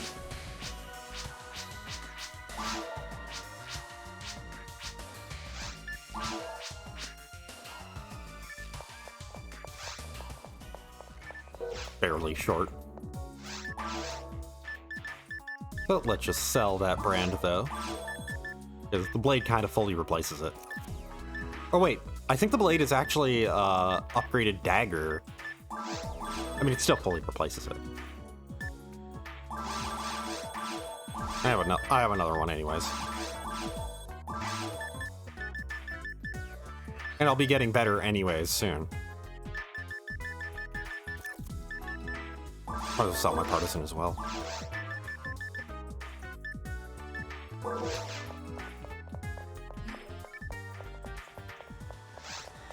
Let's gamble one more time.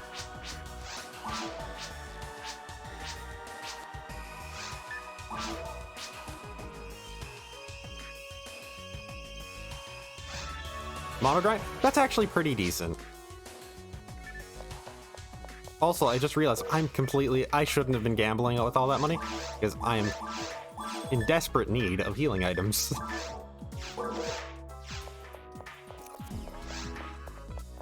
But anyways, back to what I was intending to do. I cleared the caves, so...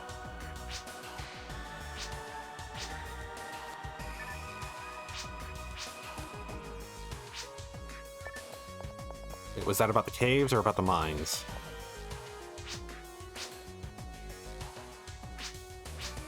Yeah, I've been using it a lot.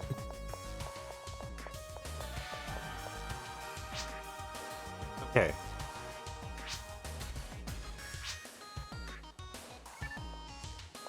Okay, so it has changed. So that was about the mines.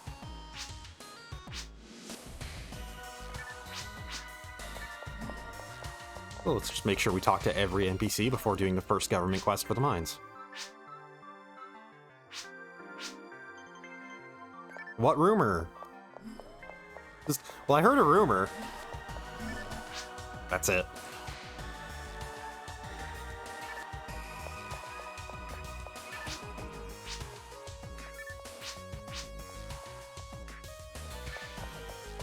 Another Heaven Striker. People seem to be grinding for Heaven Strikers right now.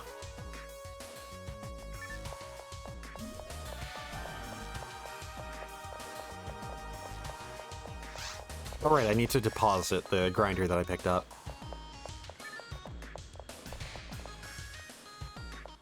Oh, come on. Nope, not in the setup. And let's deposit the general mine as well.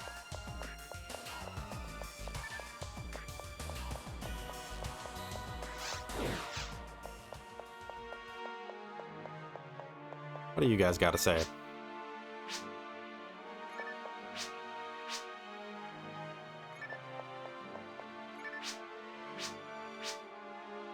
Yeah, it's the generic stuff when you're not in any quest still.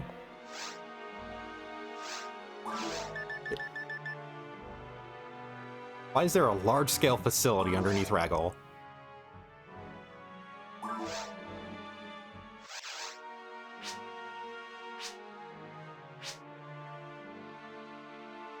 You think? Yes!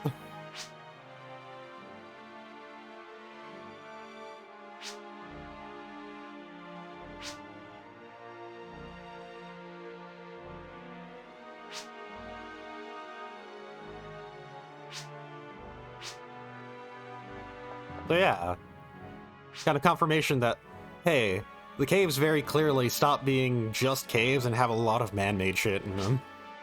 So we've gone deep enough into the caves that we've encountered a mine shaft, going through the mined shaft.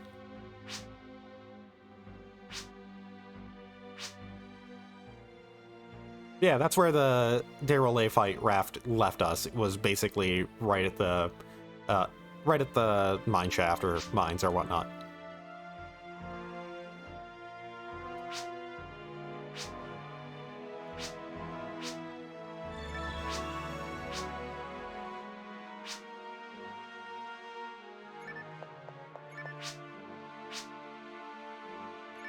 But they've been researching this underground facility. Could they have made the underground facility? Maybe that's the bigger question. Yeah, that's kind of what seems to be going on here.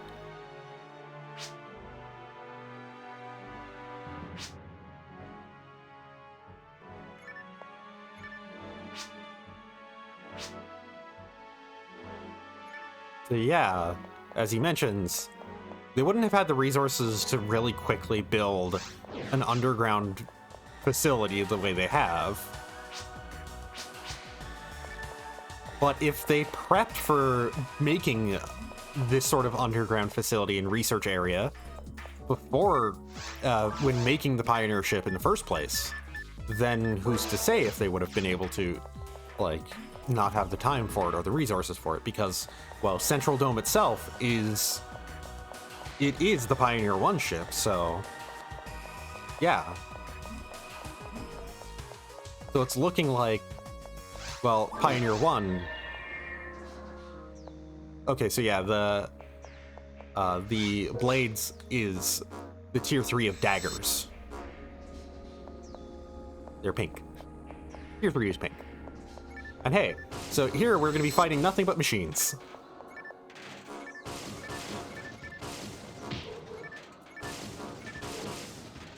As you might guess. Oh. They very much do not like electricity.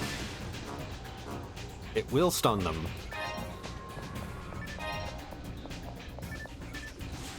Oh. Casting animation for the daggers rules.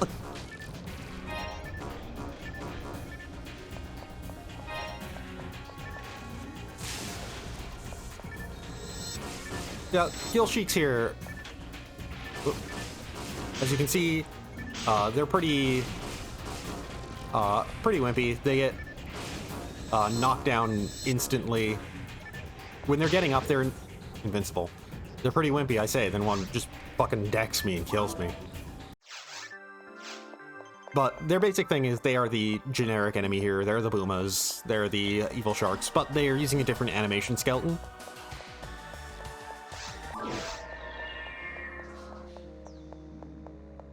And they do function differently. They have same rules, though, of don't get surrounded by them. Unlike other enemies that when they get knocked down, you have to wait for them to get back up to hit them. These ones, you can still hit them. But, like I said, basic thing is just don't get swarmed. There's usually a hell of a lot of them. That's why Razonda, well, Gizonda here puts in a lot of work.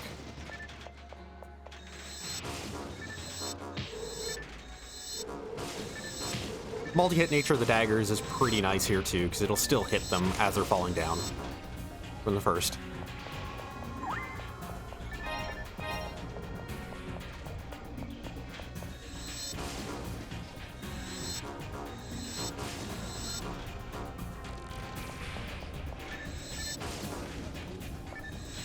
But yeah, like I said, as they're getting up, they're invincible. Also, they can shoot you.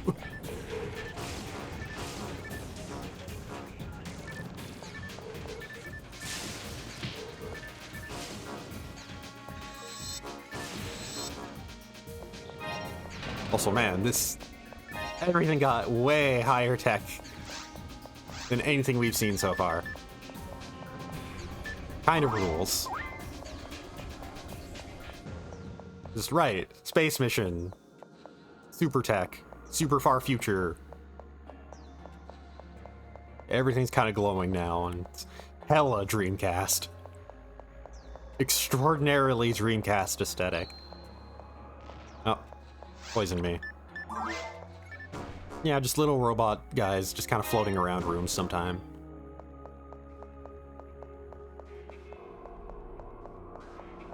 Music here also rules, especially the combat track.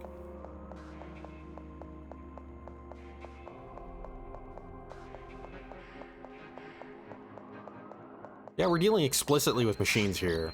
A lot of them. Oh. So, here's a new enemy type. The Canadynes. Oh, So, there's a lot of them. They shift around a bunch in their movement. They avoid attacking, like, outside of attacking you as a swarm, specifically. And they just electrocute you when they get close. There's another little layer to how they work, though, that we will encounter in a moment. First, I just want to turn the lights back on.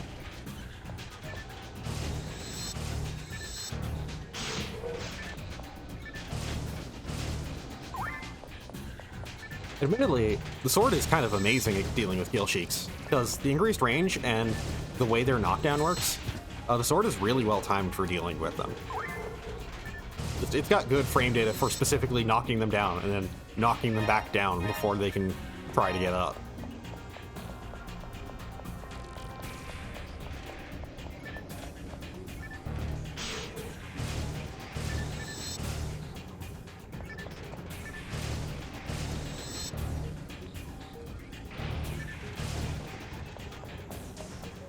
This is a super safe weapon here.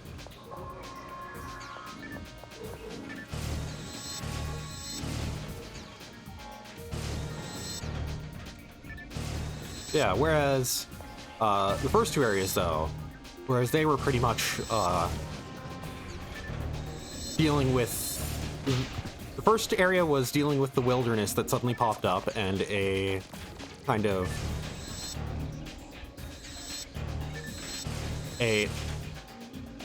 Basically, you're dealing with the wilderness and trying to figure out what's going on this planet itself. Just the natural elements of the planet, fighting that.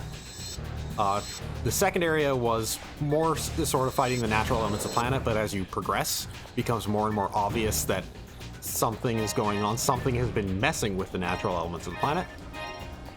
And now, we're just full on dealing with technology and dealing with, presumably, the things that have been messing with the planet.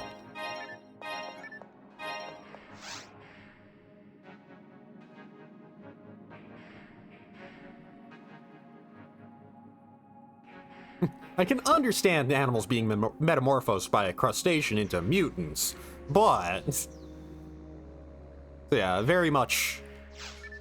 These are human-made robots. Very clearly, these are originally industrial robots. But they have been explicitly customized to function as guards. They've been explicitly modified so that way... I'm just gonna save myself some pain. They've been explicitly modified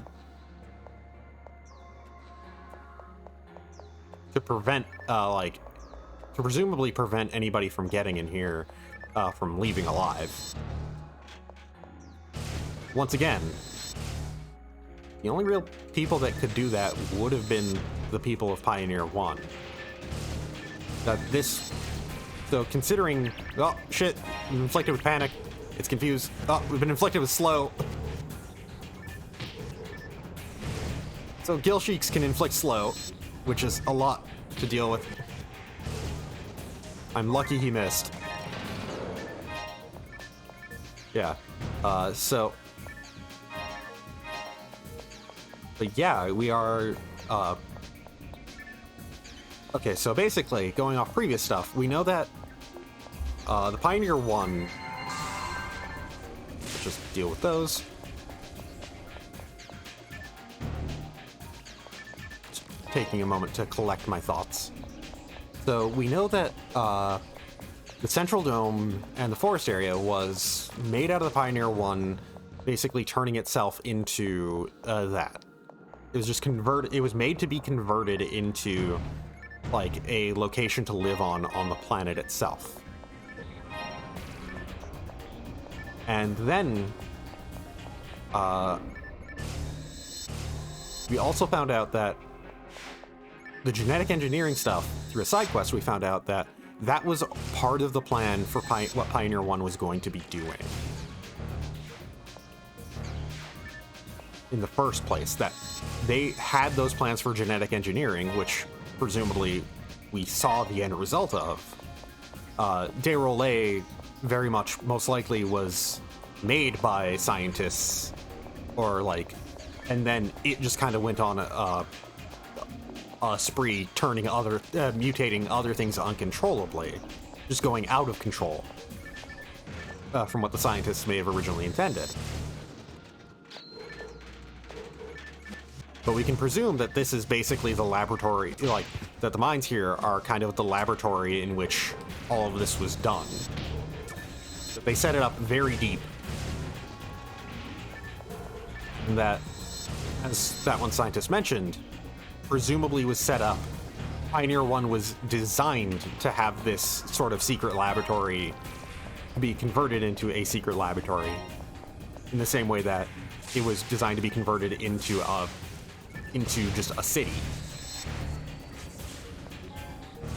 Okay, Jellin level 2.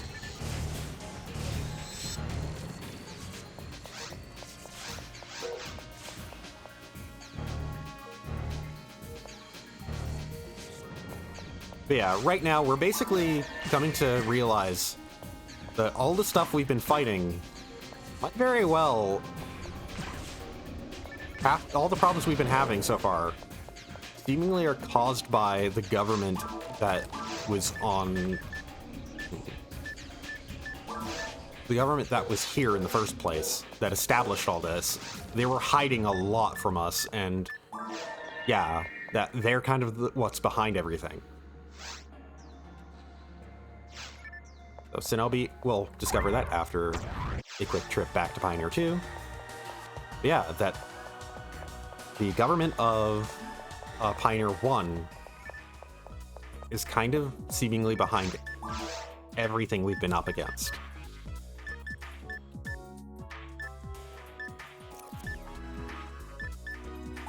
Yeah.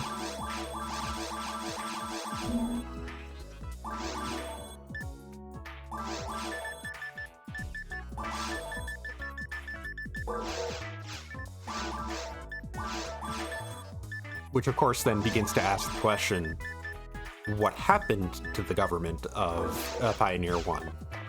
If they did all this, and then it went out of control, well, how did that still cause them to disappear? Is them disappearing... Oh, yes. Cross armor. It's an upgrade from my current armor anyways, and I have 2 slots now. Oh! I'll sell the brand and the autogun. And let's just sell let's sell all of my star atomizers. Also, Brave Barrier is an upgraded shield. It's a pretty good upgrade too. Oh, I can't afford it. But hell yeah, 2 slots. The general power and night power. Get rid of that Gigaframe.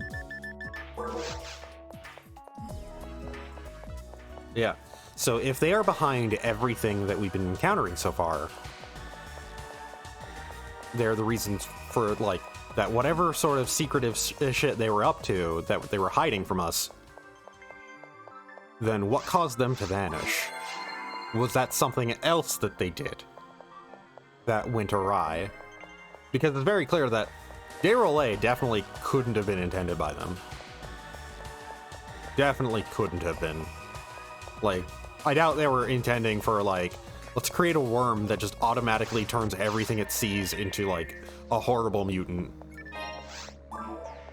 Maybe they did. Maybe that was the intention. They're just real fucking up. But they're real fucked up. But anyways. Back to exploring the mines. So, hey, ninjas. Ninja robots. That's what Cenobeats are. Kinda killed it before it could do anything, but it physically attacks us. They're generally tougher enemies here.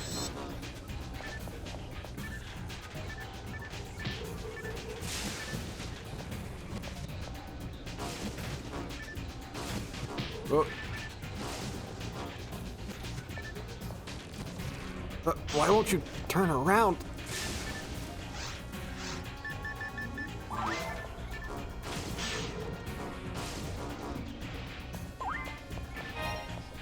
There was that comment of, don't worry about seeing more than one Cenobeat, just find the real one. Which, once again, they are ninjas, so they'll do illusions. They're ninja robots.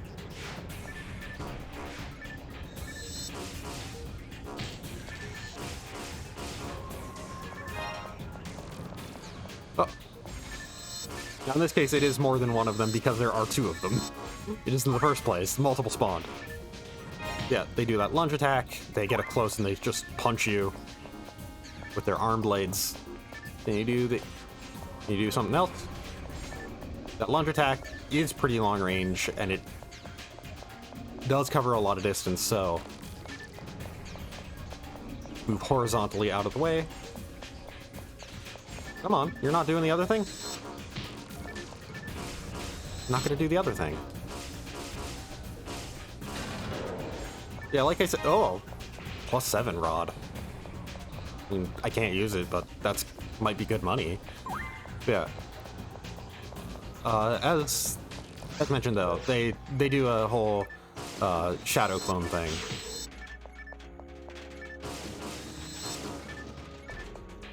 We'll see it when we see it, hopefully. We'll eventually have to do it, right? Hey, level 21. Ow.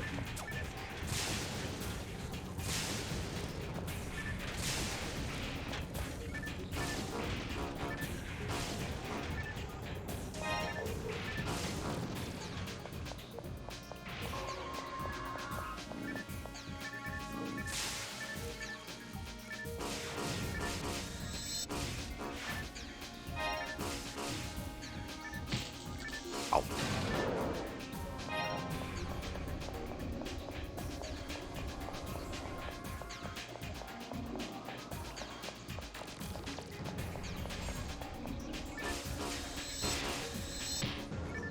These blades +10 are just... A heavy attack string from them is just gonna evaporate things.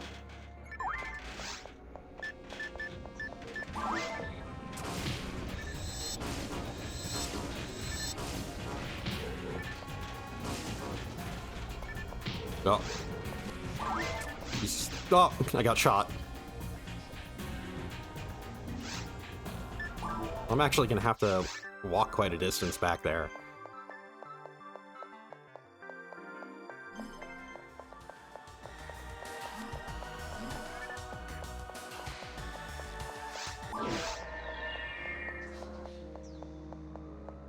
Well, not that far, really. I should have been using the sword, to be honest. It'd have been the safest option. Well, oh hey, I missed this.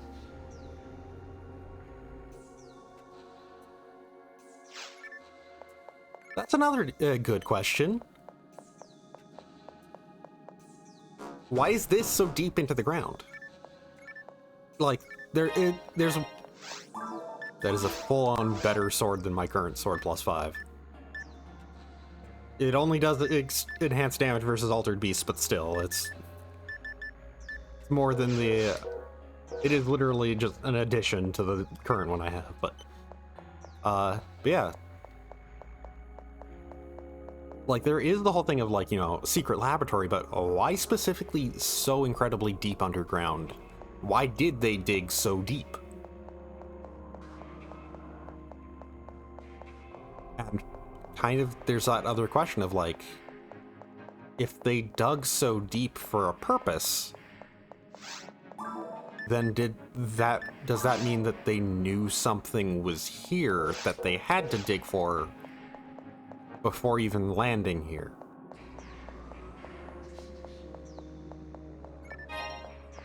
Just basically that continued question of, so how much more do they know about Ragol and their purpose for going to Ragol? How much more did they know than they let on? Because they very clearly wanted to go to Ragol to establish a sort of secret lab, but now there's kind of the question of, like, okay, so why specifically Ragol? Because we're starting to run into, like, maybe it wasn't just because it was unchecked. Maybe there was something specifically here.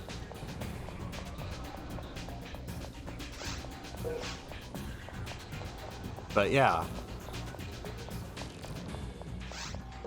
I'm gonna actually have to cite my map.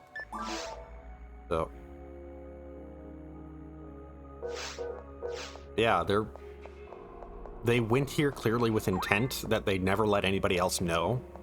And with a lot of plans for what they would do as soon as they landed here, that they would never let anybody else know. And just disguise it as a mission for finding a new Earth.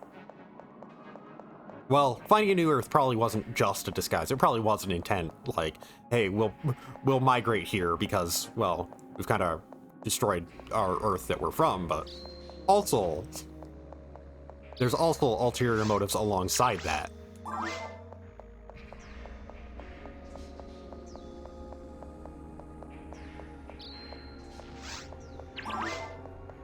Yeah, panic, by the way, it rapidly changes the direction you move in.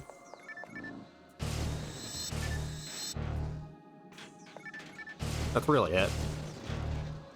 When you attack, like, if I'm standing here and if you attack, if your attack would swing you around or whatnot, you can still target things and, like, move, like, swing in their direction. Your movement is randomized in the direction it's going. You can still at least attack in directions.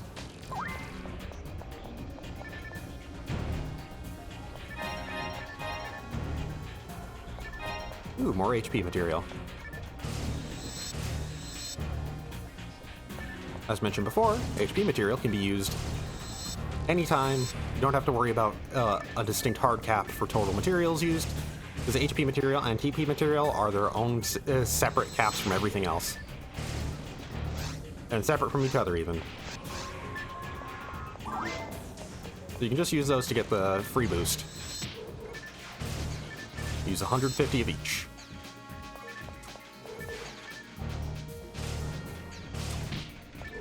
Bit of a shame that the sword that I picked up didn't have a percent of increased damage against machines, considering that's what I'm going to be fighting a lot of. But hey, at least it'll be nice for when I'm going back to the caves for more side quests.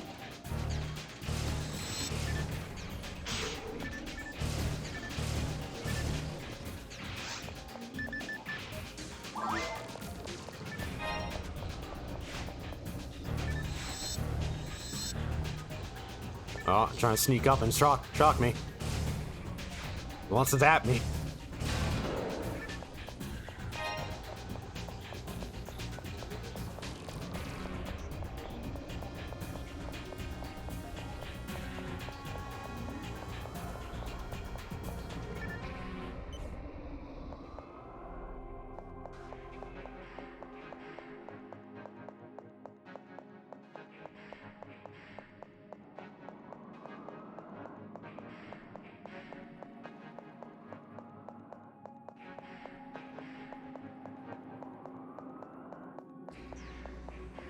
Well, see where this... Okay, this just takes us to this middle platform here. Spawns more enemies out there.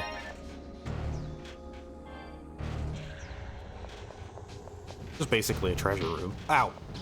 And they can shoot me from there too. Who gave these boomas guns?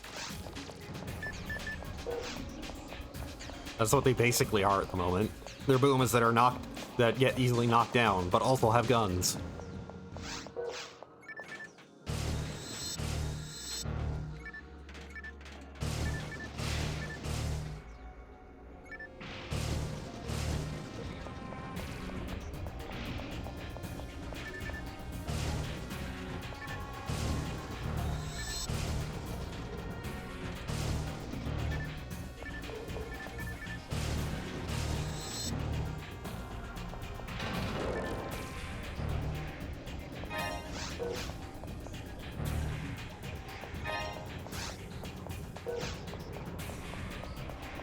Oh, hey.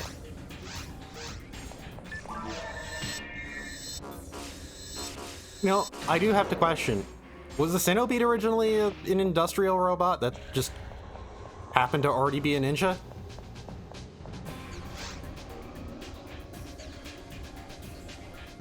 Okay, so we haven't run into it, but this does bring up that with Canadynes,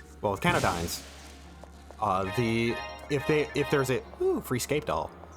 If there is a red one in there, like right here, that one's the leader. And we focus that one to cause them all to go crazy. And they'll just self-destruct after a moment. So I probably should have, you know, switched to a sword and then just cleared them out that way. But whatever. They boxed me in and blew up.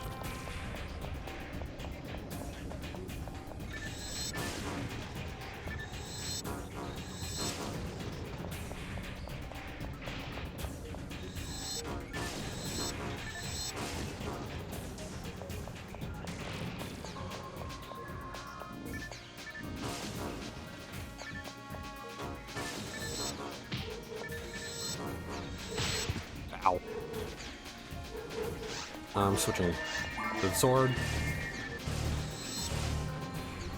Whoop.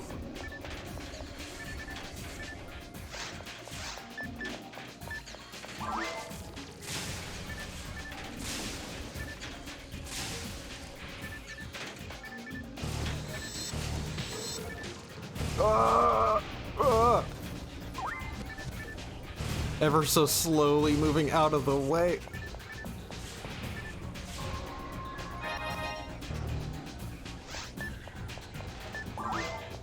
Yeah, I'm using a lot of magic here. It is, by the way, entirely reasonable to, you know, play this game without using magic at all and just use weapons. There are enough weapons that you're given that have various effects and whatnot, and various targets and ranges to allow you to do that. I mean, you cast and whatnot. Like, cast can't access magic, so...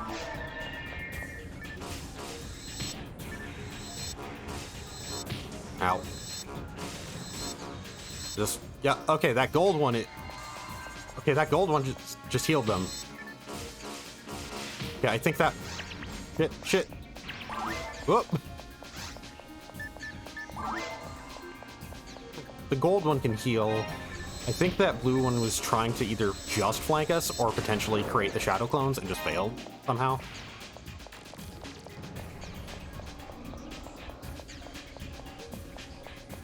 Oh. Feeding my mag. I really need to focus on upgrading its dex.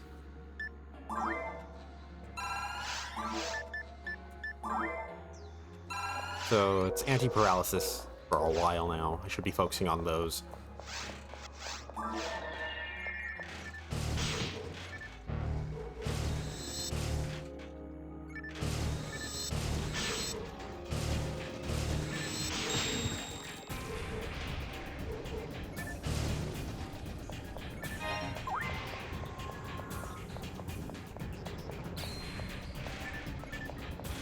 Well, it tried to inflict me with something, I think.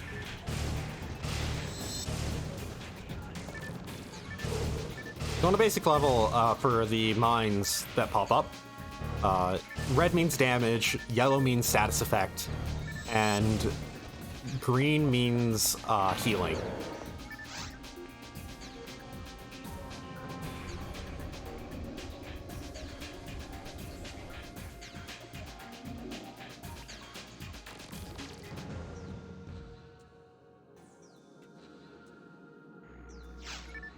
So yeah, just more about how, yeah,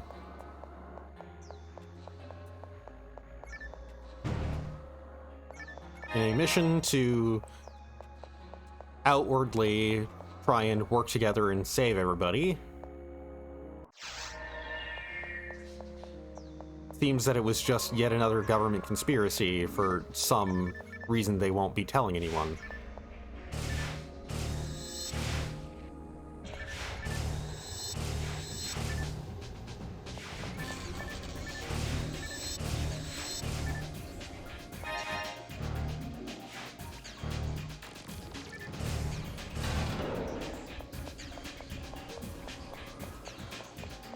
You know, what was supposed to be a mission of unity and peace seems like it was anything but.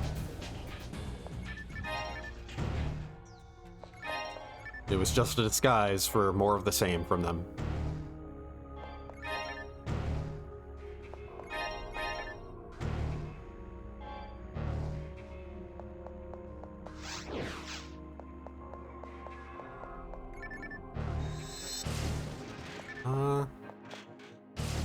Yeah, I'm not gonna use my photon blast on these guys yet.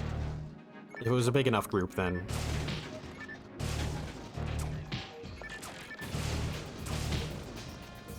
a lot of bullets. Come on, Scape Doll.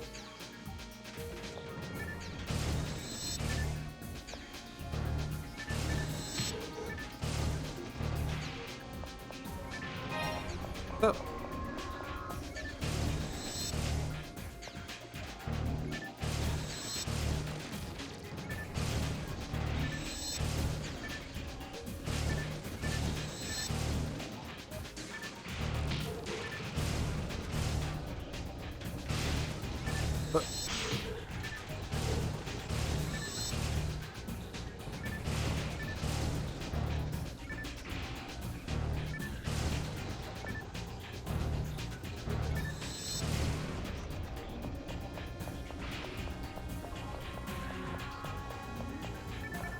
Oh, hey. Oh, no, that one was just shading on it. I was thinking it was a different color. And that there was, like, a reason to talk about a new enemy, but no.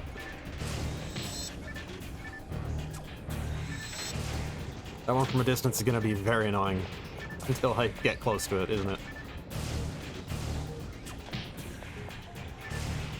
Ow. Out of... Escape doll, stop shooting me.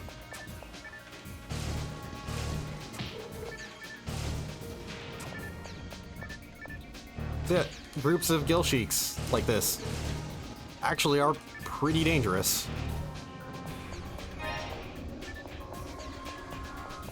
Ah! Because even if they're not necessarily surrounding you, there can be just the one off to the side that's just now starting to shoot at you. Oh, like that one.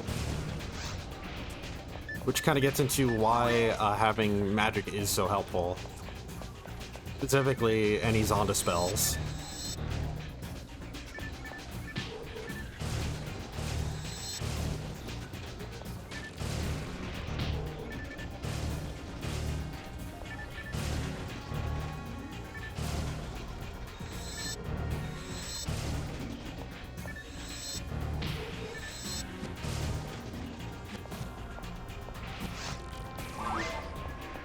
How many more? Probably like one of the big final encounters for this.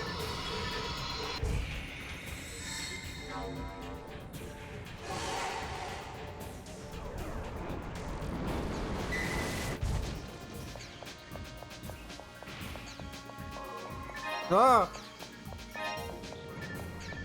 Dub Sheiks, finally! So when I thought I saw one with a different color, this is what I thought it was. It was a dub. I thought it was a Dub Sheik, which you may notice they're sticking around after getting knocked down, and he got back up, and now he's a zombie. So that's the gimmick for Dub Sheiks. They don't go down. Yeah. In killing them, they actually will lose limbs. I don't think I... So, what I need to do now is... look around. There it is. Because there will always, in a room with Dub Sheiks, there will always be a machine that is actually the thing reviving them. So it's similar to how skeletons and necromancers work in Dark Souls. Just, you know, way, way before. Where it's just, there's a specific thing that is making sure they keep getting back up. The first time you kill them, you get experience for it. The second time, you get nothing. So you can't just farm them. Well, I have to walk my way back there now. After this, like, after that was probably the end of the entire fucking level, too. Just end it all. One enemy left, and I die. I should have refilled my items. But, while we walk, check the map, see where we're going.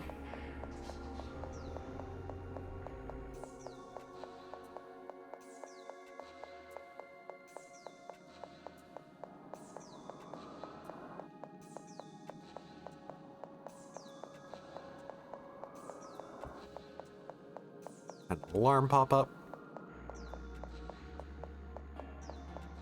Small reminder, but stream's ending soon anyways after this.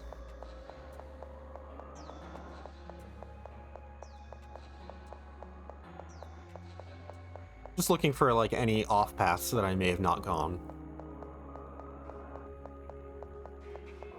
So it looks like there might be one room that I didn't go through.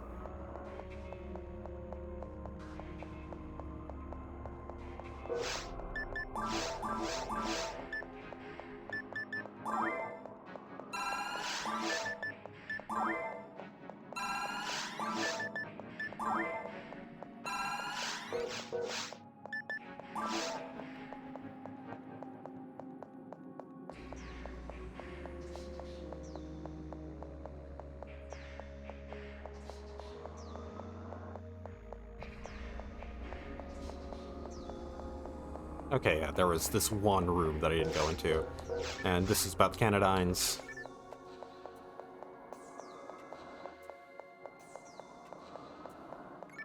Oh, it was just a full heal room. With a stick.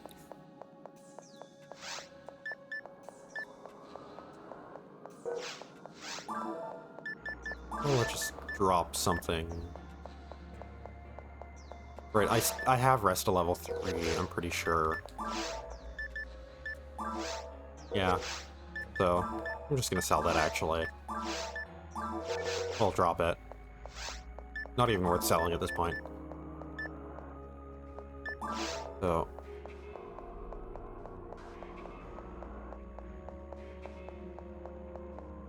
Okay, so there was a door up here that I didn't go through. Going directly to the east is going to be a teleporter.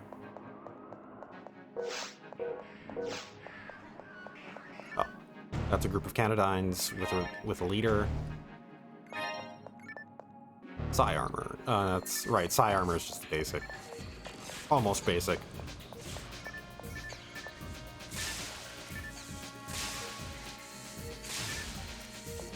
That thing just takes no damage from electricity, but it can get shocked from it.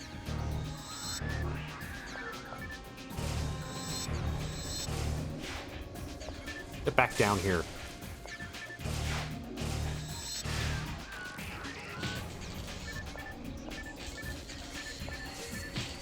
Ow. And when it's up, it will cause basically an attack order to order everything to attack, like, kind of at once. Not what I want to use. We'll use that. So they will be moving around to try and shoot you. Because I didn't kill it, it just vanished, robbing me of the experience from killing it.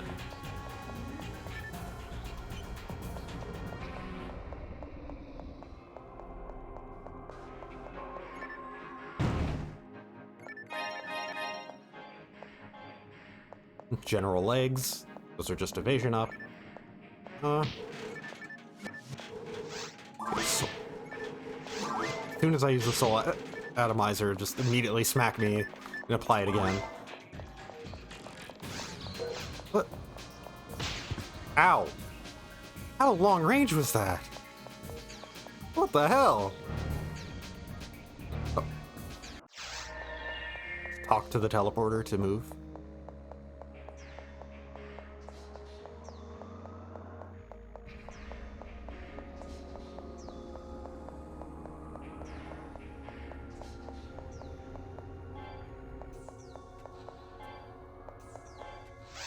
I'm definitely not maxed out on star atomizers because I sold them recently.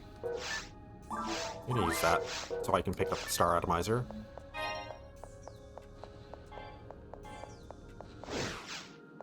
Okay, so back to fight this one Gill Sheik.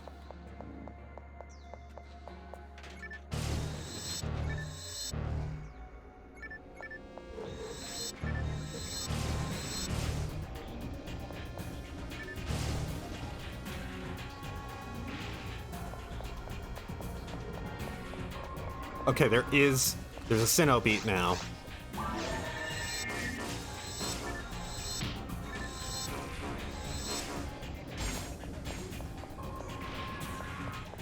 There's now 2 Sinnoh beats.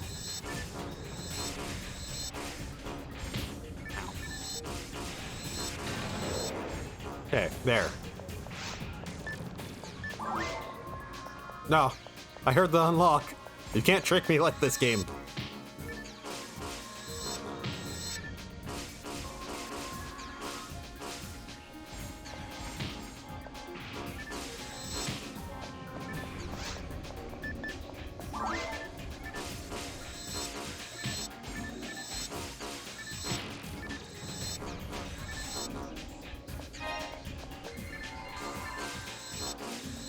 I mean, okay, heal for 81 health. Didn't really help, now did it? When one of my attacks is 2 hits of like 70 or 2 hits of 90, depending.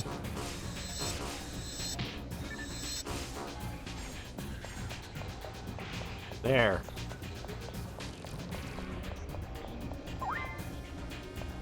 I just probably used that for nothing.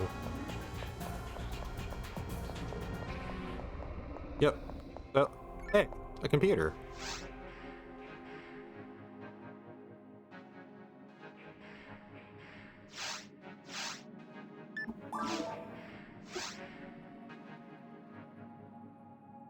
Beta 772 Chimera subject.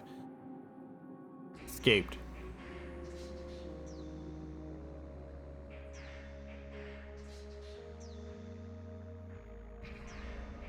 Huh. So that's an interesting bit of info. So, Beta 772 subject seemed to...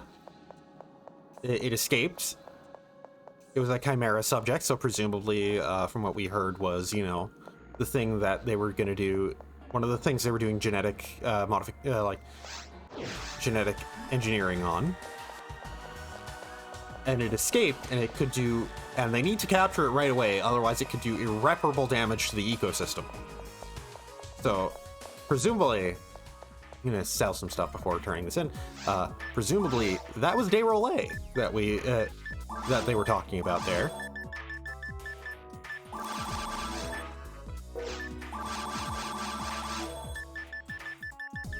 So Dayrolay getting out and mutating things was not at all their intention, which of course brings up why did they make it?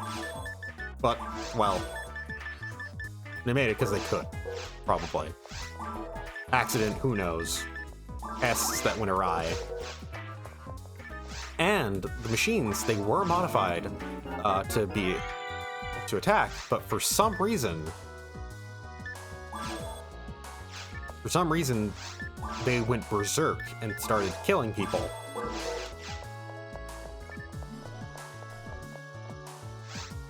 So it seems like with the plans that they had for Pioneer 1's plans, it seems a lot of things they were starting to do, and then everything kind of fell apart.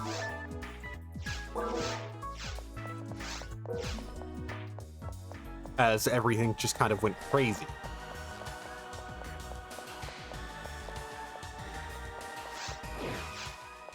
So now kind of a question is, why did everything start to go crazy then?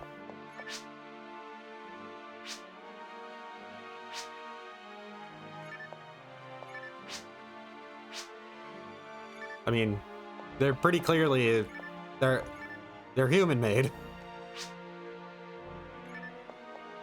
The question you should be asking is not, were there aliens that built these? It's, what did Pioneer 1 think they could accomplish by making these?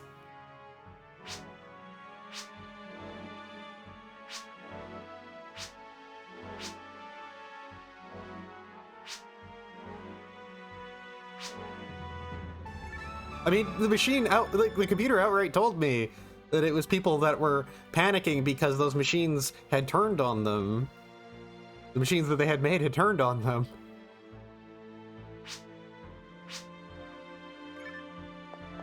And that they were waiting for Pioneer 2 to arrive, and they were wondering what was taking so long.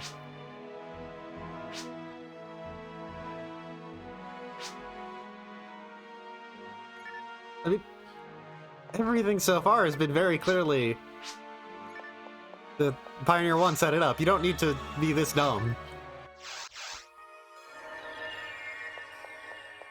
But anyways, just make a good backdrop for saying the end of stream stuff, while also just quickly going in and checking side stories. Okay, so we do explicitly have to clear these side stories before we can unlock the ones for cave, well, for mines. So we're gonna clear a bunch of those, and then we're gonna see a ton more pop up. But anyways, so that marks the end of this week's stream of Phantasy Star Online Blue Burst. Got a lot more revelations on things going on in the plot. And made a decent chunk of progress. We're 1/3 of the way through the mines. So next week we should be able to finish off the mines and get to the ruins, the final area. I shouldn't probably be saying it, but whatever. I think I went to the teleporter. Oh, I think I went and did this to show that all the areas are unlocked just normally because of... Yeah, you can see the final area is called the Ruins. Whatever. But, yeah. So I'll probably be able to finish the mines next time and start up the Ruins. Maybe. Maybe. But yeah. So anyways, as mentioned, that was a fairly successful stream of Phantasy Star Fridays. And yeah. So, tomorrow is going to be nothing, and then Sunday I will be on the Smite's Rumble Pack. Where, you know, I actually don't know much about it. I've heard that it's basically Arcade Pit Mario Party in a larger group. So it should be fun. But, yeah. So, I'll hopefully be having a solidified schedule pop up for next week. Because I have a good idea of what I'm doing every day now. With just very little wildcard stuff in there. But, yeah. Anyways, next time I do a proper stream of my own, I'll be starting up Halo Reach, which is a fantastic campaign. And then, yeah, next week we will also be continuing more Final Fantasy 1 and be going back to Blue Burst. I will mention, in the future, I might start doing extra days of Phantasy Star, just because it's going to take a while otherwise to get through all of these games. But yeah, for now, well, if I do an extra day, I'll probably just do a lot of side quests. So, like, I'll probably, after next week, maybe next Saturday, I'll do, like, a side quest only stream, maybe. They'll have so many. But anyways, as per always, thanks to everybody who joined in, and I'll see y'all next time.